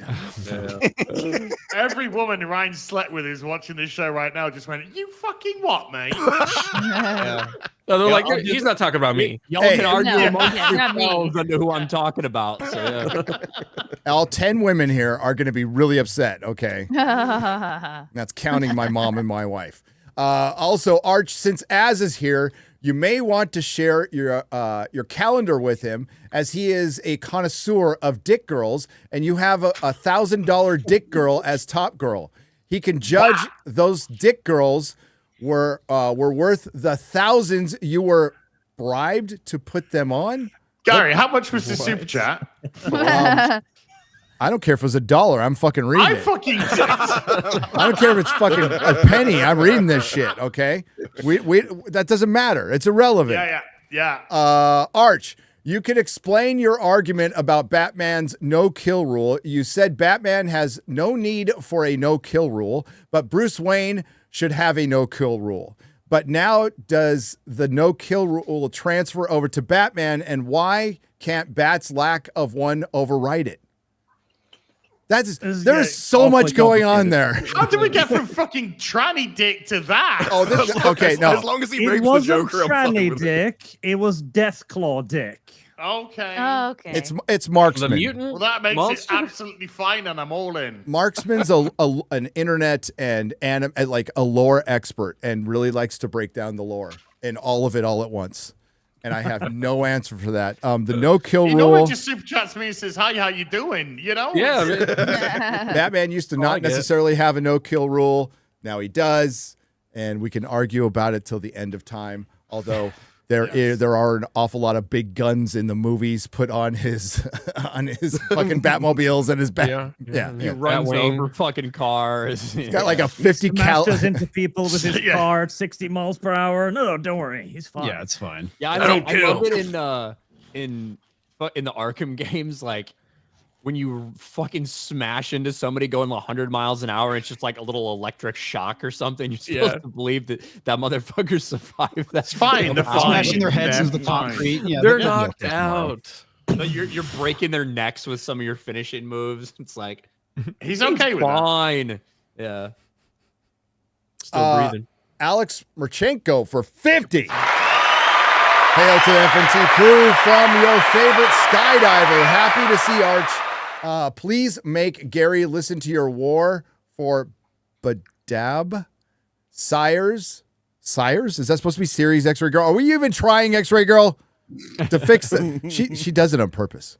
Series. Sires. It says Sires. I think it's your best lore breakdown. Wanted you to know I have recovered from my injury and jumping again. Cheers to you all. Congratulations. Very good. Oh yeah. I never did a simple answer. It's like asking for anime recommendations, Arch. Mm-hmm. So what book series should I try to step in to see if I like Warhammer 40K? I don't want to like get into the fucking painting figures or anything like that. But what book series should I try first? Cypher's Kane, without a doubt. Okay. So Cypher's Kane, it does all of the 40k stuff. It's got all of the 40k guns, Space Marines, war, all that shit. But it has a far more comedic touch to it. So you don't need to know anything. And the main character, Cyphers, will explain in detail what's going on and why, and with a little bit of a comedy edge to it. It is a fantastic place to begin because you don't have to know anything. You don't have to go like, oh, who are the Ultramarines, the Space Wolves, the Imperial Guard? Who the fuck are these people? Okay. And I spelled it, well, no, fucking thank God, because I put like Cypress Cane. So it's Cyphus Cane. All right, thank you. I will try. You know what I got? Oh my God. Somebody said, people have been asking me since the comic shop days to get into it. It's like, dude, I don't need another addiction. That's the last fucking thing in the world I need is something I'm just going to dive into and just, and I'll probably like it a lot. But in Drinkers Chat, on Thursday, somebody said, and this might not even be accurate, but if it's true, it's cool. Somebody said they're making an Event Horizon prequel, which they don't need to fucking do. But then somebody in the chat said, well, that's basically a prequel to Warhammer 40K. And I'm like, whoa, really? Because that would be fucking cool. I mean, like in spirit, of course, not really. Yeah, in a lot of ways, I can see it. Yeah, and I'm like, well, then shit. Now you finally fucking sold me. if that's kind of what it is. So. Well, I mean, the FTL drive, they have to go into the warp, and that's where demons come from. So. Yeah, that's where all the demons come from. Yeah. Event Horizon is basically 40k chaos. Mm-hmm. Yeah. Well, then shit. I'm in. I fucking love that movie. Right now, 40k2 is going woke, so you picked a bad time. Well, I'll just get to the old stuff, and it's kind of what I do with everything now. So I still read old comics. TWF for $7 Australian. Australia wasn't the only country to lose a war to birds. They sent only 3 guys with 2 machine guns and a car and lost. X-Ray Girl's ancestors mobilized their entire country to fight sparrows and lost so bad 50 million people died as a result. What? I think, if anything, weren't they too successful killing the sparrows, which is why the people died? Yep, too successful is the correct answer. It's the China's great purge of the sparrow, because the sparrow was eating pieces of the harvest, so they wanted to kill it. So Mao ordered everyone out in the fields to clap their hands and stomp their feet to scare the sparrows into the air until they died of exhaustion flying and fell to the ground dead. Problem was, sparrows were also eating all of the insects that were eating the harvest, and cue mass famines. Communism. Yep. Chairman Mao's known as a real good guy as well. Yeah. Yes. A lot of people like him. Yeah. Isn't X-Ray Girl Vietnamese? There's a lot of starvation. Vietnamese, Chinese, Japanese. Maybe they What's just the didn't. difference? You see, line? stomping on the ground and scaring sparrows has just never been done properly before. Of course. That's Who was definitely a way. There was someone that thought that plants were communist, and so that if you put them closer together and stuff, they would work together to take all the nutrients from the area. And they just died. And it was like, no, they know to work. They're friends, the plants. Oh no, not just that they're friends. They know, they understand socialism. They will only work together for socialist purposes. The fuck? This is how socialism would grow food in the desert. They would explain to Comrade Plant that it just had to grow in the sand. That's how it works. These people are fucking retarded. This tracks with their brain Griff, level. Griff Nizzle for 50. As much as Empire wanted this, as much as the Empire wanted this, Luthen wanted it more, and he was right. Passive resistance isn't going to do dick at this point. Yeah, he was. Luthen's the best character they've ever created in Disney Star Wars. The most complex, brilliant character.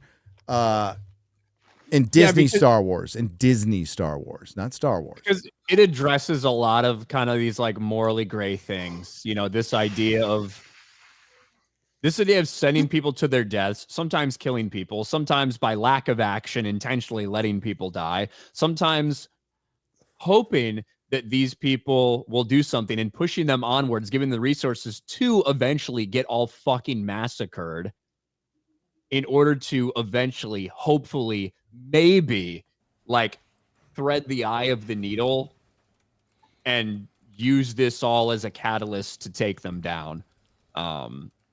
Which is just, it's something that we don't often see talked about in like any type of serious way. No, not in Disney Star Wars, but hey, it's back to cute little Grogu. Eating the eggs. Baby yoga. Baby Yoda. He's got big eyes and ears. It's So cutesy cute. Frog. I'm telling you, man, like they're gonna do some shit. Fucking Bix is gonna be there, and like it's gonna turn out that in Rogue One, Cassian actually sends her one last message to say he's on a suicide mission, and she gets that, and she sits and she's like just kind of crying, but also like proud that he's doing this for the rebellion. And then she fucking walks back in the room, and there's a little baby in a space cradle.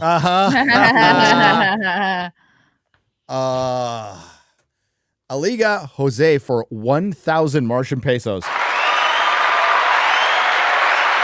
Why not talk about something good instead of Hollywood brain dead? The Eternaut, for example. Greetings.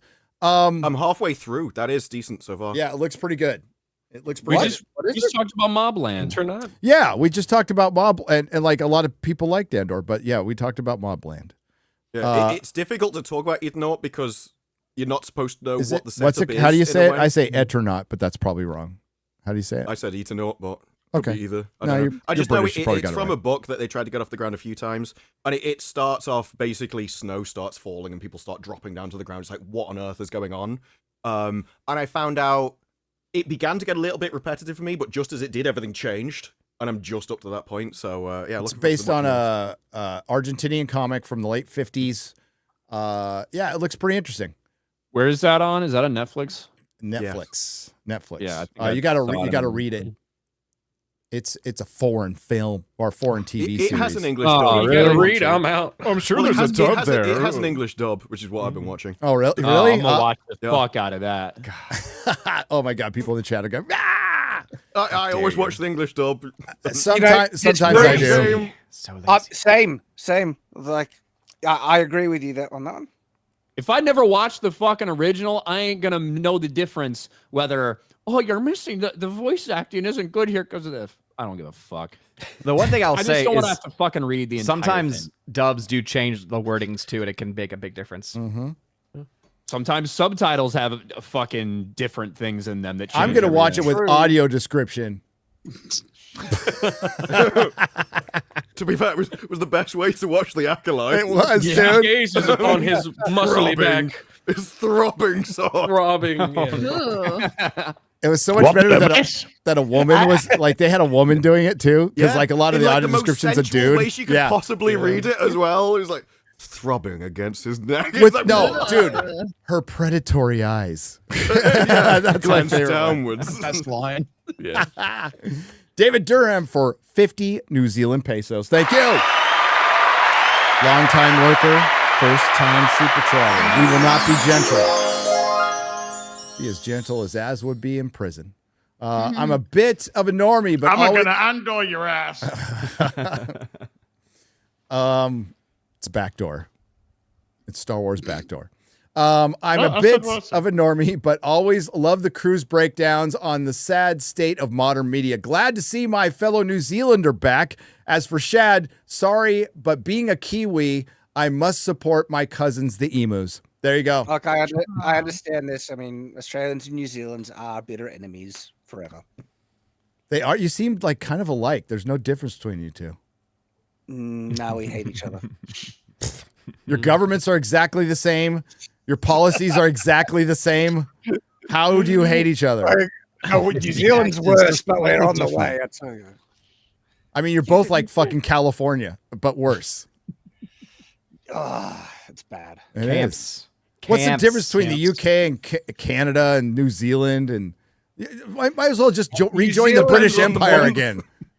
New Zealand is worse than Australia, but we're trying our best. We really are. I tell you that. Okay then. Did you Alega. hear about the Australian election recently? Yeah. Yeah, went about as good as the Canadian election. Yeah. My favorite thing about Australia is the difference between our Sky News and your Sky News. Like, Yeah, you that's wouldn't be great. Like more different if it tried. Australia Sky News is actually not that bad. Surprising. Oh, Australia Sky News has got that one girl who's always calling out the woke shit with her like Yeah. thick Australian accent. It's great. Yep, that's the one. That's the one. It's. Can't believe how woke fucking Hollywood has become. It's so good. Yeah, it's one of the few conservative news things, and it's Australian Sky News because regular Sky News is woke as hell. Oh yeah, I was a lunatic. Is Rupert Murdoch still in charge of that, or did he sell? Or no, he's dead. But his sons. Oh, did you see the question time Disparu? Is he dead or old? I don't care. Edit out the did he finally correction, which was incorrect. No, when was about this? about the amount of CO2 that humans actually produce into the atmosphere, and it's 4%. And the person was corrected. Actually, it's 30%. They had to cut that out because it's not. It's not. No, they're so. Don't get me started. The BBC once again showing that they ain't got a fucking clue. You know what? We could about say shit. we could say fuck it. We could say rape 75 times in a live stream, but in another live stream on Forbidden Frontier, we start questioning CO2 count. Fucking boom, go. That's crazy. And by the way, he's still alive, 94 years old. Okay, but he's just his sons are in charge now. Yeah. I said old or dead. What's the difference? Aliga Jose has gifted 20 Nerdrotic memberships for $100. Thank you. Mobland Watch Party this Sunday. 2 episodes, by the way, because I missed last week. So we're gonna do that cliffhanger Wait, episode. so you haven't seen it yet? No, I've seen it, but I got to see it with the peeps. All right. With the members. Yeah, I could not see it. No, that fucking cliffhanger was I'm like, oh, they're not gonna. Oh, those sons of bitches. Yeah. Fucking just zoom in on that bike. Yep. Yeah. I'm like, man, that looks fun. I can't do that anymore. I can't ride motorcycles because I don't see well enough. I'd die. Mr. Magoo. I am. No, like, I've got family who actually likes me for some reason. So riding around on a motorcycle when you're with eyesight this bad is not a good idea. Aww. It's just not. It kind of, I miss it. It was fun. Berg Flicka for 50. Cool to see Archcast. If you wish to see kindness, look to those who will come after us. Unrelated. Fuck unions. They work from top to bottom. Yes. Yeah. Yes. Very accurate. Fuck unions. Yeah. Again, watch the Film Threat review, and you'll hear some of the restrictions and pay attention to the chat on this one. Chris Score wanted, because there's a lot of chiming in that's really good. It was a great interview by Ing the Merciless and Chris Gore. Hail, Chris Gore. Love you, man. I've never had any personal experience being in a union or anything, but I did spend a lot of time working with unionized workers who are also government contractors while I was in the military. And it was, I shit you not, it was fucking impossible to get those motherfuckers to do any work. It was impossible. And it was so frustrating. They wasted so much time and money and resources. And at some point, you can't blame the people, even though the people are lazy sacks of shit that I got to work with. There were some good ones, obviously, but for the most part, lazy sacks of shit. It's like, if they worked, they would get in trouble. Because that was the way it was set up, and that was the way the rules worked. It was frustrating as fuck. My only direct experience is food workers union with my sister, who never did shit for her, even when she was injured. But then the Teamsters who are at Comic Cons, they've always been really nice. Like at San Francisco, when WonderCon was there's some dealer just chewing out this like fucking 18-year-old kid. So I told him to shut the fuck up and get back in his car because he was holding up the line. And the kid was so grateful. He's all, phew. And I go in through the secret tunnel and I get to fucking set up before everybody. And he remembered me. And every time I came back, he's all, dude, right there. And I got this fucking shortcut just because I was nice to him. So I'll take that. But for Hollywood, that didn't really fucking help. The Film Actors Guild, the Writers Guild of America ended up screwing a lot of the working class of Hollywood, like some more. St. Louis has gifted 20 Nerdrotic memberships for $100. Thank you. Mobland Watch Party. City of St. Louis. I drove through. Or the person. It's the person, St. Louis. It's the actual person, not the city. Okay. I drove through the city. Come on, Odin. There's nicer parts of Missouri, I'll just say. Dude, St. Louis. There's some bad parts. There's some good parts. There's like even in downtown St. Louis, you fucking walk one block the wrong way and you are fucked, dude. Yeah. Not a fun city. Nope. The cathedral there is beautiful though. I guess you could probably say that about like just name the top Just name 30 the city, cities by yeah. population Any size city. in There's- America. You there- could probably say that. There's parts of Missouri because I hadn't really driven through it before until I started driving up to Wisconsin, like on Route 66 and Springfield. It's fucking beautiful. It's great. Great drive too. If you like driving. Trevor N for $10. Hey, it's my favorite YouTuber on one of my favorite podcasts. Podcasts. It's a podcast. Podcast proper.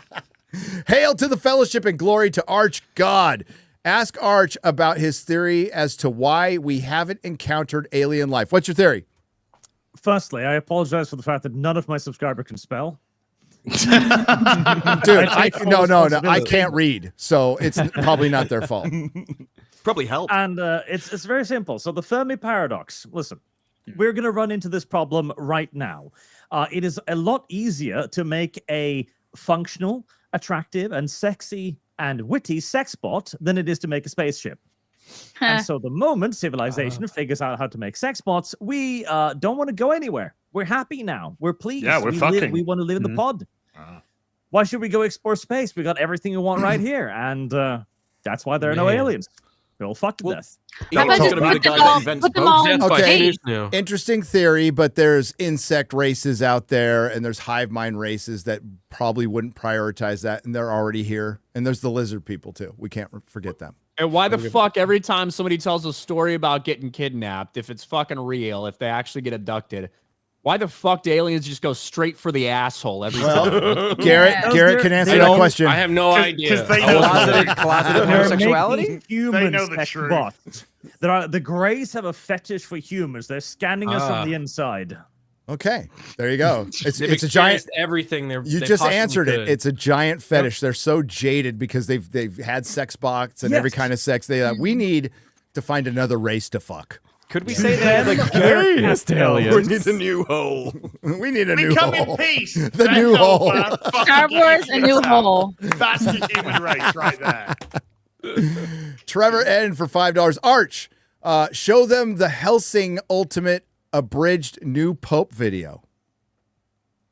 I don't know if I've.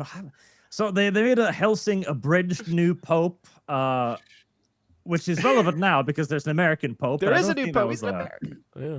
I don't think that was the original idea. Is he People are woke? saying that. I don't fucking we don't know. know. We Dude, honestly don't know. It's People are Twitter, looking at Odin. retweets. They told me the truth, and they said he's woke. Twitter's I only know one thing. He's a White Sox fan, so immediate. Get the fuck out of here. Oh. Like, come on. Also, his brothers are like causing havoc by like telling the media all these things about him. Yeah, he Now, also when you like say kind of looks a brothers, little like what is- Emperor Palpatine, so I don't know if I trust him very much. Holy shit, my camera's working again. It is. Yeah, It yeah, started yeah, working. it started working. On your nose and shit. We haven't said anything. Yeah. Arch, tell Gary about Voluptuous Panic. Likes books. Right. Voluptuous Panic is a book that you can get for free on Internet Archive. It speaks about the perversions of Weimar Germany, which there were many of. Weimar Germany explored We're every getting to a single weird perversion spot you can now. imagine. Yeah, I was like, the book, like, you cannot open it on YouTube. Every page has some kind of horrifying stuff on it. They were pioneers in transgender surgery as well. That was one of their fetishes. Wow. And they invented things like the one-wheeled self-masturbatory bicycle. this sounds like a Dr. Evil speech about his background. Suddenly, there's a Doctor Who. They had a one-wheeled masturbatory. He invented the question mark. Ended by Jeremy Gray. Yeah, accused chestnuts of being lazy. It is a fascinating read that I do recommend, but you're gonna feel dirty when you're done, and not in a good way. Slanesh, then. Yes, Yeah. full on. So it's not like the Kama Sutra or the walls in Pompeii in Rome. Oh no. It's way worse. No. Okay. I didn't know where the fuck you were going. You said the walls. I was like, The walls in Pompeii. Pompeii was perfectly preserved. Oh, not but pretty close to perfectly preserved, and they dug it out, and it's just a bunch of fucking debauchery painted on the walls. Oh yeah, no. Yeah. Voluptuous Panic is things like necrophilia, getting turned on by blood, how serial murder is sexy. That's Weimar Germany. I see that. There was a lot of debauchery and like pretty disgusting shit that some people got a little fed up with. during that era was used as a little bit of a rallying cry at some points. So yeah. Yeah, some Austrians or something did some things. Yeah. I'm a bit unclear on the details, but I'm sure Kanye can a little illuminate fuzzy. us. I think everybody's a little unclear on the He's tried them details. all. Ask Arch about his appearance in a Fantastic Four comic. When did that happen? God damn it. It's not the response I Just was googling expecting. stuff. I gotta go find my archives. And I'll put it in the private chat. There was a part of Fantastic Four where Johnny Storm was banging some kind of weird alien tentacle monster. Chat decided that looked like me. This So is Dan Slott's run. I remember this. that's Marvel canon. Comics, ladies and gentlemen. He's not a womanizer unless it's with aliens, or is that a dude? Yep. Probably a He dude. too is sick of just vagina. He needs that tentacle pussy now. I need a new hole. I need that tentacle. Griff Nizzle for $20. Shut up, Arch. Let someone else talk for once. Oh, my bad. Mistook you for Odin. Carry on. Oh, it's funny because it's true. It's funny because it's true. Buster Nut Smash for Finny.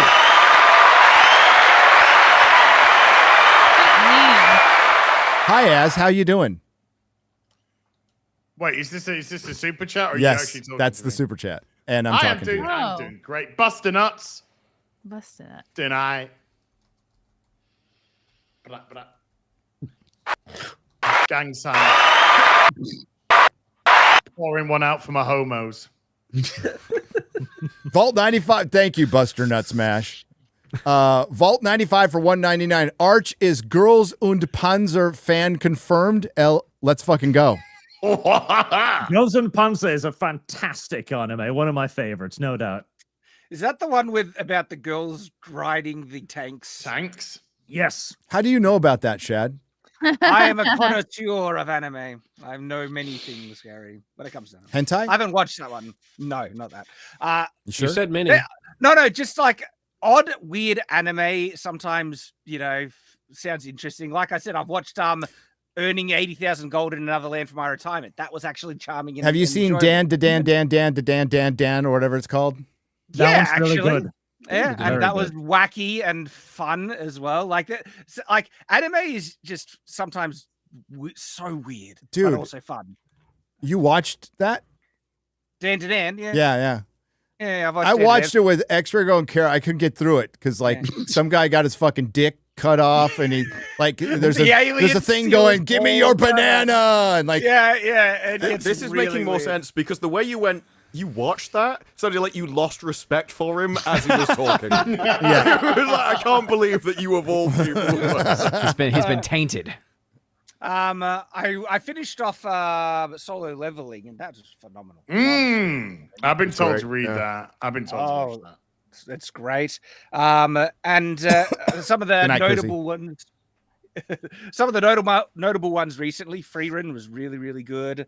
What was another one I watched? Yeah, but there's a good couple of them. I haven't seen. Is it called Girls Panzer? Girls und Panzer. Yep. What's Very the good. one? Oh god, I'm like anime expert here, by the way. What's the one that's like Lord of the Rings that everybody fucking tells me to watch and I keep forgetting? Lodos Wars. Yes. Lodos Wars. Yeah, Lodos that Wars was is amazing. Okay. Dude, Lodos Wars. You mean I got it on disc. All right. Lodos Wars. I'll watch that. Rocks. I have it on disc as well. I'll watch that. This is a classic. This is a classic. Anime expert.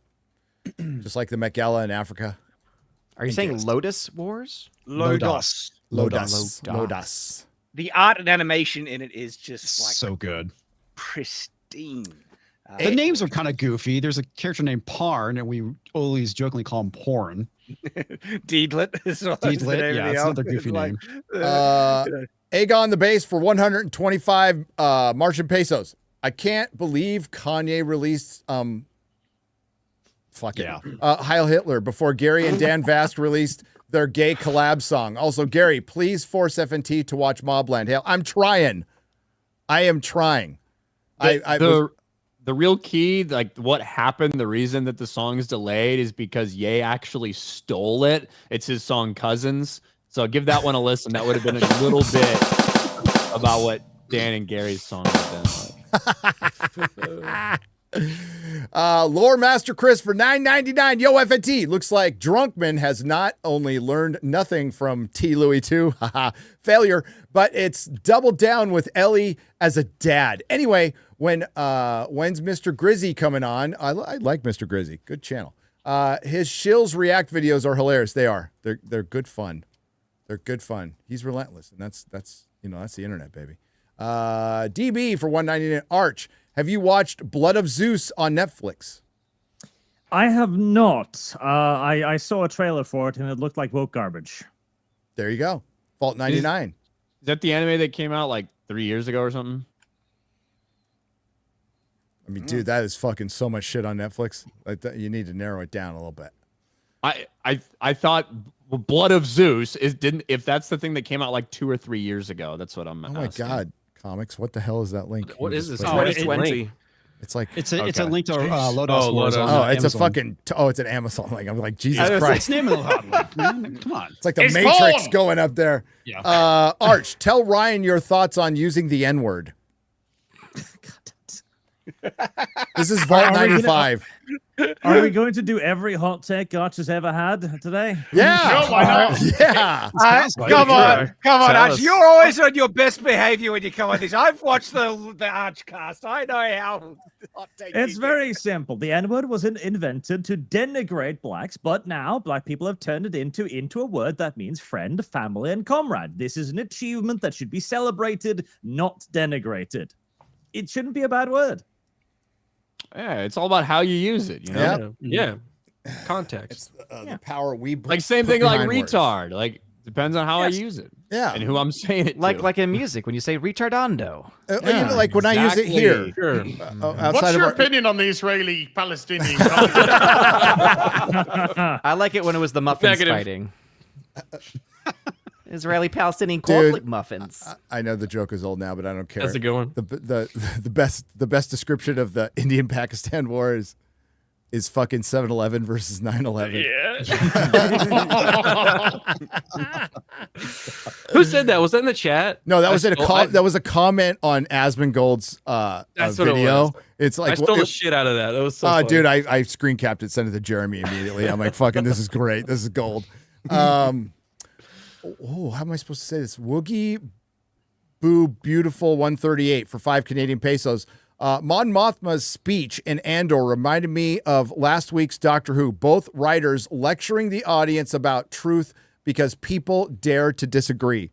Yeah, they're really hitting on this misinformation thing. So that's your new talking point for Hollywood. And they have been for a while. It's not like it's that necessarily new. They hit it with The Boys season 2 and the incels, but it always goes with the incels, the misinformation and incels. So what was that podcaster in Doctor Who? He was a fucking incel.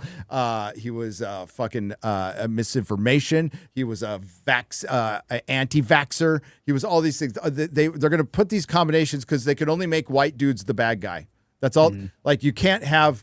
If a bad guy is going to be black or a black female, it's going to be misunderstood.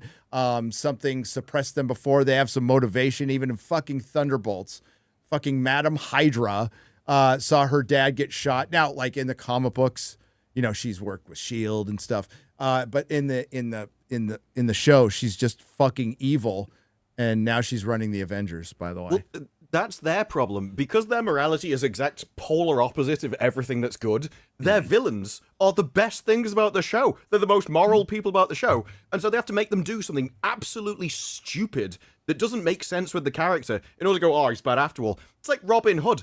Like, the prince, whatever his name is, the main villain, was the best guy. They crapped on him the entire series. And then right at the end, they went, and by the way, he wanted to flood the entire city and kill everybody. For no reason whatsoever. And that's why in Doctor Who, it made absolutely no sense. He had to have contradict himself the entire way through just to try and find something bad Dude, about him. Homelander in G20, like he was making all kinds of sense, so they had to make him kill people to make him seem like a bad guy because, like, I'm liking the cut of this guy's jib. Jeez. It's so That's like the problem with it. The problem with Gramscian philosophy is that you are literally attempting to create a polar opposite to anything that is normal and good morality. And these people don't understand that. So they adopt the philosophy, don't understand that the entire point of it is to undermine the pillars of modern society. And they go, why are my villains so likable? I gotta have him kill a kid or something.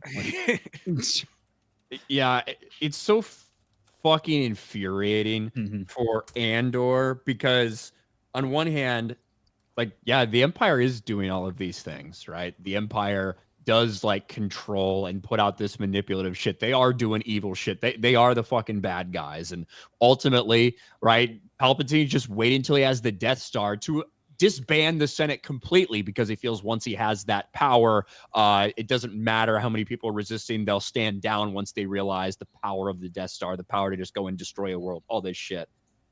The problem then becomes sometimes completely intentionally, and sometimes because people are seeing what they want to in the moment.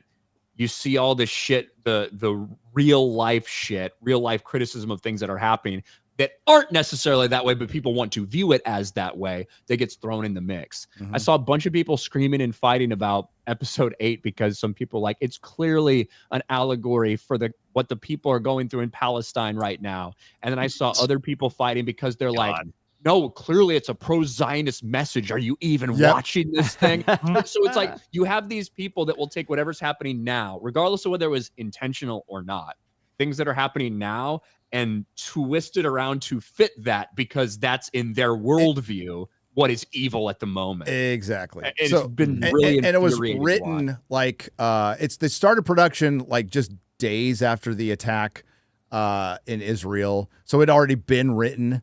It was made largely through the Biden presidency. So if you like, Tony Gilroy came out and said you could take that. It's about revolution over thousands of years, and you can plop that into any revolution, and it should fit. It was supposed to be really generic, you know. Remember, like, they're fighting the space Nazis. So and like that's what Star Wars, that's what the stormtroopers are. They're called fucking stormtroopers. Exactly. They're fighting the space Nazis. That's my point. I've been saying this shit for years. They're fucking space Nazis. They don't need to be diverse because they're fucking space Nazis. They're diverse space Nazis in Disney Star Wars. Okay, very diverse. Rainbow uniforms. Except, well, hold on. It's not retarded. This idea, this fucking thing that's been pushed about the Empire being a white supremacist organization. I know, right? A lot of human supremacy and stuff like that in the Empire. Yes. Do you know why so many of the fucking Empire were fucking white? You know why they were a bunch of white dudes in the fucking movies? Because they wanted to have that fucking accent. Yes. And guess what? It was all fucking white people that have that accent, not like modern day Britain, obviously. Right. No, it is. That's still true. Now they've changed it. Now we sound like Middle Easterners.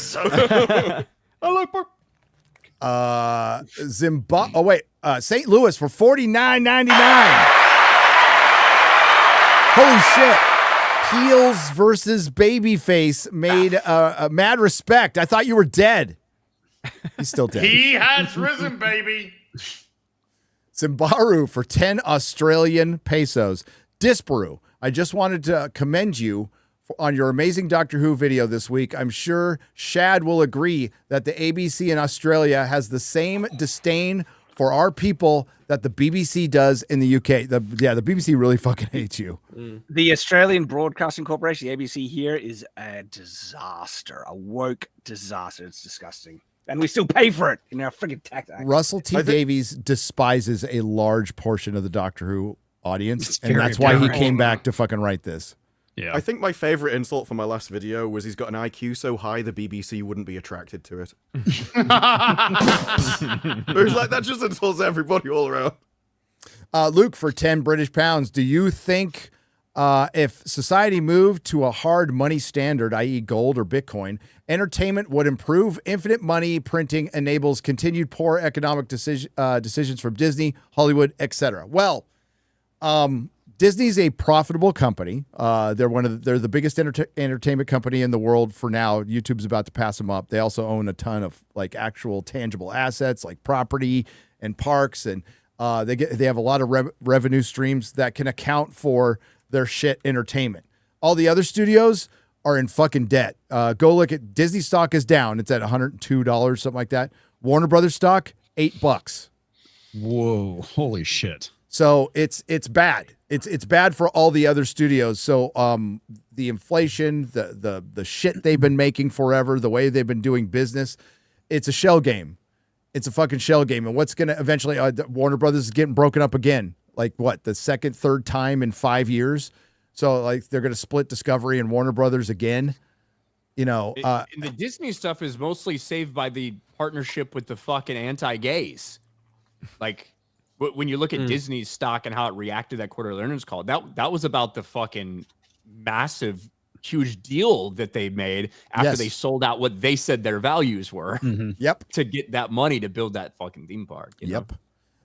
But the rest of the studios are going to get bought out by Amazon, or no, Amazon already has MG. So Apple and they're just going to be side hustles essentially, where Disney will be the last like entertainment company to actually produce something. But eventually Warner Brothers is going to get bought up. We'll see what happens with Universal. They're owned by a cable company pretty much. So it's just a side hustle right now. And that scares the shit out of Hollywood, because Amazon at any time could just go, we're going to have everything we produce on Amazon Prime. And they could decide that in a fucking quarter and just have it done. And that could happen, because it's not even close to being where they make the most of their money. They're a mail order company. Apple sinks tons of fucking money into Apple TV and does try to do different things that nobody watches. Absolutely nobody watches Apple TV. So we'll see. But I don't think going to Bitcoin is going to help Hollywood. What do you think, Az? I think I'm a Bitcoin expert, by the way. I'm going to have lamb for tea tonight. What? Okay. Lamb for tea? Yeah, lamb. Yeah. Wrong with lamb? Lamb tastes really nice. Yeah. Yeah, lamb's good. For tea? Yeah. What? Yeah. If you guys don't have a lamb roast, I tea think supper. time. Like Okay. dinner. tea time. Like dinner. Like tea and crumpets. Yeah, we don't Look at fucking what- understand what that fucking- means. That's like Could I have if some I lamb with said my cup of tea? that's like if I said I want ham to drink. Like nobody fucking understands. Yeah. It took me a while to translate it. Yeah. Do you put It's it in a funny 'cause- blender?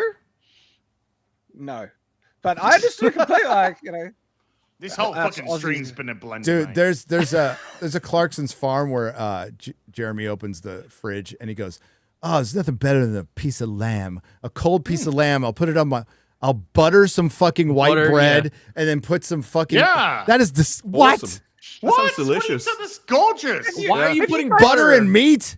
That sounds good. Yes. And Without toasting the bread? White bread, Do you bit of toast the butter, bread at least? Bit What do you think of fucking sandwiches? pepper on top. Fuck yeah, come on. that's good. This- I would. You Wait, guys wait. don't have lamb roasts. I don't You know don't about have butter lamb by roast. itself on it, but Cold bread. Butter. I can't Cold say bread, Yeah, what do you cold think of butter, sandwiches? cold lamb. Well, hold on. I can't say I've ever done it, but I would eat it. Like, you'd eat Sounds good to anything. me. Well, it's not true. But I say butter is and Do you true. guys not lamb. put butter on sandwiches? Lamb sandwich. No. So hold Crazy on. Hold woman. on. What? Typically, No. like, This is blowing my mind. Disparu is complaining about sandwiches over here in Texas. Like, oh, this He's is not a complaining. sandwich He's is a burger. I just assumed you'd Put put butter butter on on Do you, sandwiches. I thought what, do you, everyone do you put butter put on sandwiches. do you put butter on a BLT, Disparu? Yes. No, you put don't. butter on What sa- the we put fuck? butter on sandwiches. If you Hold on, toast hold on. it, Are you okay. toasting the bread? Are you toasting the No, I'm not bread? toasting a BLT either. No, it's a sandwich. I'm not It's a toasting bit the of bread bread, of a a sandwich. bit of butter, Is it a a bit bit of of fucking butter? tomato, Blitz fucking bacon, your and brains lettuce. or something. Tomato, motherfucker. I think they're using it instead of mayonnaise. You say tomato, I say tomato. I think they're using it like instead of mayonnaise. Is that what you call Yes, mayonnaise? yes. over there? We don't often have mayonnaise on Yeah, sandwiches. do you have another use for butter over here? Like, is Unless there... it's a chicken mayo sandwich with lettuce. And So it has butter to on have the bread. mayo in the title for you to use it. Yes, Yeah. tuna mayo, and there's still butter in that. I'm gonna fucking eat a turkey sandwich and put some. I like butter. I'm gonna eat a turkey sandwich, put some fucking butter on it. I see tried what it's this, like. yeah. All right, commie. Well, no, I mean, whenever you make a Vegemite sandwich, you put butter on it. Turncoat. first. Oh, get the Fucking fuck Benedict out of here. You Arnold. know what? No, Butter, no. Way Vegemite, better than a cheese. No. big discussion, chat. Fuck Hollywood. Yeah. We're in Sandwich echo fights. chamber until it comes to butter. I mean, it is fucking weird. It is fucking weird, but I'm not. It's I not, like butter. dude. I love the way It's the all things colonials. I like, the so why not? colonials just turned immediately on this. They're like, what the fuck are you? Oi, guys us Aussies haven't. We're still on. We're No, still no. mostly You know what? British on Toast that. it and then have it, and then Yeah, it'll be yeah. good. Well, then it's not a lightly sandwich. How much- toasted. how much Yes, it bread are is. gonna be It's- better? How is it What not a is it fucking about? sandwich? It's It's still 2 toasty. pieces of bread. That's not. It's not like it It's a transforms them into toasted something sandwich. else. What's their definition of a sandwich? Wait, What is is the it definition of a toast? sandwich? What does it turn into if you toasty? toast it? Is it that? Yeah, what is it not called over there if Yeah, you does it toast your change bread? its composition? We would call it a Not- toasty. Not all Toasty, sandwiches yeah. have You don't toasty. need the word. It's already a sandwich. Is it a toasty sandwich? Like, is that what you call it? I am not being lectured about the obvious I of call it names a from the ding people dong. how they waste paper Not baskets. all It's like it's not just a sandwiches paper. are You don't just put toasty. paper. It's got to be Disparu, waste. you don't like sauce, okay? We're throwing good paper in the bin until someone called it waste paper He basket. comes to fucking Texas and goes, "Why do you have so much Look, sauce?" you've broken Archie's camera again now. Barbecue. Sidewalk Sandwich. because it's on the side and you walk on it. We are not the only ones with literal We names. could call them a paper because our brains could comprehend that shit. There's a road, the cars are there, there's a bit of fucking concrete next You- to it. oh, yeah, you and barely that's have- where we walk. Dude, your roads are- It's let's a call it stroller. sidewalk. Why? What do Because you- you take what do it you for a call it? stroll. I've been on your little You call pathetic those roads. lanes roads? Yeah, Oh, there we go. Oh my your roads God, are as big as sidewalks. Arch just duplicated. Well, I've been to Britain. You guys, Being very barely silent. have sidewalks. I've been to Britain. There's like Depends road where you go. and Yeah. hedge, road and building. Yeah, I almost got run over just trying to walk down the road and guy with You were machete. on the wrong side. I was in a country town and it didn't even have a sidewalk. I had to like. And you get Oh yeah, there's a reason gutter why and we not get run and you over. like walk as a into the kid you get traffic. told to walk facing the traffic Yes. because otherwise it's just going to run you over. Exactly. That's why there are so many stabbings in Britain. You see the guy coming towards you, you can't walk across the street. So you stab him. Nicely. Hertz Donut for $4.99. Today is my son's 21st birthday. Hail! I'm glad we could ruin it for him. Yeah. Where does the time go? Happy birthday, Jacob. Happy birthday, Jacob. Congratulations. You're old enough to drink. And I could say drinking's a giant waste of time. It's bad for you. Give it a sandwich, some butter on it. Jesus fuck. Maybe if you AKA a toast the proper bread, one. it becomes a toasty. It's a And toasty. You I agree. have been here for 2 minutes. You are not allowed to sass. I gotta get my words in, man. Oh. Might as well be about toast and butter. And I agree with the Brits. When you have Vegemite on a sandwich, you add butter to it. Oh my gosh. Oh, fuck off with your Vegemite shit. Vegemite, butter, and cheese. Oh, what do you have on my toast? I like fucking stage 4 cancer. Well, but when we I would've had put it, fungus when we on it. had it, you toasted the bread and put butter on it. That was on toast. I can make you just on a regular Vegemite sandwich, and you'll love it. Yeah, because you needed the toast and the butter to taste good because you put the fucking dog shit on top of it. But if it's toasted, it's not a sandwich, right? Let me make it for you, as I'll convert it. It's a toasty. No, he didn't convince me. He convinced Is there another everybody toast? else. Is there another Everybody else. Everyone else. Everyone else betrayed me. Jeremy Clarkson, come on the show. If the bottom half is Let's toasted- talk fucking sandwiches. Yes, this is the best discussion we've had all stream. I'm invested in this. I'm more Sandwiches invested are in this than fucking Andor. Now, if the bottom half is toasted, but the top half isn't, What the fuck is that? You're just a maniac and you should be deported. Is that a toasty sandwich? we I don't send know. you to hermaphrodite Australia with the sandwich. rest of the criminals. A Hermie sandwich, yeah. Yeah, it's a Sandwich. sandwich. sandwich. Okay, we're gonna end this. You're so glad I'm back, Gary. See you next week. SP up north for $4.99 says $5. Gary can't pronounce fuck buckery in the butter factory in one shot. Is that the only word you've pronounced correctly out of all the super chats? He did it. I like to keep you guessing. Okay. It's all ruse. It has been Last all one along. for the night. Don't be hasty for $10. At this point, I think you could skip the final 3 episodes of Andor season 2 and miss very little. I've enjoyed it more as it's gotten further into the season, but those first 3 were a mistake. I'd say the first 6. That's me. All right. And 7. What was in 7? 7 was a little better, but I mean, more of the conversations about 8 and 9. Everybody to the spot for episode 8, pretty much. Yeah, because they couldn't do that in the first 6 episodes. They had to walk into the plaza. In episode 7, they were chanting that, girl thing for ages. That was just with the dragging commie on. fist. That chant got on my friggin' nerves. They dragged that out so much. When they started singing, It reminded the whole world is watching thing reminded me of Gary's fucking old. He'll remember that. Do you remember the protests outside the fucking DNC in Chicago and getting ready for the '68 election? You remember that? That's what that shit reminded me of. I don't know if that's where it was like. I was there, but that's on the street. I was there on the street, 68. Whoa. Yep, that's me. Damn. It's a year before I was actually born, but it's all right. Oh shit. I guess it was kind of a long time ago. I was there. Gandalf 3,000 years ago. 3,000 years ago. All right. You're almost old enough to remember it. Almost old enough. That was a twinkle in my daddy's eye who bailed on my mom. I don't care. All right. That was dark. Wasn't it? Yeah, I was like, that's what you've held the grudge this long. Read the book. Quickly. Someone talk about sandwiches. Butter. Butter. It's like butter.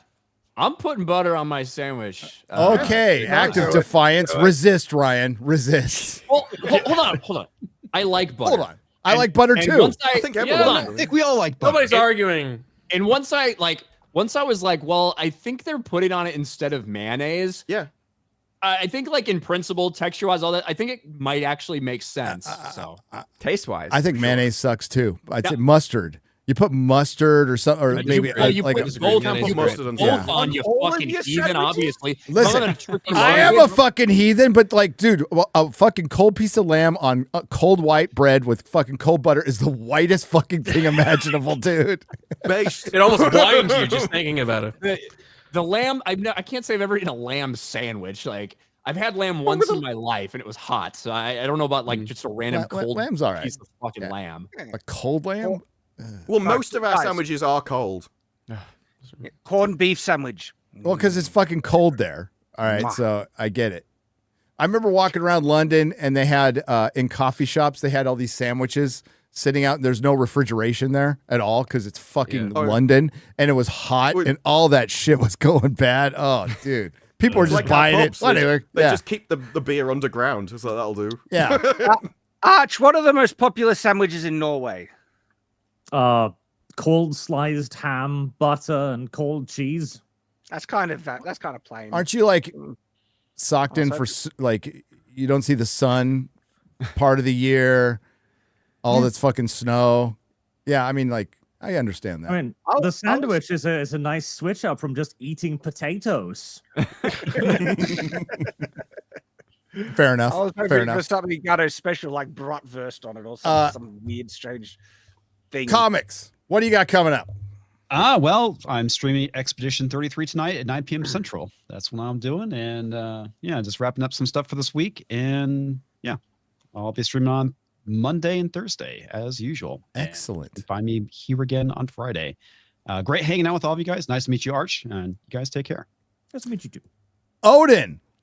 Yeah, Salty Saturday tomorrow on the Salty Nerd podcast, 1 p.m. Eastern Time. Box office breakdown this coming Sunday. It's looking like if the hold happens the way it's being projected for Thunderbolts, there's a potential, very good potential, it'll beat easily Captain America Brave New World and might actually make its money back. Now, that's assuming its budget's correct, which I doubt, but it is what it is. But look forward to that, OMB reviews.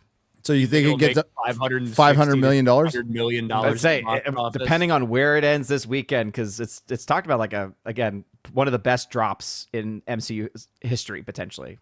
After one of the worst openings in MCU history, so that's why it's like how much will it really leg out? We really don't know, but yeah, we'll have to wait and see. It'll be interesting to see. It'll be interesting if they keep it in theaters long enough. It might have a chance that they don't do that pulling it to streaming thing. Maybe. Great, awesome. Arch, do you eat fermented shark? Oh, what is it called? What? Not fermented shark. I'm trying to end the show. I do eat rotten fish, but I don't like it. Okay. With butter. Why do you eat it?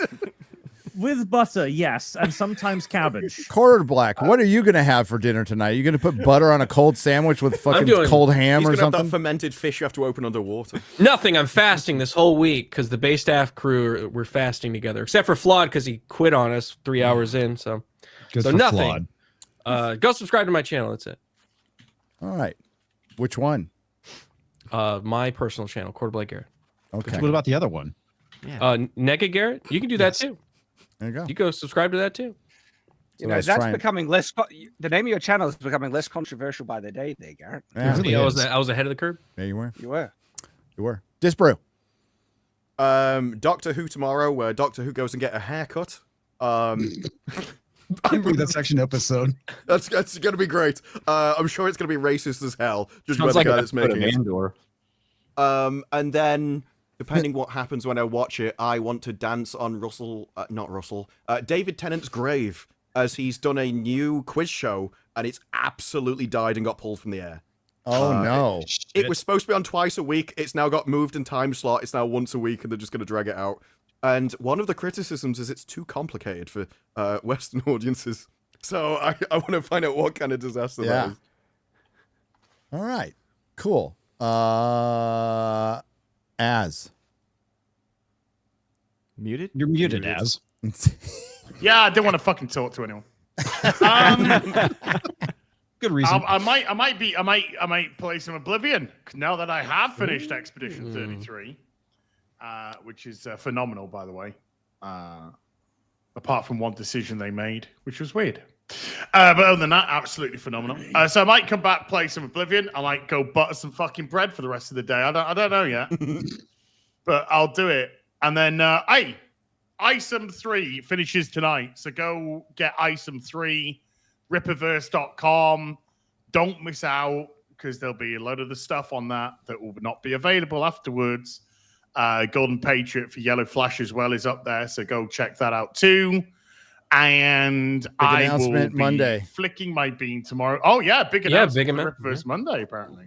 So we'll see what all that palaver's about. And afternoon tea with us, Sunday fun day without X-Ray Girl, because she's a fucking quitter, and stuff and things. There you go. There you go. Thanks. Shad.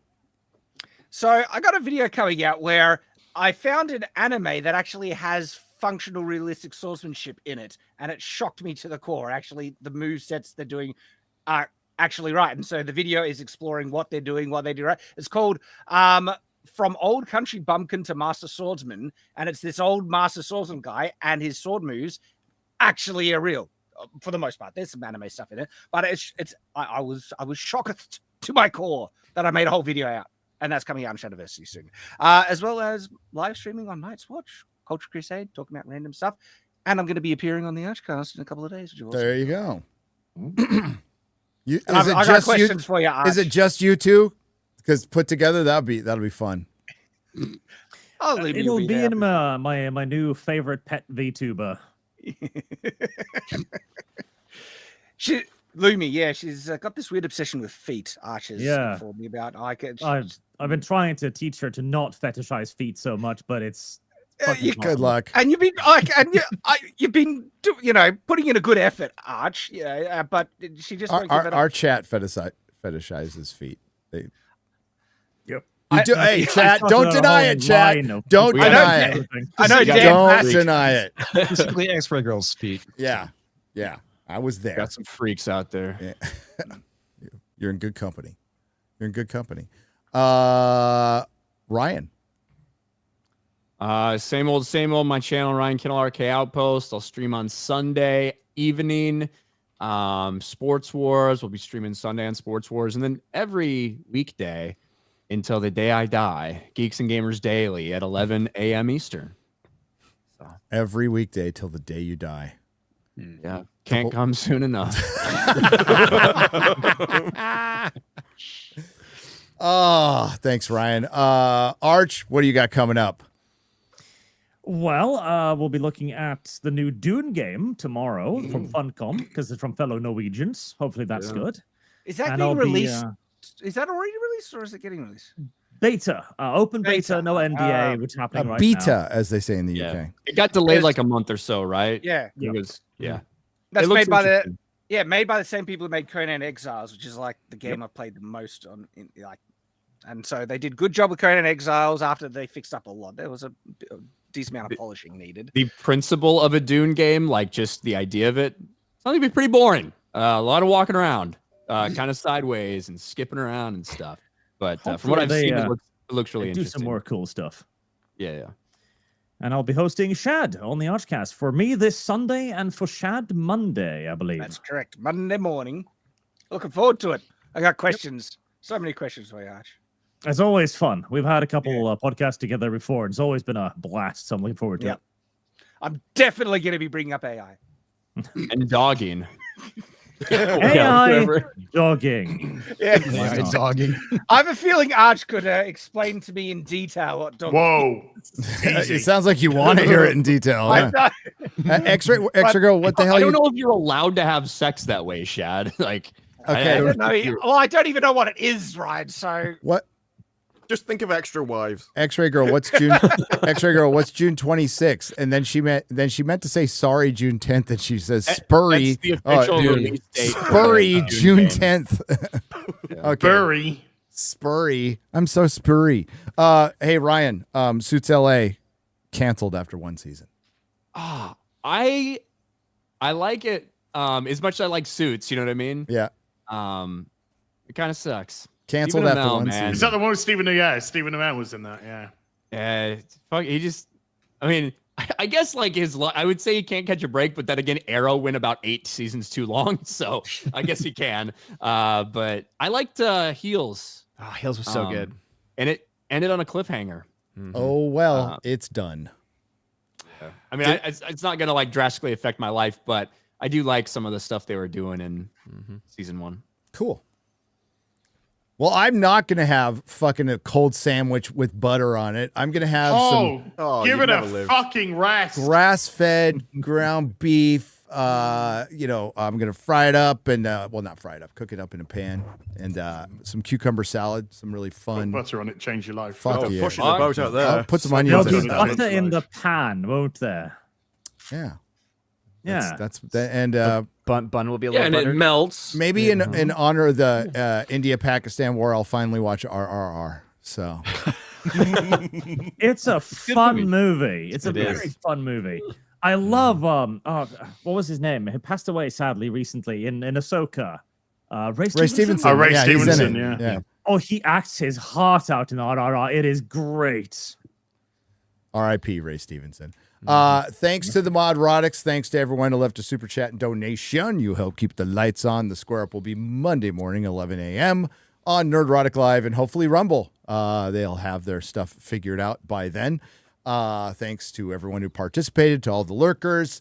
We will see you next week. Have a good night. Goodbye.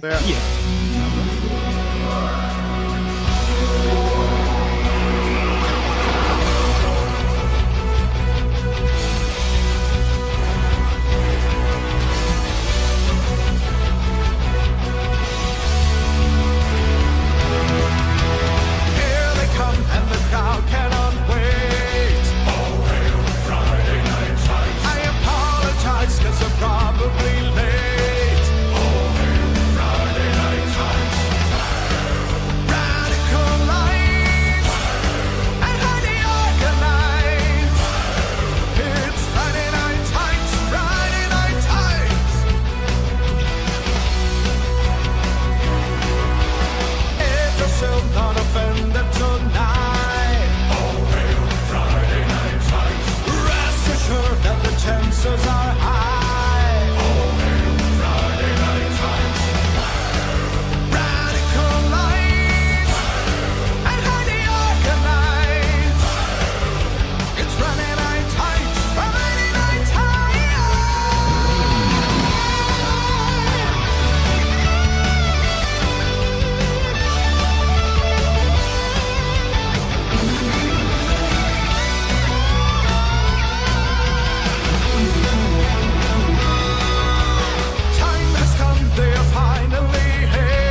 Do not come. Do not come. I'm gonna come. Dame, dame.